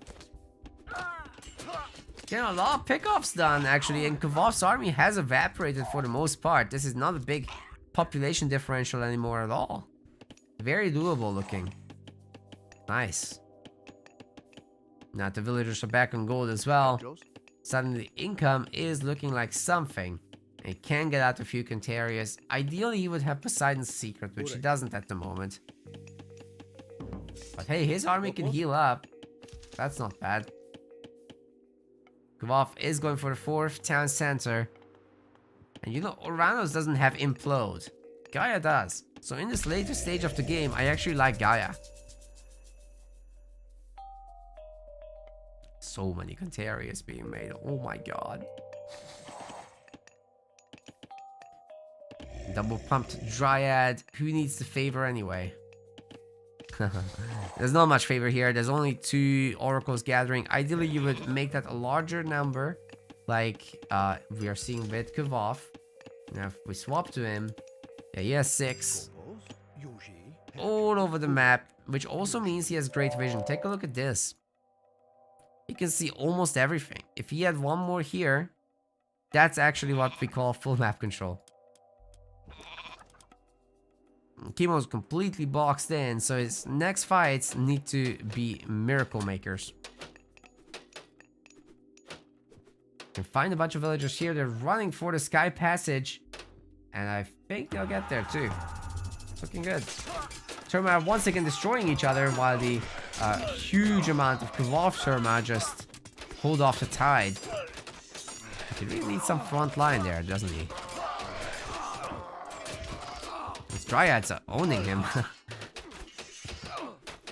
It's just, Chemo doesn't have the numbers, man. Maybe once the Contarius come about. Ooh, he doesn't know. He doesn't have the line of sight that Kvov does. So many Contarius joining the fight now. But they're crashing right into the catapulties. That's rough. The tournament continue being valuable, actually. That's crazy. Surely not against that many Contarius. There's no way. There's no way you can hold this with Terma. Oh my god, Chemo might actually bring us back. But the infantry is so well positioned. They never fight the Dryads, they always fight the cavalry, and they're melting down. This is a face-melting army here for sure. Kvov maintains his population lead, 200 almost for a second there. Oh wait, they're equalizing now. They're kind of equalizing. Heavy infantry will be needed to hold on here.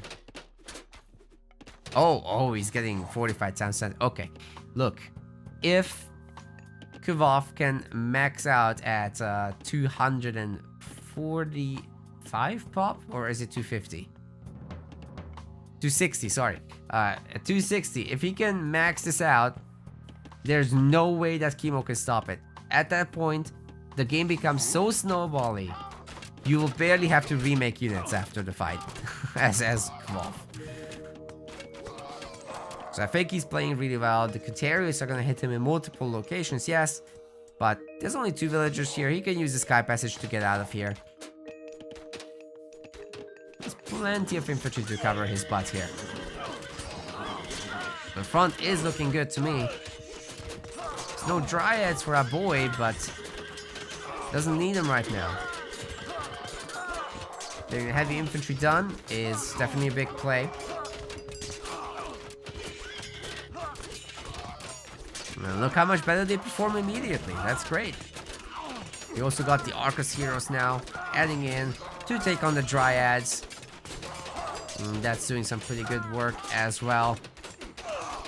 Population counts remain similar-ish, at least for now. With Chemo also starting to add in some archers, the infantry is no longer quite as good. But Kvolf does stay ahead in the population count by a large margin. He seems to be staying so.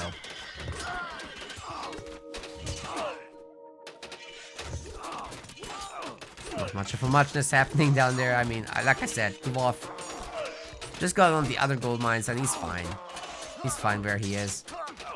Really like the small slice of Terma getting picked up here to go after the Arcus. They did a great job with that. You no longer really want to be making them at this point. So the swap to Arcus is good by Kvolf. He will pick off all the infantry that comes across. He will be able to win the Archer Wars because he has more of them. Look at that massive production queue, my god. And one more Chaos comes down, and I might want to say that this is the last one. What's about to happen to these villagers is... well, close your eyes, I think, chat. This is gonna be rough.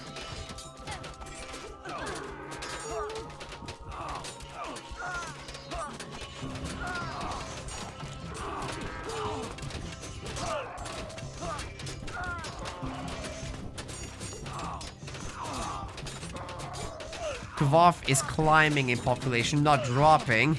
He's now 215 population against 120.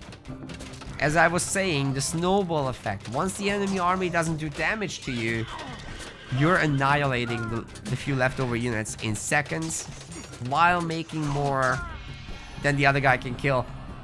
Kvolf putting in a clinic in this late heroic age. Very, very nicely done there. Funny we never got to Mythic, but I think that was super fun.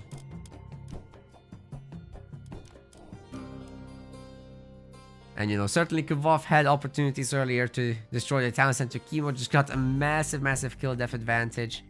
What you're just gonna do is you leave those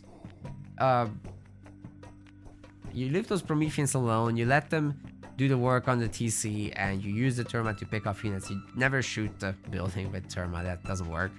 But yeah, Kvolf was ahead by enough that he could just do whatever he wanted after that.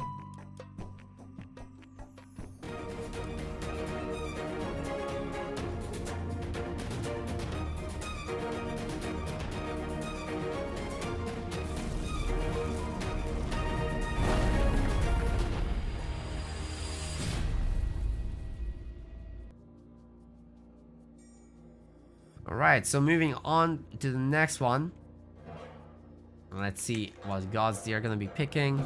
Chemo already has his idea. I think they're probably in a lobby somewhere. I'm not even sure what the map is. I'm pretty sure they're supposed to do the maps first, but they don't announce it. So I think they might be... oh, okay, Marsh is going to be next. Finally, I see the chat where they're doing this. We figured it out, chat. We figured it out.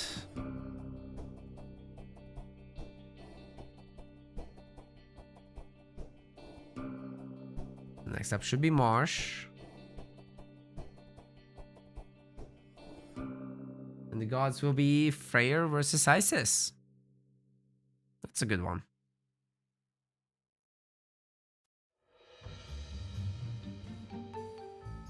So this is where we're at the moment. It's not 1-1, but 2-1. With Kvaff just winning.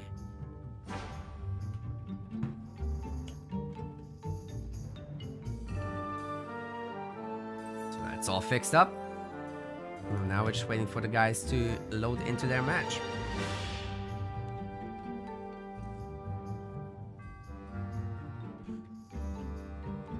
Very likely that we'll see a 5th game, actually. That would be the first one. And I don't think any of the other series are this close. These guys really delivering here.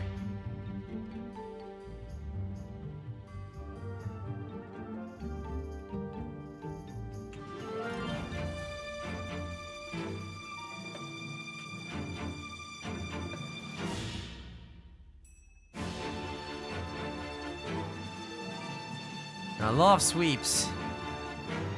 But some series did go all the length, so that's nice. Some best of 3s did go all the way.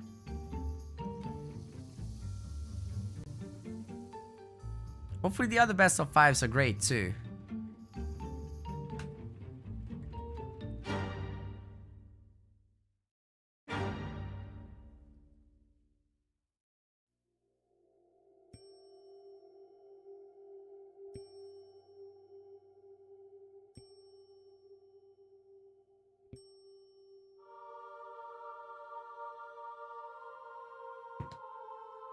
Trying to find this lobby.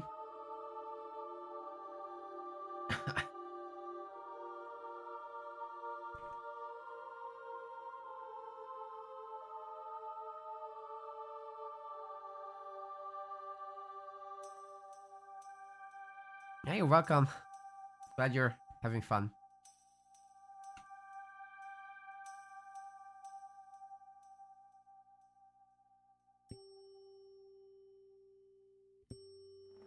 Glad you're having fun.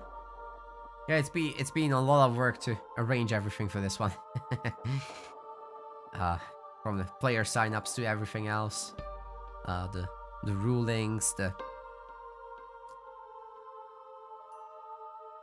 chasing the assets, setting up everything. Oh god.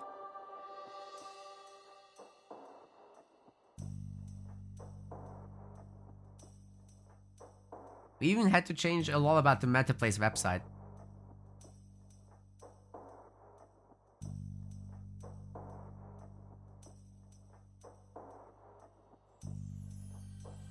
Make a buff. That is you. Are you guys in the lobby or what? I can't find you guys. Oh, you're also waiting. Great. Then we're in the same shoes. You want to take over the stream a bit while we wait?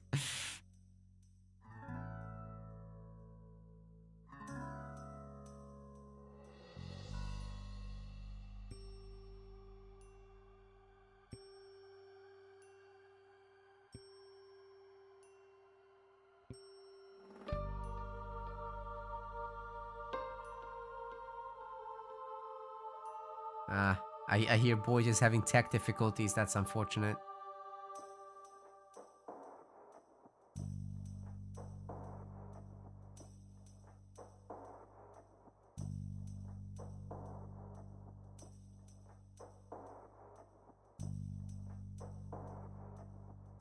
Hopefully that's been better as of late. I think it's very important to join the games as soon as possible because if there's delays, then the stability does suffer a little bit. But I mean, if we're doing this all as live as we have been, I think it's okay, actually. Alright guys, I think the lobby's up, so we should be able to join momentarily. And it's time for you guys to see the Marsh intro, which we haven't been to today. We haven't been to Marsh. Let's go.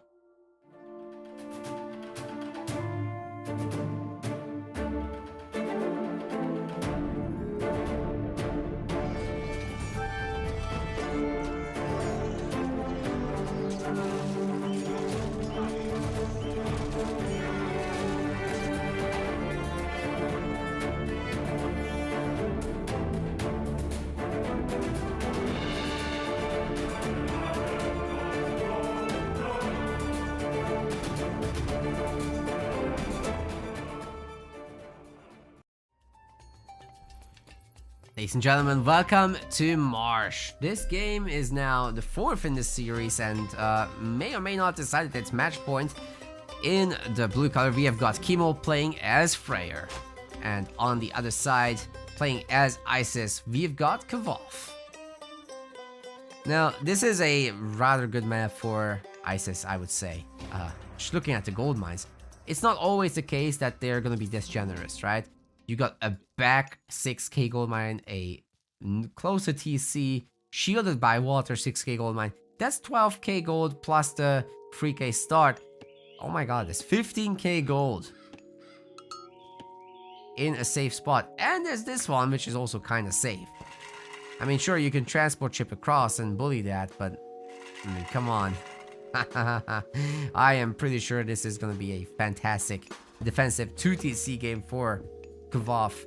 Whereas for Kimo, you have to get into the late game anyhow with Freyr to really get anything done. I don't think you should be aggressive here. You just do your own boomy thing and it should work out quite nicely, I would say. That's the mission here, in my view.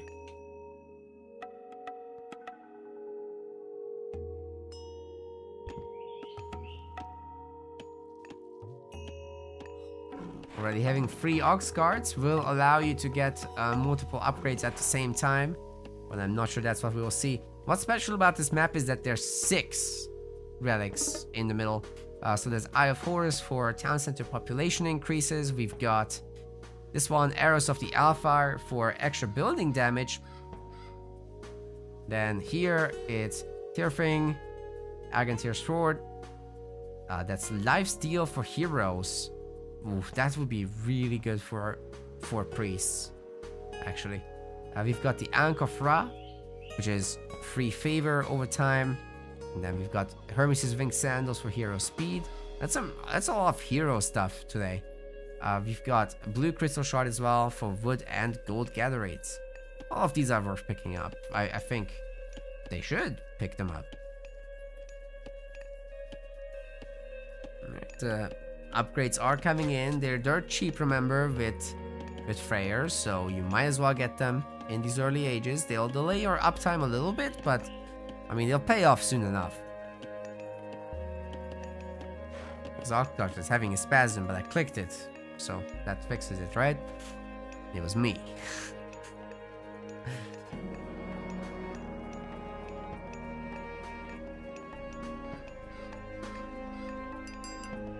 Ah, the priests are out and about. Kvolf is paying attention. Great. I love it when people love the relics. It's a very defensive walling with the houses that we've got going on here. He really does not want this temple to be attacked. Oh my god. We've got a second monument coming in also. And Anubis is going to be the next god. And actually Kvolf is opting for a frontal hunting position, leaving this for later. This is smart. And guys, I'm still pretty certain that he's gonna turn around at some point, take this pharaoh and some of the villas to build this up, and then with Anubis you use your 2 Anubites or whatever. You don't really need more than that. 2 is fine to run around, muck about, get these villagers off the wood, force the heroes to chase those around while you actually safely boom in the back and get to the heroic age. If you're really good at micro and if you keep healing them up between the raids, then I think that can really be highly potent. Plus you got snacks. The snacks will help protect your town center operations or whatever. Right over here, put a wall here, and that's all you need really. I'm gonna have an Asgardian Hill Fort called in, which, you know, as soon as the Hersier returns, which, where is the Hersier actually? It's going places. Picking relics. That's good. So the hero lifesteal is gonna actually go to a Norse player, which is also kind of nice. Although you'll have fewer of them as Freyr, you might have some in the later game, especially once you have, let's say, you don't necessarily need to wait for the special Mythic Age upgrades, but at least Dodi, I think, will benefit from this quite a lot. And it's clear enough to me that Chemo is looking for a second town center here, but is this the town center you want to be grabbing? Should it be a front one? Kvov can see that, so maybe not. We grabs a front TC? Dude, what? Are we going 3 town centers as Egypt here? Hold up. It's possible. There's plenty of gold miners still. There's 10 gold miners, so by the time these guys are done, could get a third TC, huh? But that's risky. That's risky, because then Norse just goes heroic and stomps you with the stone giants, the rock giants, sorry. Probably too risky. But then again, the Anubites are going to town. That's 3 dead villagers with a faster second town center. This is great. Oh my god, 4. It's not gonna be 5, but damn well near was. Maybe with the jump in. Probably don't want to jump in on this. There's too many herds here. Ilfort is gonna complete. So priests and axemen have to leave. Speaking of priests and axemen, that's a really good mix to fight this kind of Norse army with that we're seeing. Oi. What's going on around here then? Uh-oh. Don't tell me. No! They jumped into the forest and they're stuck between the stump and the forest. Can they get out? Okay. Oh my god, that was stressful.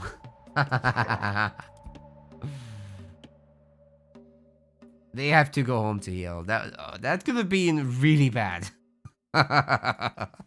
But they're fine for now. Alright. Good talk. A market? Where? Here. Why?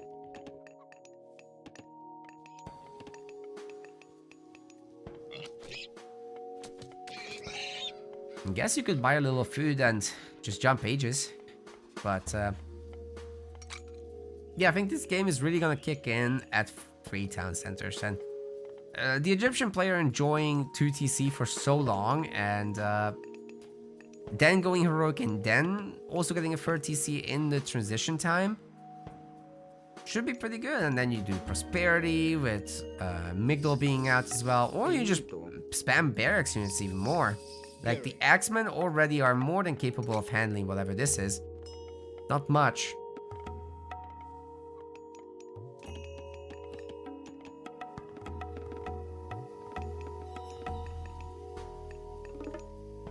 Servants of Glory. A little bit of extra speed wouldn't hurt these guys, I guess. Especially when chasing Anubites. That's not the easiest thing to do. And these are Guardian Anubites, right? So they're pretty healthy as well.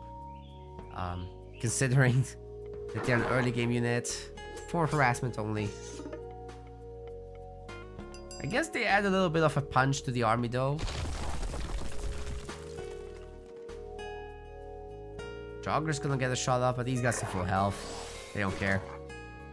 Yeah, it's nothing. You need like so many Jogger to do anything. That was a great jump. Now the Axemen are gonna just absolutely destroy that hearse here.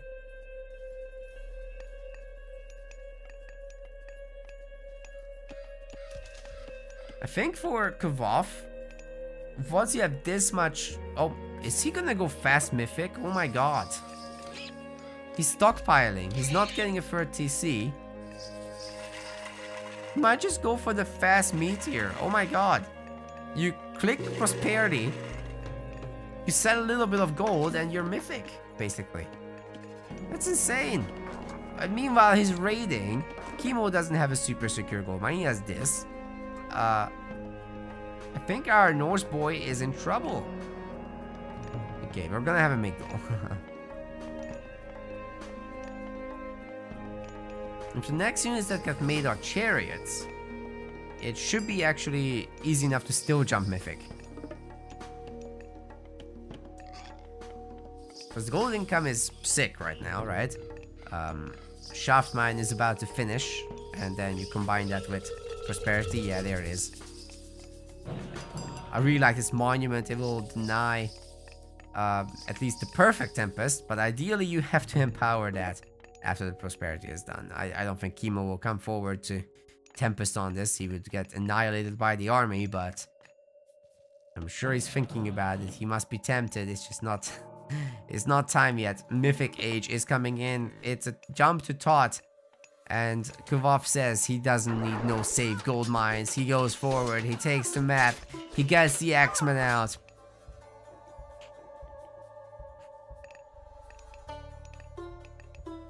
Heavy infantry and the rock giant upgrade Granite Maw is coming in. This Chemo is a little bit behind in everything. The only thing he has now is the rock giant, but I think Kuvov just gets a handful more units and he should be fine. I like the snacks here. Should probably back off before that happens, and he's completely stuck. Forced to fight this army while half of it retreats. Okay, that's not great for Kuvov, but he should be more than capable of holding here. As long as he just gets to the other side of the Migdol. This is the end of the radius of the Tempest.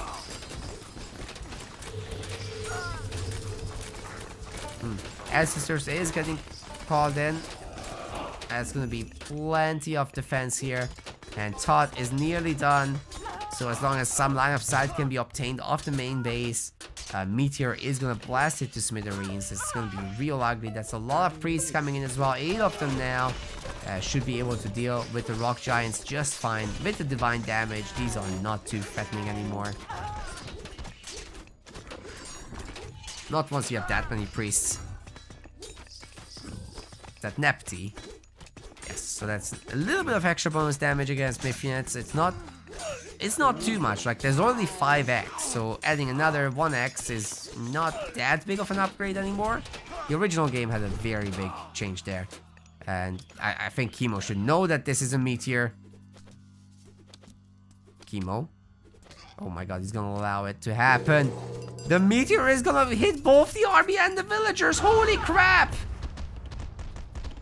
So many dead off the bat. Now the buildings are next. The TC is gonna be dead. That's another one hitting the army. What the heck? The TC is gone. The villagers are dead. And Kuvov 3-1 Chemo. Even though he's down in terms of what his seed was, he is actually so solid that Chemo just can't stop him in any way. All the metrics go in favor of Kuvov in this game. Absolutely insane. Wow. Definitely proud of Kuvov here. Just beautiful play. 21 villager kills with that Meteor at the end. Plus the Anubites, of course. 13 minutes Mythic Age. Impressive. GG.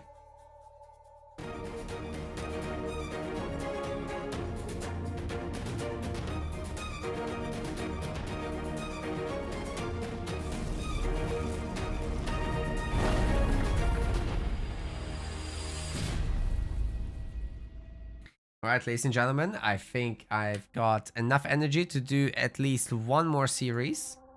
Let me see what I can find. We'll look around at these different series that are still available. I think the live part is pretty much done. But we're gonna look at some replays. There was another game that went to series that went to 5 games, so that's great.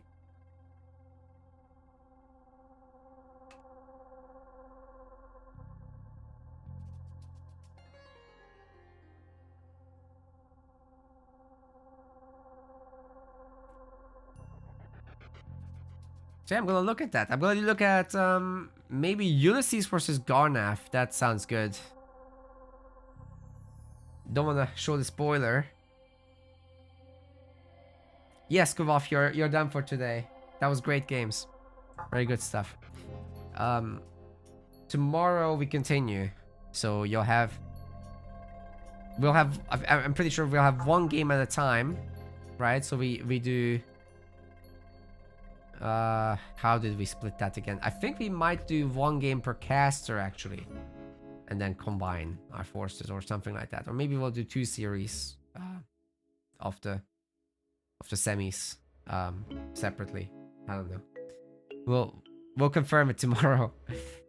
I don't know off the top of my head, unfortunately.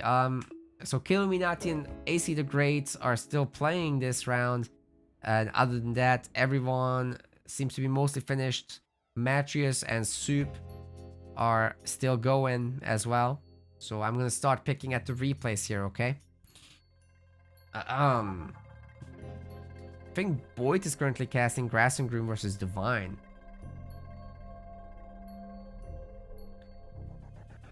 Yes, indeed.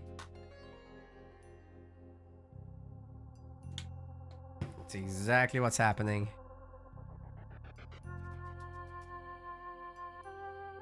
Sooner the better. Yeah, well, today you're done. So thanks very much for playing so far, Kulov. Great job.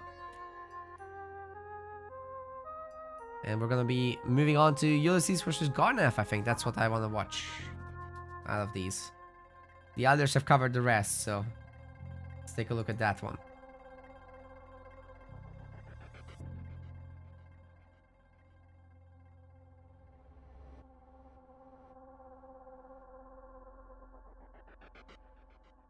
Just gonna download the games.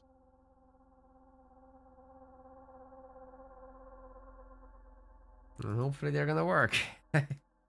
We've had some issues with replays in the past, so I'm hopeful. This is ambitious right now, but if it doesn't work, then it doesn't work. Whatever. We're gonna have tried.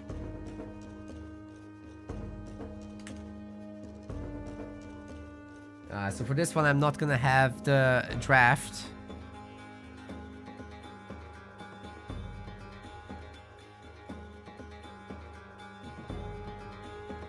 And hopefully I'm doing them in the right order too.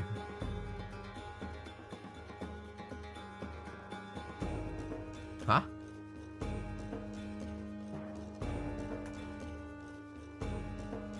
Oh no, the game doesn't play back replays now? I'm gonna restart my game, hold up. It can't be right. Oh, he put the extension twice. What? How did that happen? Okay, okay. We can fix this.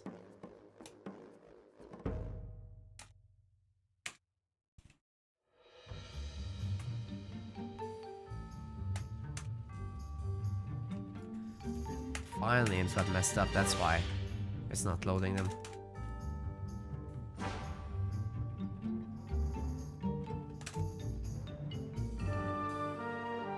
We try again.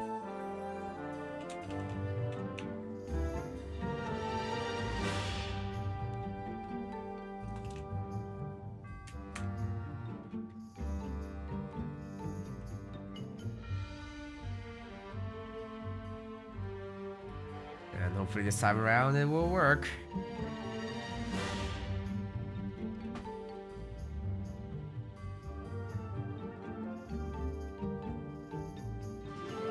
Hey, I'm a magician. Alright, they are on March. Let's go there.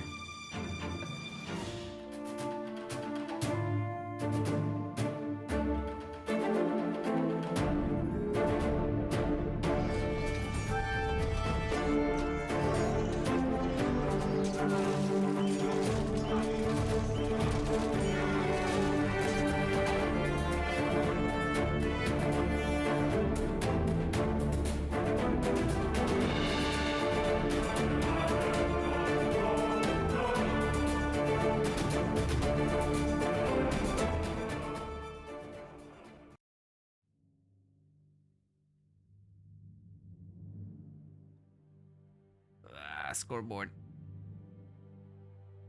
Scoreboard mishaps. Fixed. Ladies and gentlemen, welcome to Wrath of the Gods. We are currently in the round of 16. And this is a $15,000 tournament that the community is hosting. Sponsored by Microsoft, sponsored by the community, with folks like Iron Maiden and Boyd and myself involved, and there's also Yodessa helping to cast, and there's also both studios producing our assets. It's great. In the blue color, this is the one and only Ulysses AOT of the King Clan, and on the other side, it's 3D's Garnath. Let's get into this on Marsh with this Norse War. 4 versus Loki. Should be interesting. One note is that I'll be zooming around the map a little bit faster than normal. This is a replay, and I'm pretty sure I've got Ulysses' settings inherited, so I'll be zooming a little bit. It's fine. I really like what he's doing with his Berserk here. He's herding the animals right under his TC. It doesn't matter if you're gonna be losing a little bit of food to the rot, essentially. There is meat decay here, but it's pretty slow, so they'll be lasting long enough that it doesn't matter too much. It's kind of gotten nerfed and retooled a lot, so that's something to keep in mind. Now, 4 is very economically minded, whereas something like Loki, you're gonna be very aggressive. Try to get damage done here and there, get those summons out as well from the human armies, especially the heroes, so that you get extra myth units, which get overwhelming over time. But 4, you get out this Dwarven Armory, you get the armory upgrades first, even though it doesn't do anything to you in this archaic age. But what it does do is it gives you dwarves.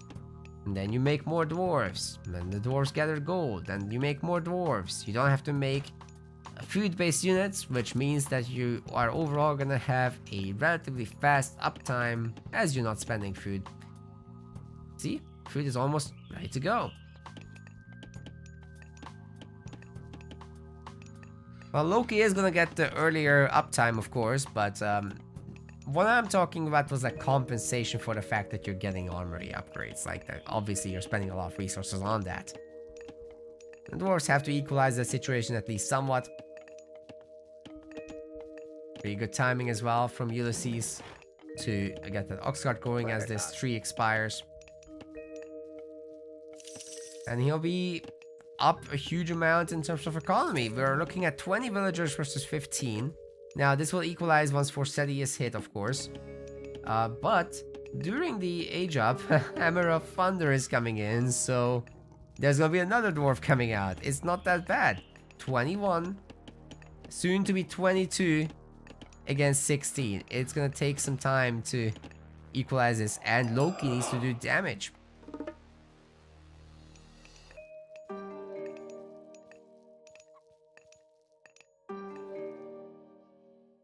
Garnath's picking up relics.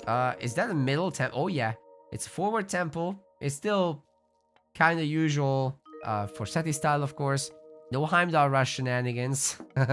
As much as I'd love that, but we're not gonna see that now. And you know, I think that's actually not quite right. So I think there is a world where there's opportunity for Heimdall rushes. Especially with the use of Einherji. So that those guys can freely cast their ability, which means your army just speeds up like a lot. And gets to give chase with that. Poking the boars real quick. Will generate a little bit of favor, at least for our Loki.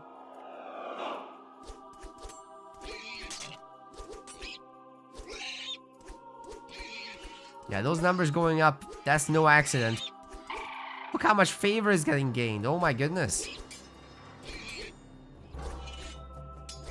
My advanced tooltips mod from Logi actually doesn't show the favor bounty. That would be a good addition, I think.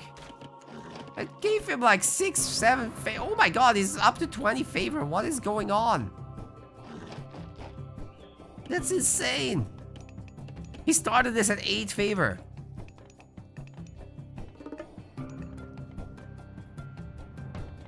What happened? With Chemo versus Kuvov question in the chat, it happened already. Here.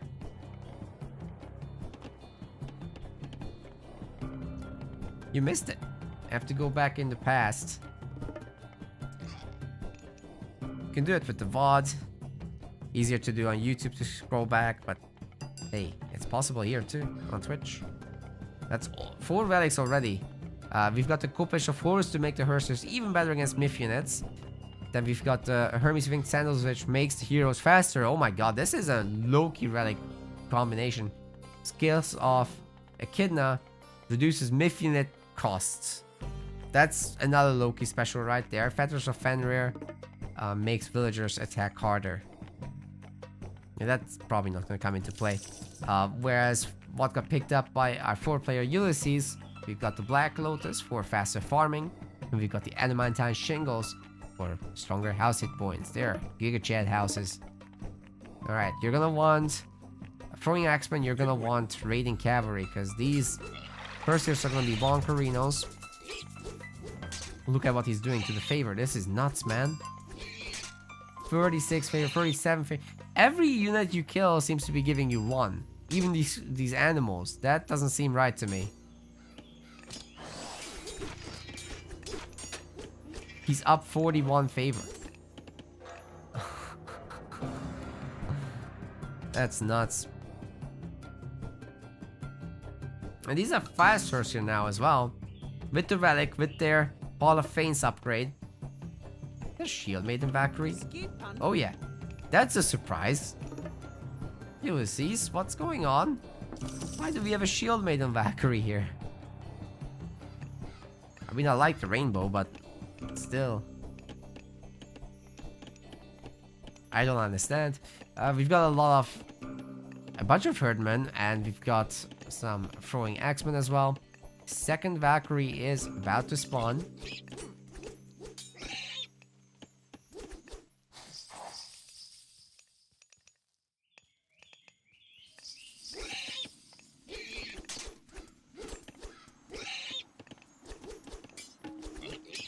They just got an Einherji for free. Wow. And 48 favor. Those Hersers gained 40 favor since it started. Alright, Ulysses has an enormous army, however. He may have the Healing Spring, but I'm not sure it's enough. And the Hearses crashing into the Throwing Axemen is not exactly the wisest move we've ever seen from those. The cavalry will be taking out the Herdmen, it looks like to me. It's just... Wait, the extra troll! It could change everything! Oh my god! Ulysses forced to retreat. Has to heal up again. Healing Spring is just such a powerful tool. Plus the Draugr. It's a lot of Myth units so far for Ulysses, and that needs to be respected. I kind of think you have to bring your own heroes to this party. The dwarves moving forward to the gold mine, and you know, the Loki economy is kind of running away with this now. It's starting to catch up in terms of the villager numbers, and population wise Loki is starting to look better too at 94 to 88. It's a small difference for now, but for how much longer will that stay small? You know how snowballing goes in normal fights. I've spoken about it all day, but in Loki versus other stuff, Loki also gets Myth unit spawns on top randomly, so... Well, not that randomly, but kinda randomly. Looks like the Valkyries have healed up pretty much everything.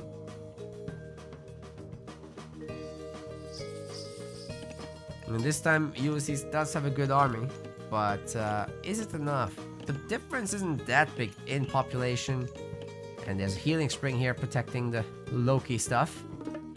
Still no second TC for Ulysses, so he's gonna be falling behind as time moves on.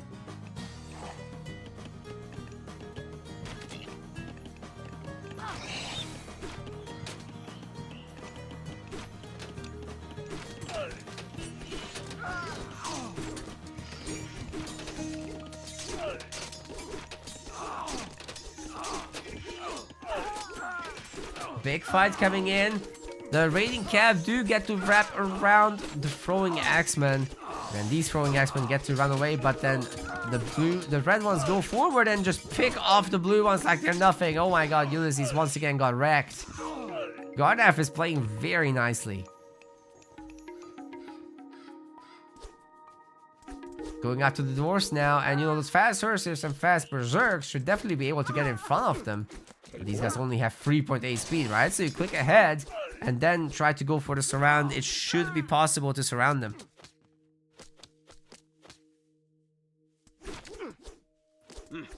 Another bunch is sitting on the pumpkins, kind of getting wrecked. And now the villager advantage and military advantage are both heavily in favor of Garnaf. I think Ulysses might just be dead, ladies and gentlemen. This is looking like too much to me. Oh my god, the Iron Harry on top and the troll spawn, which will knock everybody back here. So much damage is coming down, and Garnaf wins. Ulysses just has to resign here. There's no way to come back from this one. Absolutely brutal, and it wasn't me playing, I swear. It was not me. That was Ulysses.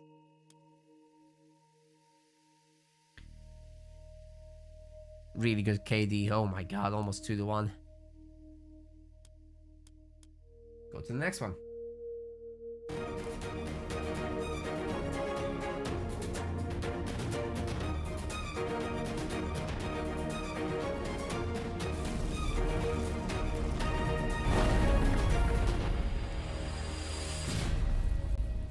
Okay, I did find game 2.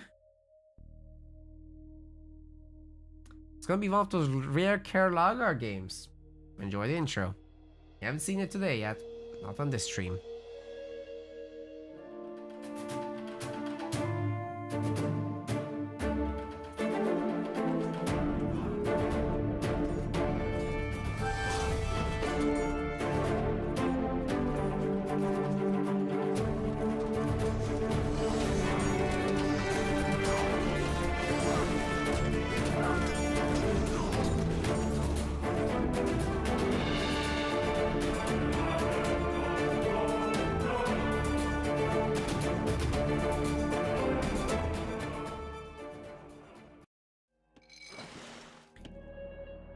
Okay, we are here on Kerlagar, and in the blue color, this is our Hades player, Ulysses. On the other side, in the red, playing as Kronos, we've got Garnaf. Quick Dock has already gone down for both players, of course. Kerlagar is not like Anatolia, really. This is shallow water, so your units can just walk over it. They can fight the ships. Cross anywhere. You can put a dock in the middle. You can run off the water. It's very different. But all in all, it's still a standard size map. You can get your big trade from here to here. If you're feeling ambitious, you can get it from here to here. Good luck holding that, though. As a very small rush distance between the middle TCs, if it ever comes to the later stages of the game. But Kronos is typically not really looking at that. You typically end on implode and get a lot done by that point. Now our relics are gonna be the Dwarven Horseshoes for cavalry speed. We've got on the other side the Kefara of Apollo for villager speed. It's all about speed. Gotta go fast. We also got the Trojan Gate Hinge for wall hit points. And what's this? That's the Black Lotus for farming rate increases. Noise.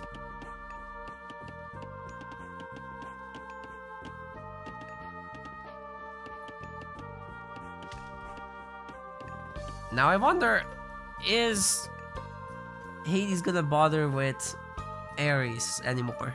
Because recently the Cyclops have been nerfed in terms of AoE that they can do. And with that, I just haven't seen it as much anymore. So people have been going back a little bit to Athena. And that might just be the standard again. So maybe some middle ground needs to be found. I don't know, something else about Ares. The upgrades or something. Maybe if they're cheaper, I don't know. I mean, you already get Hippos Piston H2, so I'm not sure what else that should give.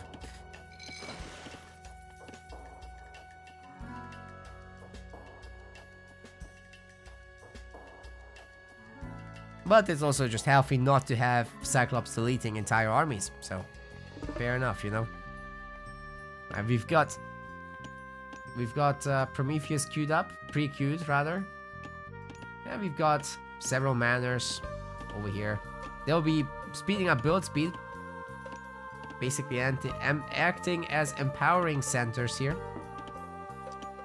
And you can time shift them around for free, so when your needs change, when you build elsewhere, you move them around.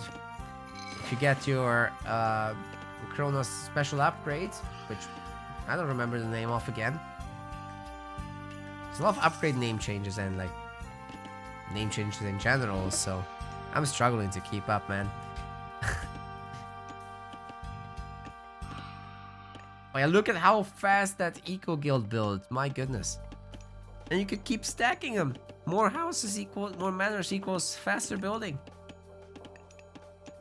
That's why so many people build a town center with like 3 manors time shifted to it. Are we gonna see that? Well, probably not, but you can never rule it out. I think this is gonna be a naval battle situation instead. A little bit of both sides getting used.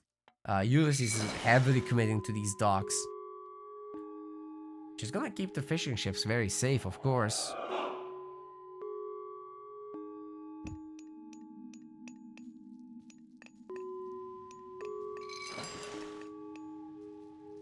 Ajax is coming out looking for some damage.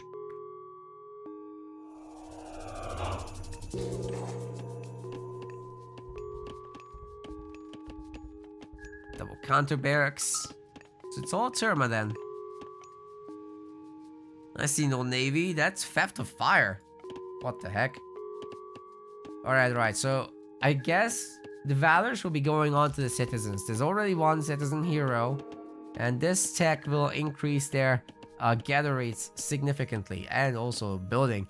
Now, if you get a lot of them, this can be your own little economic boom. While still playing aggressive.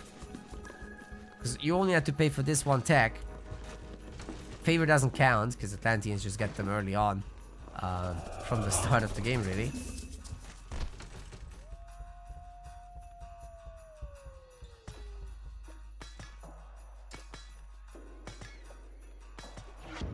Is Ulysses going to defend this? Bear in mind, dogs can absolutely shoot back at the siege by Reem. You can't avoid it. It's Micro that's gonna do it. Of course, sometimes the arrows do miss. So that's annoying. Like, right there. Wasn't even moving. Ooh, Ajax is taking it. Like a champ. But that hurts.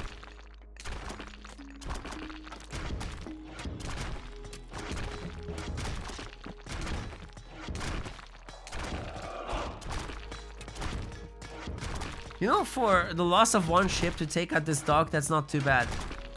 But I'm not sure it's possible. These are just offspring Prometheans, not the real deal. And that Minotaur just sent them all flying, dealing massive damage to them. I think all of them are gonna get picked off. And this is not enough Terma to really push away this army. So why are the Greek army units running away, man? Ulysses doesn't really seem to have a follow-up, but he's going heroic. And let me guess. Hoplite and Peltas. Every time. We're gonna get Scylla. Probably on both sides. And that should eat these ships up real good. I mean, so far he's eaten the Prometheans, and these Terma are not gonna look any better.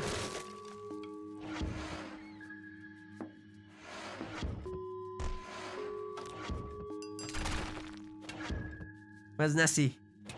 Alright, there we go.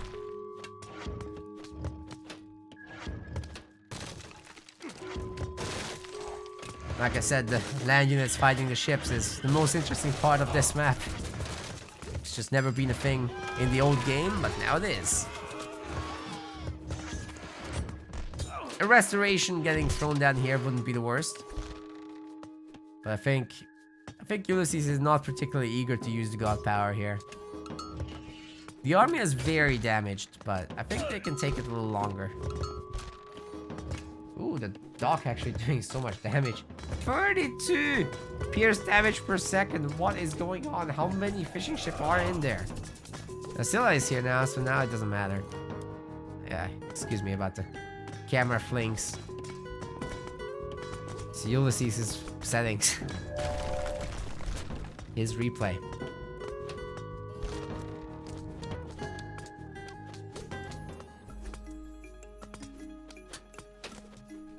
Maybe I'll just use this. It's a little choppier, but at least we're not going into Narnia every time I move my mouse.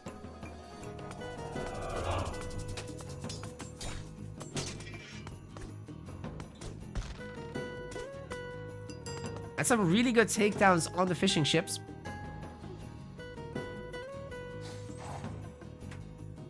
Still, I could eat quite well here. Some more heads. And there's the prediction. It is Hoplite Peltas. Wowzers. Scylla has eaten up this side completely. That's crazy. I'm not sure Kronos has much of a chance from here on out. Sure, you can do a little bit with this army right now, but I think our Greek player just turtles up a bit, gets out to Chiron as well, and should be very comfortable from here.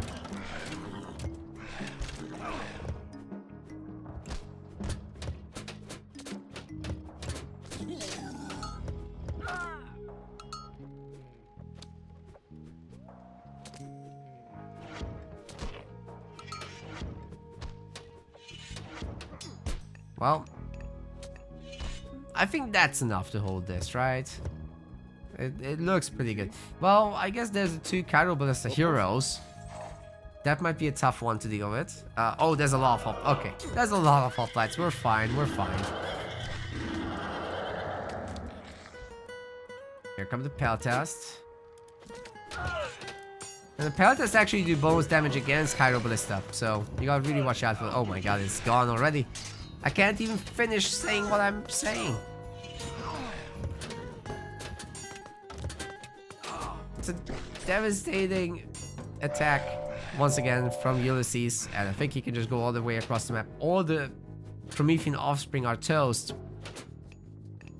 And what are you gonna do with your 5 Terma? I don't think you're gonna do anything. So this is looking pretty bad. Sure, there's Hyperion. That's gonna help slow this down for one moment, but what will happen in actuality is, oh, I thought the Nemean Lion would stun these guys, but no, he just attacked the heroes instead. But because so many units were affected and there was some attack moving glitch, nobody was killed. That's crazy. And the restoration now gets everyone back to full except for the Nemean Lion. And the villagers are in trouble. They are having to pull out the kitchen knives, and the hoplites have a much bigger pointy stick. Heroes are rather on the weak side at the moment. They're getting on top of the satyrs, however, and at least one of them will be going down. But meanwhile, the Peltas have just absolutely done a number to the ranged units. Sorry, what the ranged units? They're gone. There's no ranged units here. What am I talking about? Okay, I think that's it. How do you come out of this? I think Garnaf is toast. That's it. Nothing left. Ulysses just throws up a fortress and goes mythic. Types GG in the chat. That's probably what's gonna happen.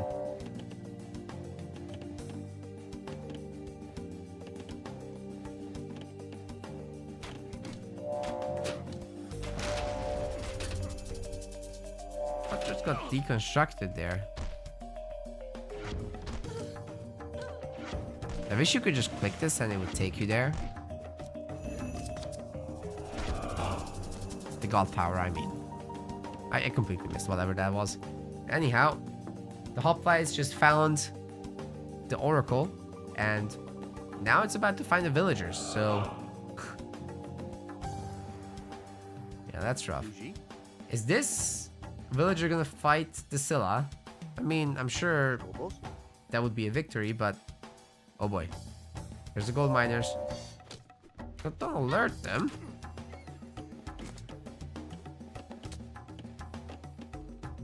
It's so much better to just not attack them and move closer. All the oracles are about to turn into heroes for free. Which is just that one. And then it's gonna die, because Chiron is here. It's about to find out about the villagers, at least. It's better than nothing. And maybe the Quintarius can create some distraction, but I mean... distract from this, says Ulysses. He's twice the population of Garnath. He's gonna have earthquake. What are you gonna do? This is rough, man. This is rough. He's holding on to dear life. It's a serious tournament, and therefore we get a serious attitude. But I think some things attitude just can't fix. This has gone too far. Ulysses is far too good to allow this to go the other way.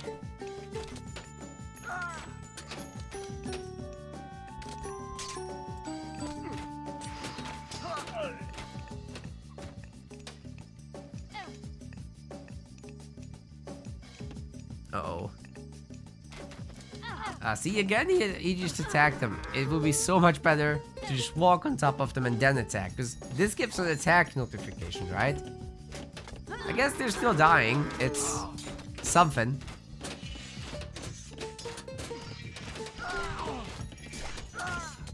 Earthquake in a few seconds, ladies and gentlemen. Get ready. Brace, brace, brace.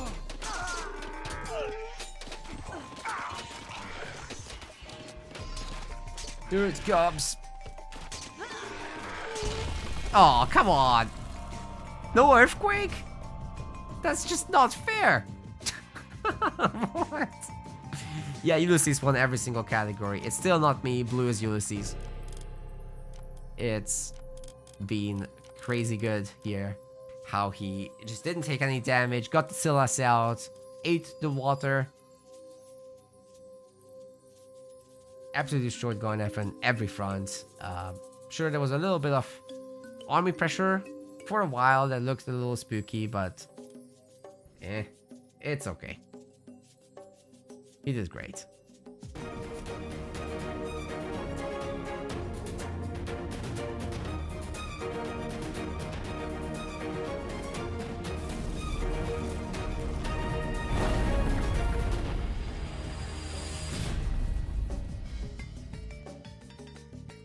Alright, ladies and gentlemen, our next map for this series is going to be actually on Ghost Lake. So that is where I will send you. I'll just keep the content going here.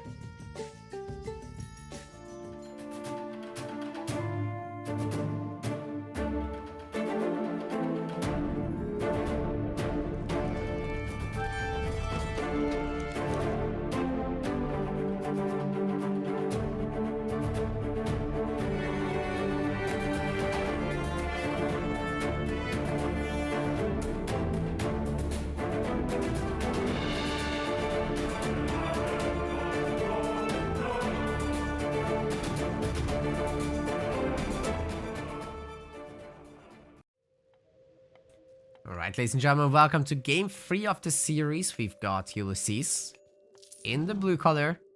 This time, swapping to Norse, it's Freyr here. And in the bottom side of the map, we've got Garnath playing as the good old Odin. Yeah, the matchup is, once again, all about economy versus harassment. But Odin doesn't have a bad economy himself, so just having that extra hunting gather rate from the get-go is a pretty big deal. Sure, you can make up for it once you get several of the economic upgrades earlier as Freyr. It takes a little bit of work though, as you can see. That's a significant difference there. Now Odin's gonna be much better at aggressive play in the Classical Age in particular. So if you open up a bunch of raiding cavalry and go out there to try and look for damage, if you get the damage and you can still get out, then your units will be fully healed up later. That's fantastic, so something to keep in mind for sure.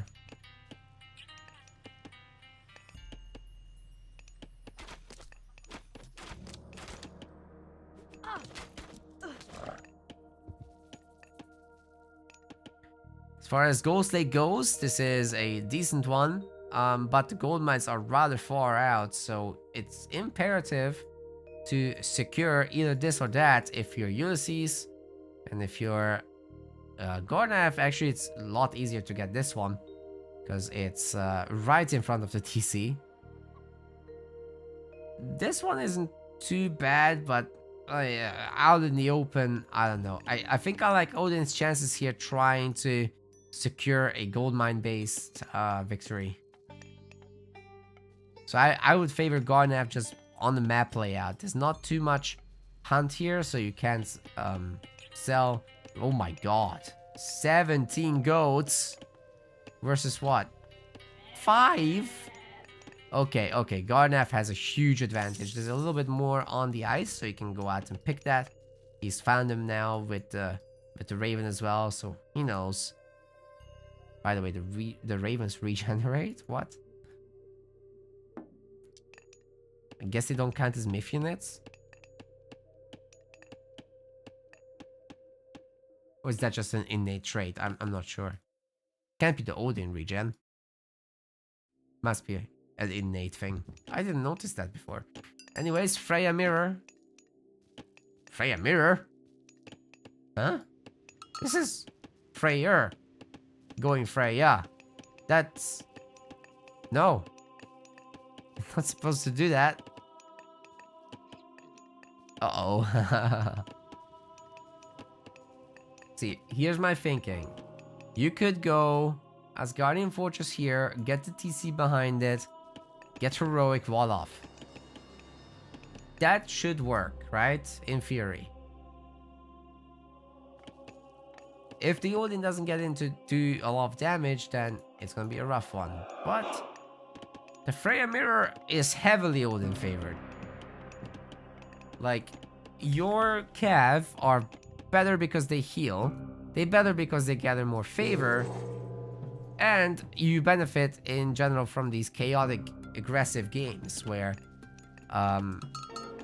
you know, you go out on the map to hunt, you use your great hunt, it lasts longer, then you do it again for as little as 25 favor, by the way. It's so little, and it even recharges fast.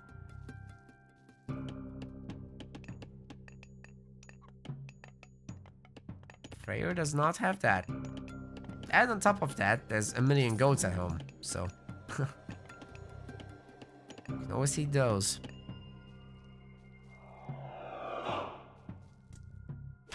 Well, it's not gonna be in Asgardian Fortress. And by the way, was I pointing at the wrong player earlier? No. This is Freyr, okay. And we are gonna get the front TC. This is gonna be a safer gold mine to secure, I guess, if you have the TC here and you get the walling done. But with Asgardian Fortress, it would have been even better. The thing is, when you go Freya, people don't expect this. That you would not be going cavalry, right? Because Thundering Hooves is a tech that exists. It buffs Valkyries and cavalry, so it kind of paves the way to play this certain format. But that's not necessarily the strategy you have to do. We already have a Watchtower upgrade coming in. Now, of course, the Watchtower won't be able to defend itself. It's got really low firepower. Some say it's too weak.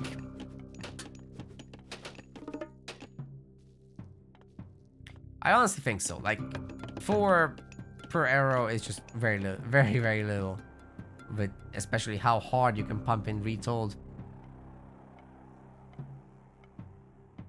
Gonna have a lot of units, and then the towers just tickle him. Well, that longhouse denied. Nice one. Slowing down the production a little bit here. Wait, we haven't looked at the relics, have we? We've got the Ankh of Ra. That's favor. Over time, we've got the text of Inhotep, which is faster building speed. That would have been useful for all this. But it will still be useful later. We've got the Dwarven Calipers for siege weapon cost reduction, and we've got these Qualifier Sledge for fortress discounts, removing the favor costs.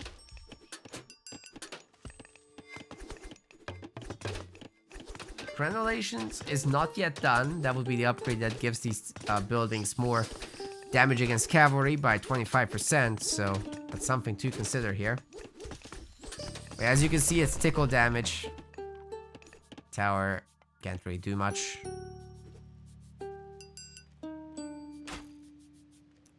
Interesting move with the Herdman from Ulysses, but it looks like Garnhef is already gearing up for the next age. And so long as nobody stops him, and it doesn't look like Ulysses is about to stop him, he's gearing up for his TC economy here. Excuse me. Uh-oh, that could be devastating. Forest fire is called in, and immediately villagers are having to teleport into the tower. They have quite the garrison range for this. So they're in safety. I'm not sure why the Cav didn't stick around to just destroy the tower. It's not that strong. Heard an armory complete though. I'm pretty sure Garnaf can soon... Oh, it's a market here. And an armory. But I'm pretty sure he can go to the next stage soon. He's shutting down the entire economy with this. And the towers are shooting, but they're not doing damage. Is the town center actually full? No, it wasn't. The villagers just wouldn't go in. Bakri does die. That's painful. Wow, so much fixing of the economy necessary for Ulysses here, but I think it's too little too late. Almost all of the raiding cav got away. They're using box formation now. Alright, why not? Then we've got Njord. And honestly, the trees are angry. If they come around, they can mess this base up real good.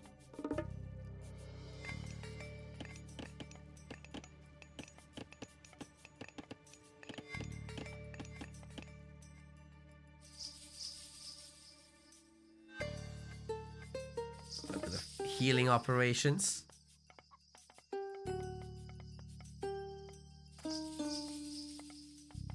Viking health services ahead of their time.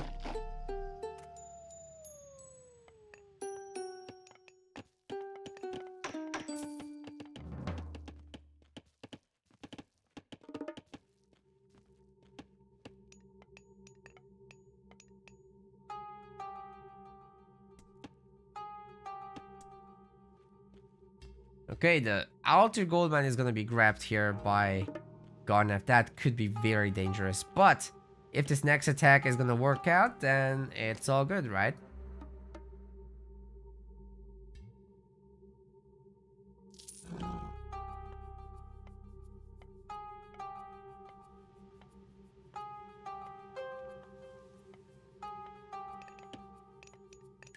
It's become a really peaceful game.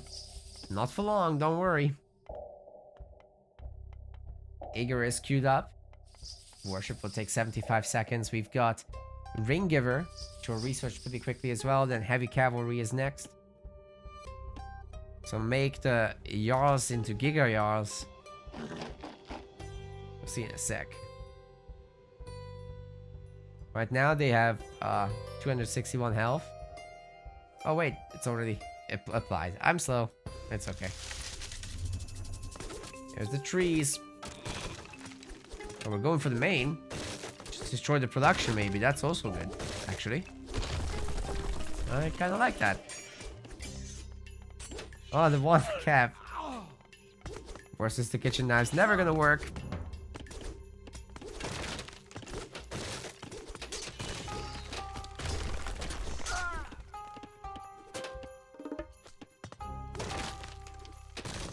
Wait, Olvadi needs to talk to me. Okay, we can pause. We can pause. What's up?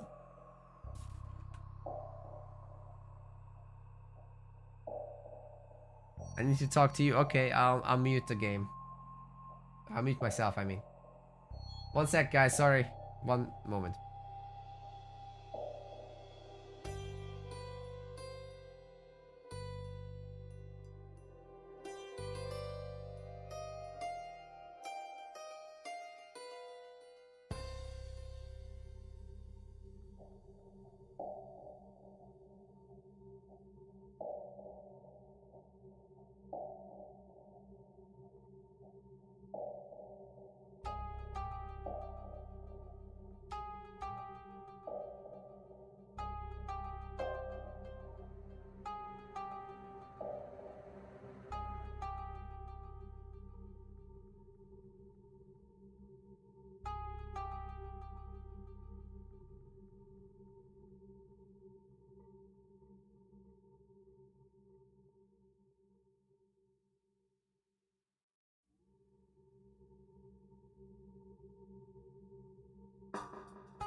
Okay, we're all sorted out, ladies and gentlemen. We're all sorted out, no worries. Let's continue. We've got the trees. They're furious. They're taking down the buildings. And the big boy with the bonk stick is going bonkers. Oh my god. Rock Giant versus Mountain Giant. Who wins? 100 Mountain Giants versus 100. Oh, it's a golden bursty. There's no time to talk about memes, about YouTube videos. Tempest is also coming in. This is an absolutely devastating combination. I think Ulysses might have figured it out. Garnaf is too confident. He should not be staying here, but he's also afraid to run because the golden bursty would run him down in retaliation. Oh my god, the entire army just has been evaporated. What army? There's no army. There's only one. There can be only one. Holy crap.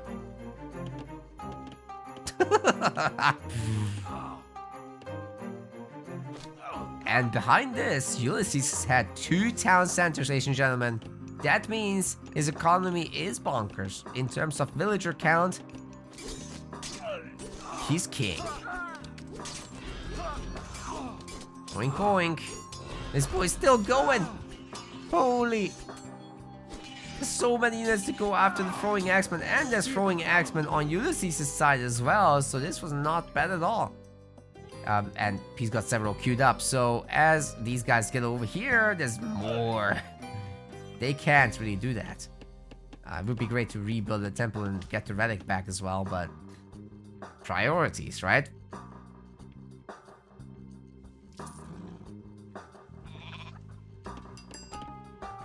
Alright, what's this? We got granite maw coming in, bronze weapons, ballistics, copper shields, copper armor, plow, shaft mine, Leviloka soldiers. Oh my god, that's all the upgrades. Pretty much. Not quite, but almost. It's very impressive. What does Garnef get? Jotuns. There's how many mountain giants on the map? Yep. That's not gonna work. He's trying to make one, but yeah. I think better not do this. Just my opinion. He's about to be punished for this. That's a lot of resources going away. And the throwing axemen, the heavy throwing axemen, in fact, of Ulysses, are stomping the medium ones of Garnaf. This is rather one-sided, ladies and gentlemen, at this point. I'm not sure there's much left to say, try, or do. If you're Garnaf, I think it's time to tap out. But I think Ulysses needs to drive the point home still. So let's make that hill fort. Let's go Mythic. Let's drop in a nuclear blast.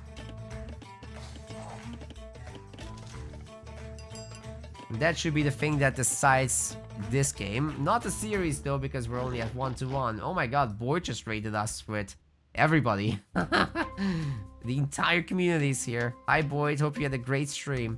We're gonna hang out tomorrow, yeah?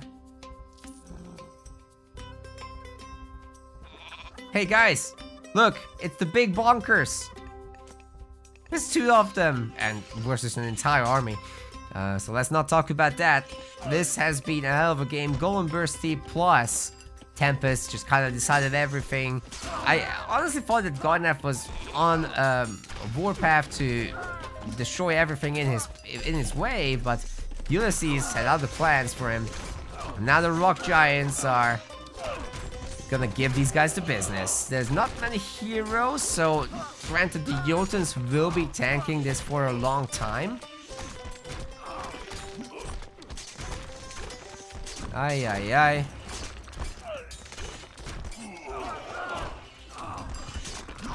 Wait, is even a single rock giant gonna go down or what? The other one triggers the, oh my god, the the taunts are saving the weak one. This is sick. Very good micro, and if he attacks a building, like that house over there, they'll be able to eat themselves back to health. That's how you nurture a big boy. You just bite a chunk out of a house. It's gonna be fine. We've got the great Jarls coming in, but I don't think they're great enough for this one. There's 2 more rock giants coming out. Not a whole lot of units this time around from Ulysses in this wave, but I mean, he's full population. He just wants to make the villagers. So it's I'm pretty sure, guys, it's a conscious decision to not pump too hard in these situations when you're near full pop. Because if you are full pop, then you're not getting villagers, right? Better make sure to grow that economy.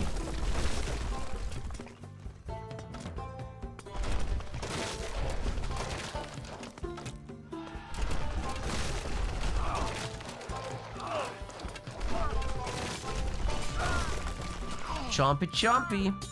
However, ladies and gentlemen, okay.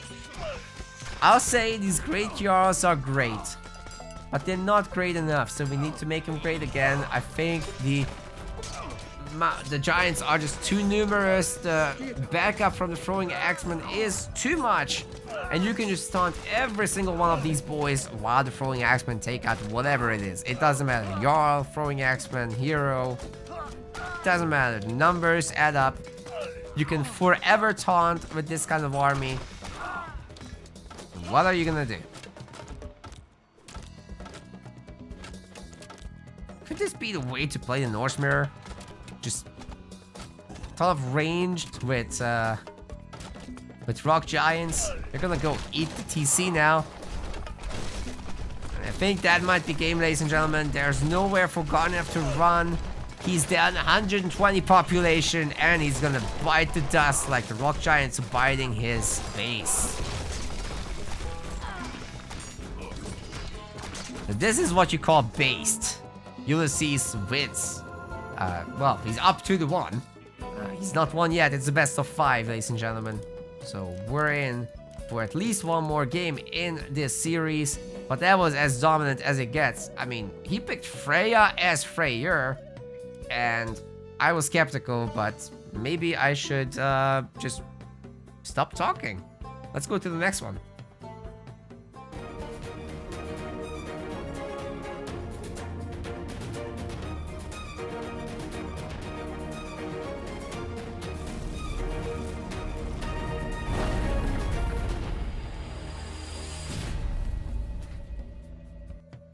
Yes, that was me playing, exactly.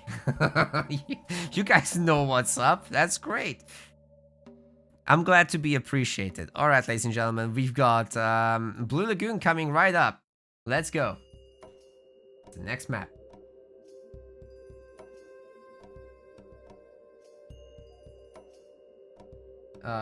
Is this the part where my button stops working because all of you guys are here and you're causing me stage fright?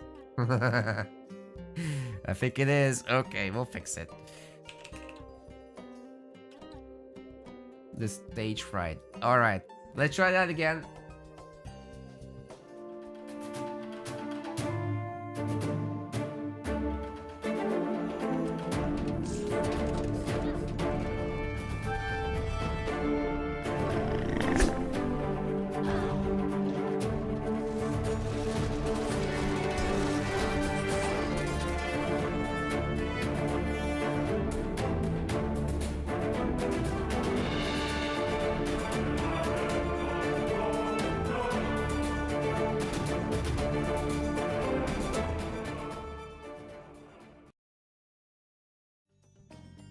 Ladies and gentlemen, we're here for game number 4 on Blue Lagoon. And in the blue color, we've got Ulysses playing as Poseidon. His opponent on the other side, 3D Clan's Garnaf, is playing as the red set. Already got the early monument. Looking around with the priest for some more animals to convert. There he is, looking at the rhino. That's a good target. Now sometimes Blue Lagoon does have elephants. Where elephant? I think the elephant in the room is that there's no elephant on the map. Makes sense. For relics, we've got the Eye of Horus. That's going to increase TC population capacity by 4. And then we've got the Head of Orpheus for extra line of sight for buildings, right? Yeah, not units. That's the other one. We've got the Ring of a Nibelung for gold trickle. And Hermes' Winged Sandals for hero speed increases. Now Blue Lagoon is usually pretty open, but it can be also somewhat partially closed off. We've got these cliffs and ponds, so it can reduce your walling distances when it comes to securing the map. But your gold mines are relatively forward. You very rarely get any super safe one, but it can certainly happen depending on the TC layout. Now this one is definitely a tough cookie. Poseidon should be able to lead the way in terms of aggression for at least a little bit, but I think typically you'll be wanting to get a fast second town center, especially with the fast advances that Poseidon can do thanks to lore, skipping the granary, getting all the extra hunt in your base. That's all really great stuff. What would be scary, however, is you do that, and your town center isn't quite fast enough to get it in time to defend against Shifting Sands. But because you go up Hermes as Poseidon for this strategy, it's gonna be totally fine. So even if Shifting Sands gets used, you just click your ceasefire, and there's gonna be peace for a moment. Unlike in that other game we've seen between Kvaff and Chemo, where Kvaff just Shifting Sanded right on top of Chemo's town center. Now that was devastating. He was Hades. No ceasefire there, buddy.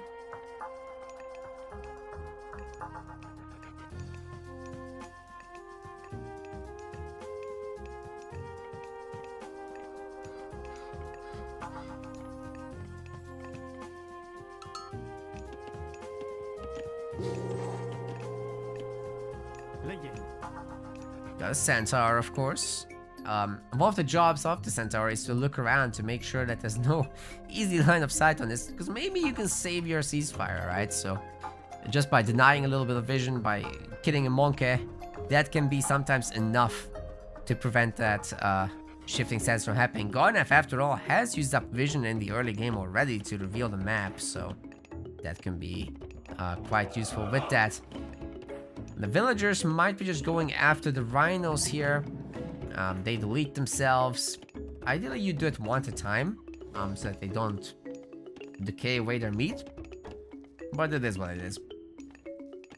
Got the Anubite anyway, so no Shifting Sands in this one.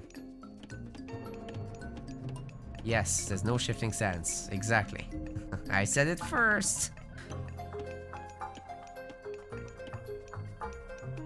Anyway, Ulysses didn't know that until the Anubis ClickUp happened, so that's why he was looking there. We got Atalanta out, and she's just another way to safeguard. Now you want to leave the hero here for the Anubites, and Atalanta is the best one to chase them because she's actually faster than them. So she could technically run them down. And that's exactly what we're going to be seeing. One of these Anubites will die.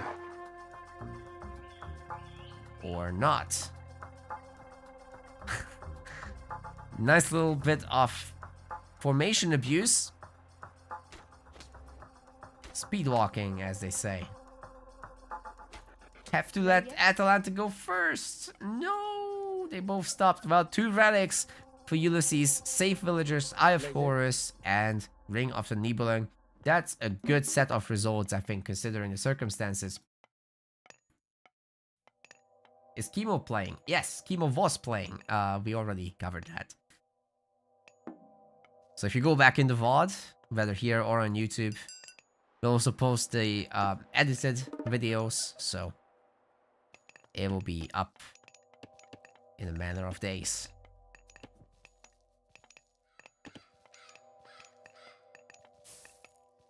Triple barracks next.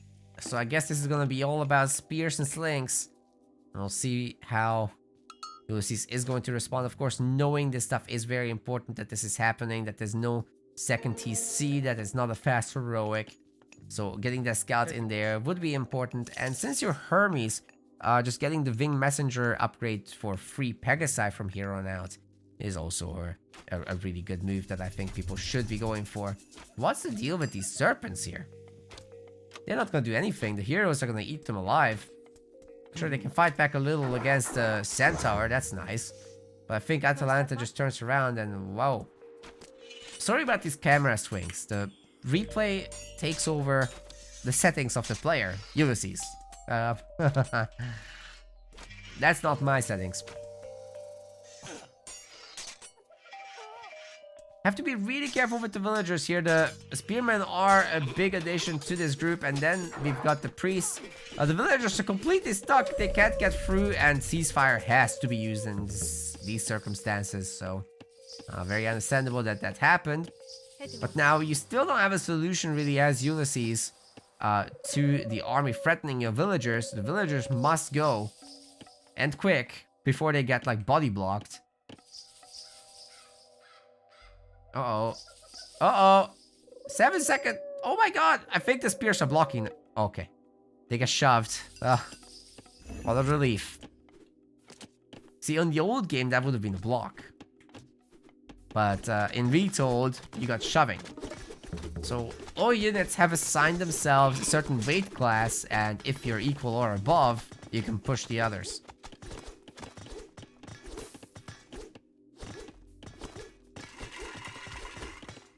But like a hoplite is not gonna push a mountain giant around, understandably.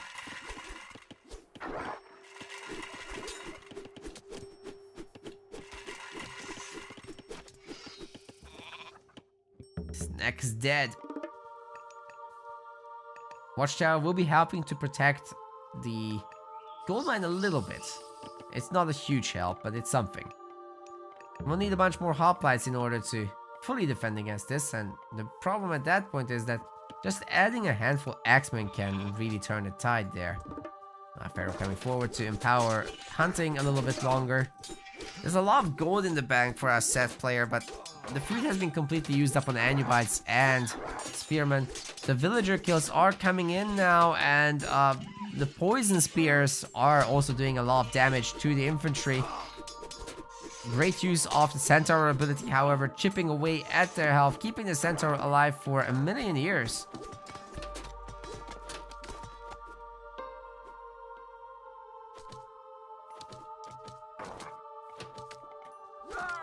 A nice villager kill there. That Anubite is stuck in the house. It's like me during COVID. Well, that's unfortunate. That one's going down.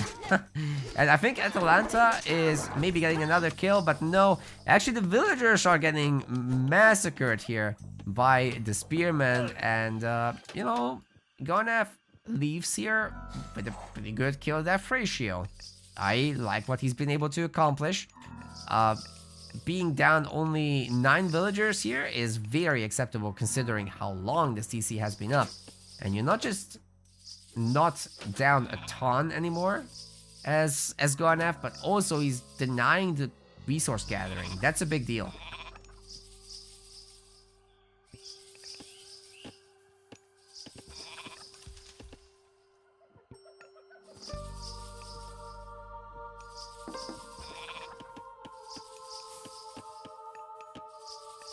More centaurs getting added, but more priests are getting added also. It's not gonna be that easy to get away from this. And there's like 4 Anubites. Priests can get a lot of healing done really fast as well, so that's a very valuable aspect of them, whereas these units just stay damaged. That's one thing you can do about it, just delete the weak one and get it back. It's very expensive though with Atalanta. If you count favor as 10 resources apiece, then you're looking at 270 resource costs for Atalanta. That's a lot. More villager kills are coming through. Further equalization has occurred. And that's a lot of villagers out there pulling out the kitchen knives. I don't like it. They're very poisoned. They're very dead. Dying. Oh my god. Even more coming out. Ulysses is kind of falling apart here. If he only had just made a little wall or something in these locations, it's not that expensive. Or the temple could have been a wall. I don't know. This is going to be really rough. Garnaf pushing in without mercy. Picking off villagers here and there. And now going heroic. He's going to have ancestors ready to go. It's just a matter of time until he heals everyone up and then casts the god power. And then what do you do?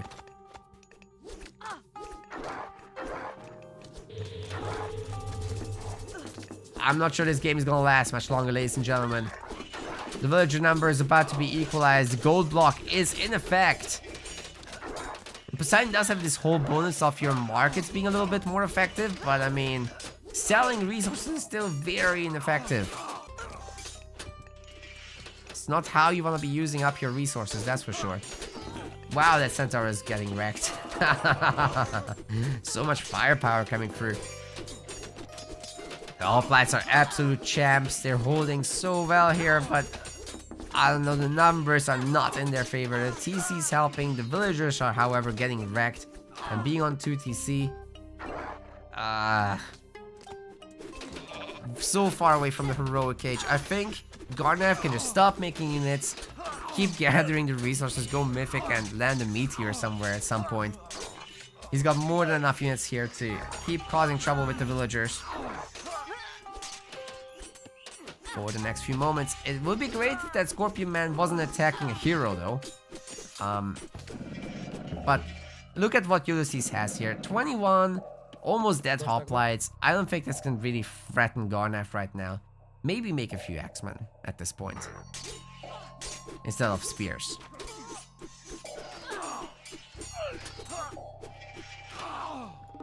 Definitely a good idea to grab the units and come home. Wait, there's no Migdol stronghold? Okay, there's an opportunity here. Maybe. As suggested, there are gonna be axemen coming out. The hoplite numbers are getting thin slowly but surely.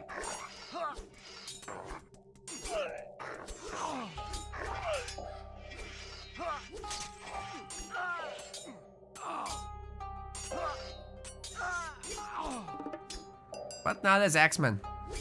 And sure, the hoplites can do some damage, but once there's 10 axemen, once there's 12, then what do you do? And getting to that number is not very far off at all.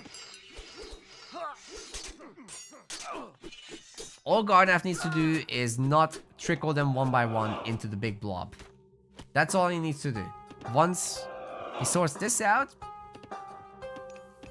he's technically got the upper hand by 10 villagers right now. But wait, he still did not make a Migdol.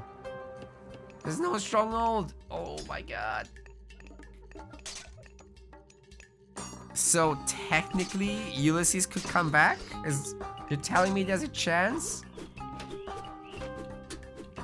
Oh boy. That is unbelievable.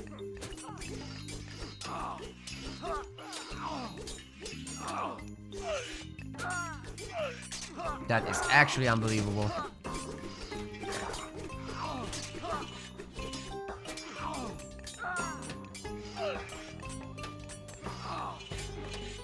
Hoplites are holding strong for now. But probably not for much longer. They're getting thinned out slowly but surely. And Ulysses' hopes are evaporating, I think. Sure, there's a lot of gold income here, but it's all getting spent on infantry. I guess Garnaf really likes infantry stuff. Now it's a heavy spearman, I'm pretty sure. The axemen are still basic, not even medium. The addition of Toxotes will be great. Unfortunately, this range is not working yet.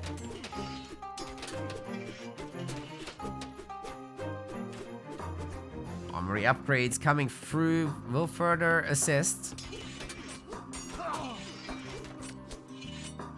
Okay, time for a Migdal now. Oh, a granary. You know, Toxotes and Hoplites actually really struggle with chariots, so I think just making those and kiting would be the play here for Garnaf to put this game away. He doesn't need to worry too much longer. But I think this is just an experience topic. I mean, Garnaf is from over at AoE 4, I'm pretty sure, right? He's performing admirably anyway. But I think for this given situation, you just make chariots and it's gonna be a great time. Especially after the recent buffs, they're really strong.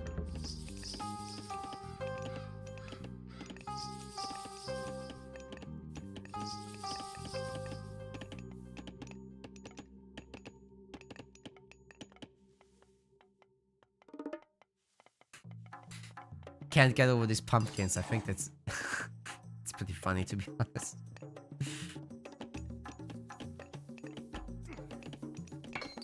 Love the pumpkins.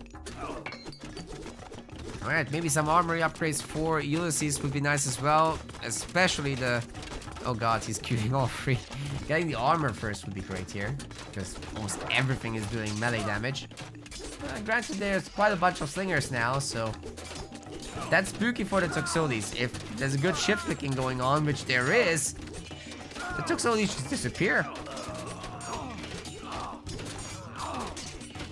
Still, there's enough hoplites that they can still hold on.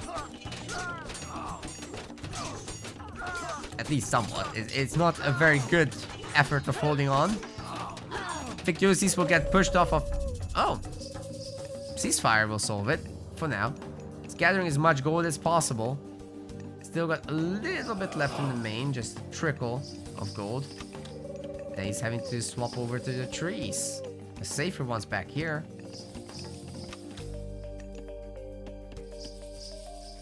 Well, meanwhile, the Egyptian army has fully healed itself up thanks to the priest, so actually, I'm gonna say that ceasefire has helped Garnaf in this instance. As crazy as that is.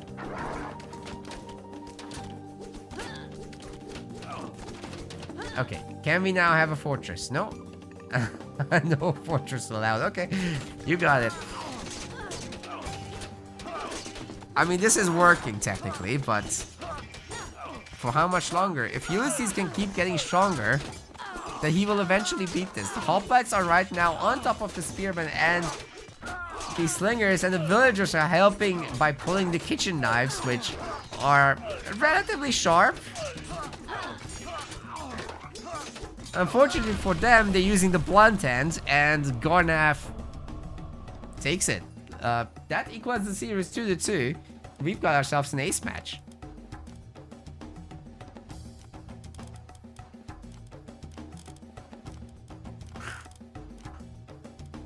Lesson learned, don't use the blunt end of the knife.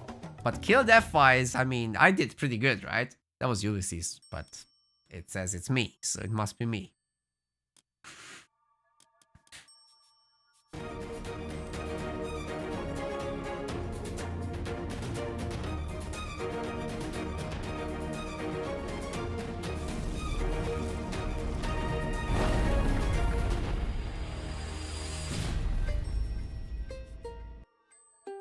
glad that you can hear the music. Yeah, actually, this is the original Age of Mythology's music because, funnily enough, the new soundtrack gets copyright striked on both Twitch and YouTube.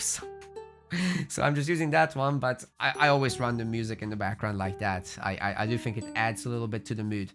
So I do hope you guys like that. I'm a big fan of the AM music. It doesn't really get boring or anything like that. So yeah, expect that in future tournaments as well. We've got the next map. It's gonna be Elysium, and this will be the last game between these guys. We will see if after that we can find a set of free plays that the others haven't covered yet, and looks like a good large series. I can do one more, I think. I have the energy. 2 more, probably not, but 1 more, yes. You know, we'll be up tomorrow as well, so tomorrow I'm co-casting with Boyd. That should be sick. Alright guys, let's hop into the next map intro for Elysium, and then fight.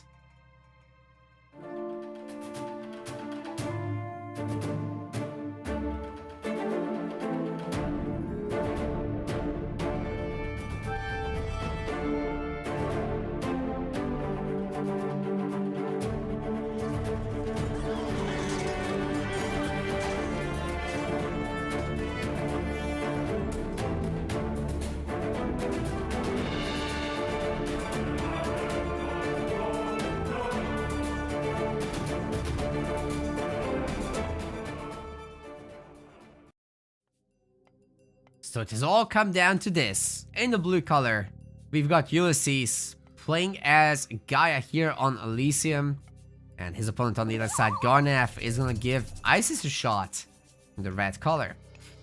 Now, that should be a rather cool matchup, so I'd be really curious if we get to see something like, I don't know, Priest Siege from Isis into the Quintarius strategies of Gaia.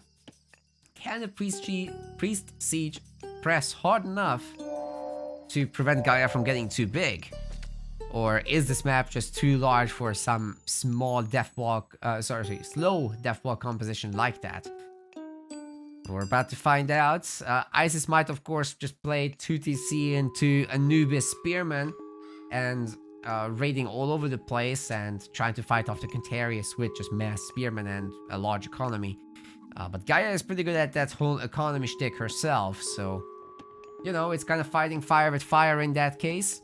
I think the timing attack approach might be for the best here. We'll see though. And, you know, with Priest Siege, you get everybody getting healed the whole time. So I think that's rather a value-centric option there. Now, Elysium comes with a lot of relics. We've got these 4. We've got Blanket of Empress Zoe. Crush vulnerability for buildings reduced. We've got Arrows of the Alpha, which is building damage increased. Priest, of course, going around and pretending to be an oracle. Or maybe the oracles are pretending to be obelisks. We'll never know. We got the Hecate's Torches for reducing god power recharge cost and time. And we've got the Fetters of Fenrir for villager damage. Okay, now if the entire team picks this up, you should pretty much be forgetting about Priest Siege, because 20% extra damage on those, you just pop out in and out of your manors, your talent center, your towers, whatever, and you shank the siege towers and they just collapse, just like in real life.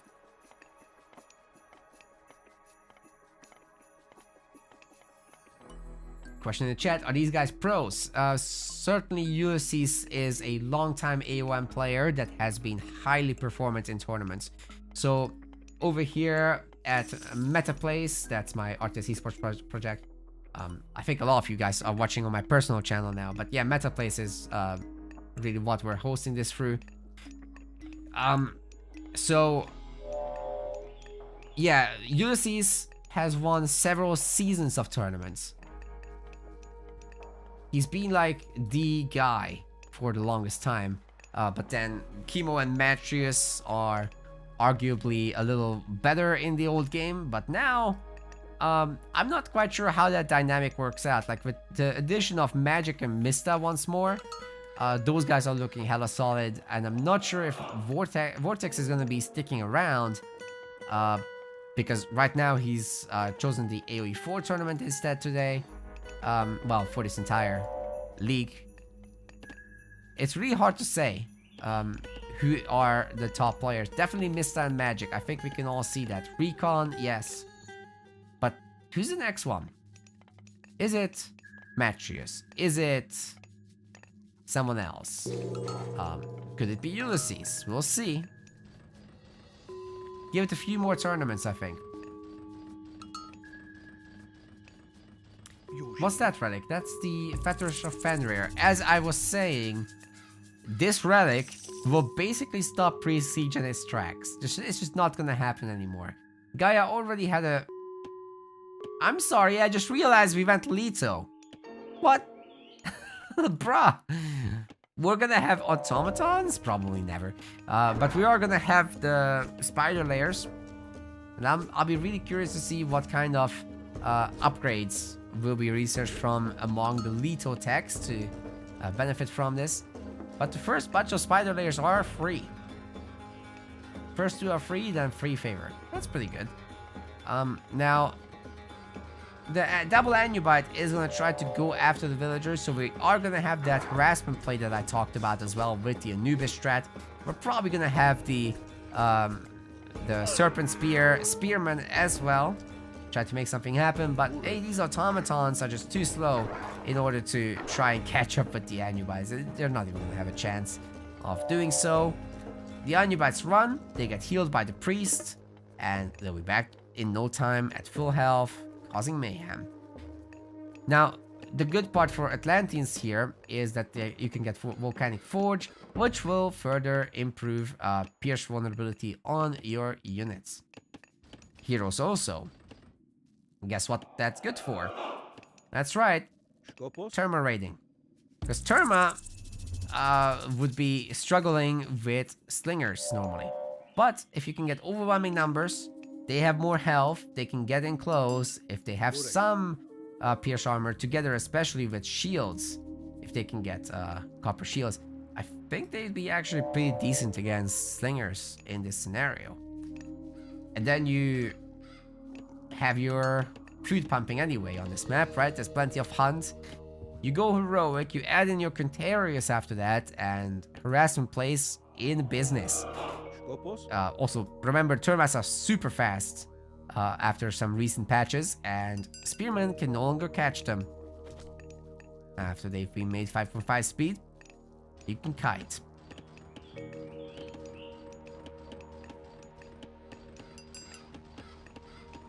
Yeah, guys, automaton span is hilarious, but these guys are too good. They're gonna counter it. It's such a big investment, you know. I love it to bits, don't get me wrong. But until the devs buff it a bit, we're not gonna see it at this level.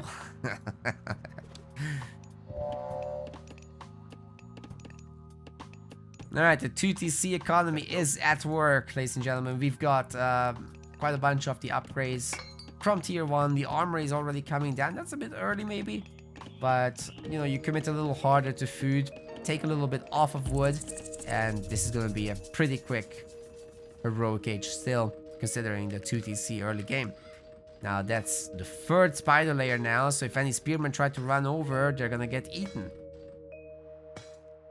Take that, obelisk.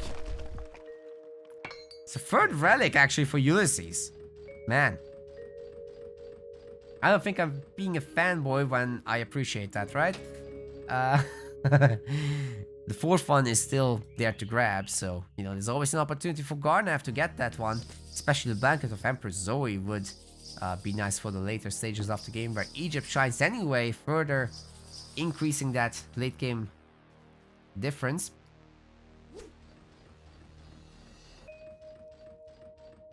Can you repeat the same god? No, you cannot.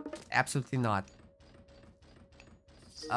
There's a draft format, which means that if I pick Isis, you do not have Isis anymore left to pick. If you pick Gaia, I no longer have Gaia left to pick.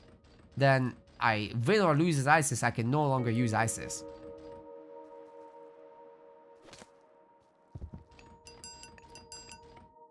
Alright, the classical fighting ISIS is actually in effect. This gold mine is gonna be in trouble, I have to say. There's a lot of firepower here from the priest and the spearman, as well as 3 Anubites. This is significant stuff. The priests are also relatively capable of dispatching a bunch of Terma, but they are in too low numbers to actually make it work here, and you kind of want to be in the heroic age before taking such a fight with priests. So Terma could technically run them down. Wait. Oh, he wants to fight the spears instead. Okay, fair enough. I like that these choke points are getting littered with spiderinos. That's another incentive to not come over here. For an Egyptian player, I have to say Garnaf is really all over the map, gathering in the middle of it. You don't see this very often, but he seems to really like this triple barracks shenanigans. But despite all this harassment, our Gaia player is actually getting further ahead. Now the snakes are actually causing a lot of trouble, allowing the Egyptian units to get on top of the villagers, and 2 citizens have already died. Now the Terma mass is huge though, so as long as there's no idols being kept, I think they should be able to clean this up, no problem. And we do have a second automaton. I've been proven wrong. It's great to see it. I mean, what a cool unit. And they repair each other. Once there's no priest, there's no excuse not to. To be fair, it's fair enough. We also have Cairo Ballista heroes, which are going to be excellent against the Spearmen. But the Terma are not going to be excellent. In fact, they're going to be wrecked. Ooh, we might have a surround situation here. That's tough, buddy. Ulysses in shambles, or can he make it back out of this? Because the spearmen are kind of getting trapped. If the villagers start to take the fight to them with the kitchen knives, and this Cairo Ballista keeps wrecking them like this, you have to remember, all of these Gaia units are on Lush. They are going to regenerate here. It's okay to take a bit of a beating, as long as you survive with these units. The Lush will fix it.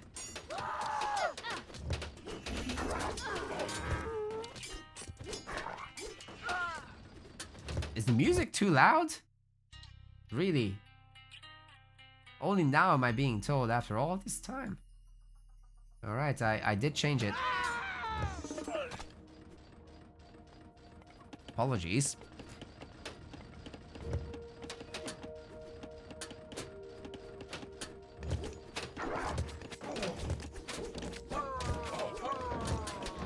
Alright, here comes the whole thing of Terma going after the slingers.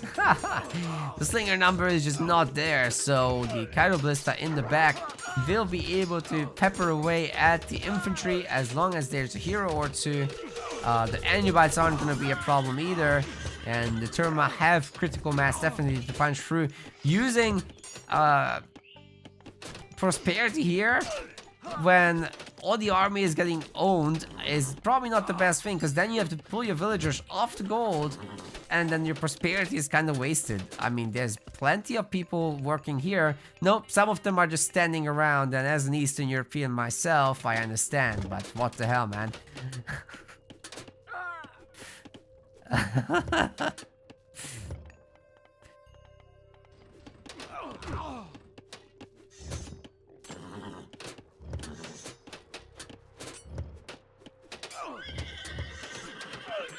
Yeah, the singers are getting owned, guys. This is the 3rd town center to 1 town centers. And as soon as we're gonna see the heroic age from Ulysses, I think he just makes the cavalry boys. And he's gonna show Garnaf who's boss here. Ulysses' Gaia is terrifying, I have to say. He's made great use of just the 2 automatons, getting insane value out of them, and the spiders also just guarding his every flank. Beautiful work, and I just don't see this going any different ways. Right now, he's got 6 people on favor, 6 oracles around the map, giving him essentially full vision, and these villagers are about to get blasted as well. 160 population to 83, that's the 2-to-1 advantage. With all these extra upgrades coming in as well, even survival equipments for the villagers to last a little longer. We've got Bosa, we've got the armory upgrades for the bronze line coming in as well, and of course the triple villager production behind this. Once we are reaching 100 civilian population as well, that's gonna be it. There's no more villagers to make, and all the income that's currently going into the villager production will be going right into the bank, propelling Ulysses to the heroic age. Wait, he's not even gonna need that long. He clicks up now. That works. Nice. Camels would beat the whole army. Camels would be great against this army. Camels are also in the heroic age. Where are you gonna get the... Yeah, I do think Garnath has overstayed his welcome in the classical age, so... the way out of this would be to tech up, definitely. Get some good god powers done. I think the early raids, especially by this gold mine at the very start of the aggression, those were great. Like, that's exactly what needed to happen. And then, you know, you kind of back off and just let the damage simmer a little bit while you tech up and hit them with the next wave of better stuff. But now, what are you gonna do with barracks units against mass Chiroblis? That is 8 of them, and they're backed up by Terma, and there's gonna be heavy Contarius in no time, and they're dirt cheap, by the way.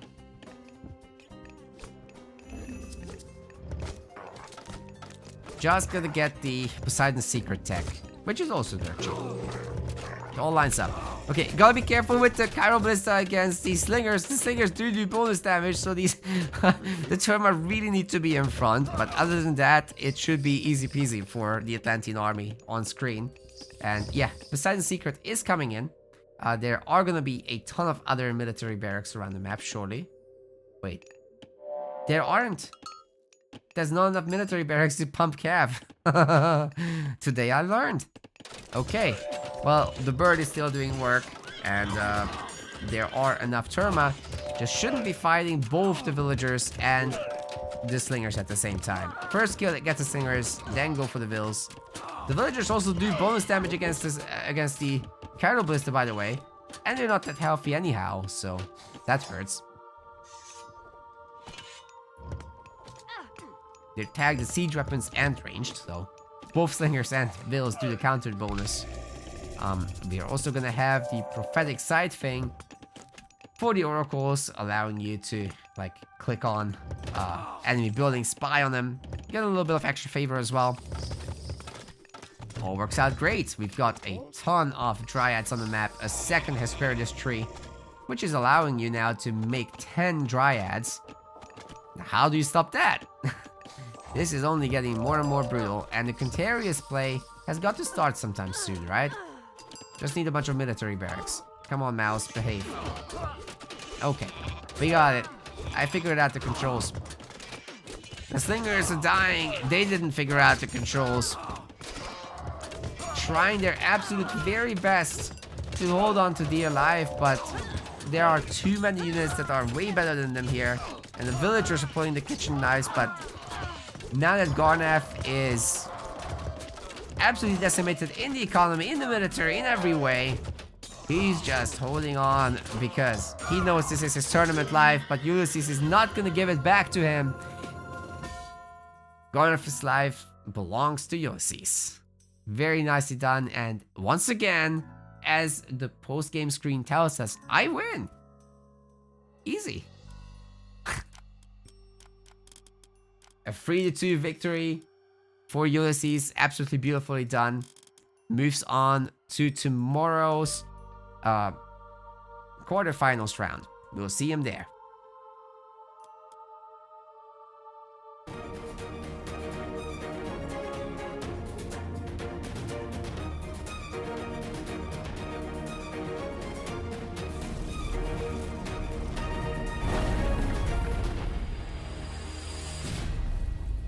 Was that the last game of the tournament? That was actually not live.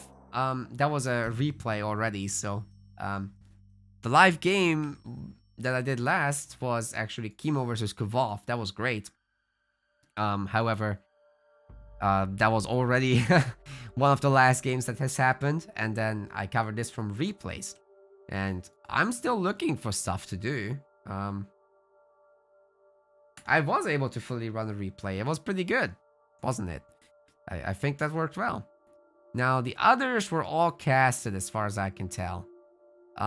So I think there's nothing left to do in round 3 unless we want to go back around.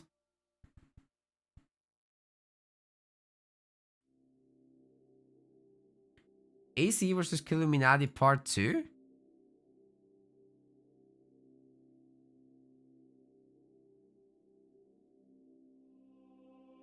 Is that happening? I have no idea what's going on.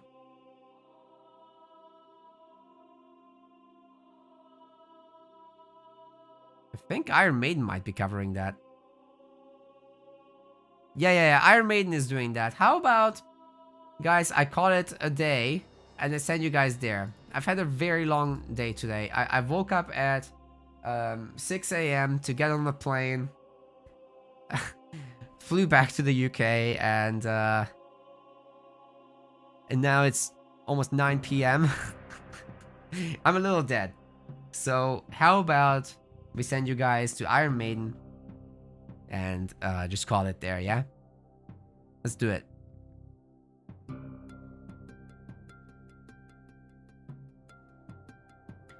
So I want to thank you guys all for watching. Please make sure to follow if you haven't already. If you want to directly support the MetaPlays project, you can do so by following, liking the YouTube stream, subscribing on YouTube. And if you want to financially support this effort as well, then you can do so on the MetaPlays website as well. That's an option that exists. So we've got like this whole thing with the website-based subscriptions. You just go to support us subscriptions. I'll put it in the chat in the link in a second. And then you've got like this monthly subscription thing. It's like a Patreon on our own website. If you're interested in playing further tournaments, oh, by the way, for this, you get all sorts of perks. If you're interested in playing further tournaments, please sign up to the next one, Qualifier number 2, which is also for $1,000, and it is next week. So I really hope to see you guys there in that one. I'll be sending some stuff into the chat right now. So here's a tournament. Okay, and wait, that's the MetaPlays chat. I need to put it in my personal one. So that's the tournament to sign up to. Yeah, and then this is the monthly subscription thing to support the project. And also in the new year, I do have a move to make in early January. I'll have to move, but then after that, we'll be doing a little bit of Age of Mythology of our own, without the whole big sponsorship setup. So it should be more stuff coming. We also have a donation page where you can already contribute to a league for that.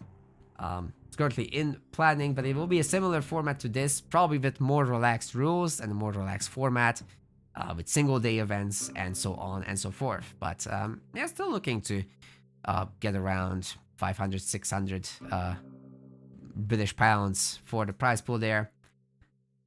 Hopefully we can do it. And there's already a lot of signups for this tournament number 2. So next week is going to be super interesting as well. But tomorrow I'll be casting with Boyd within the round of 8. And these are the matches that we are looking at. We've got Recon versus Matrius. We've got AC the Great versus Redo. Or, well, maybe Killuminati versus Redo. We'll see who wins between the two because they're playing. We got Grass and Groom versus Kavov. And we've got Rappel versus Ulysses. So some pretty sick stuff happening. And after that, semifinals, bronze, and finals. So I'm pretty excited about that.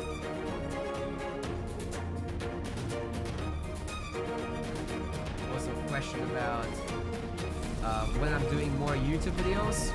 I will, for now, just do these videos in a cut-up format. Maybe in my winter break I can make another guide. But I've been very busy with work, so hence the reduced videos.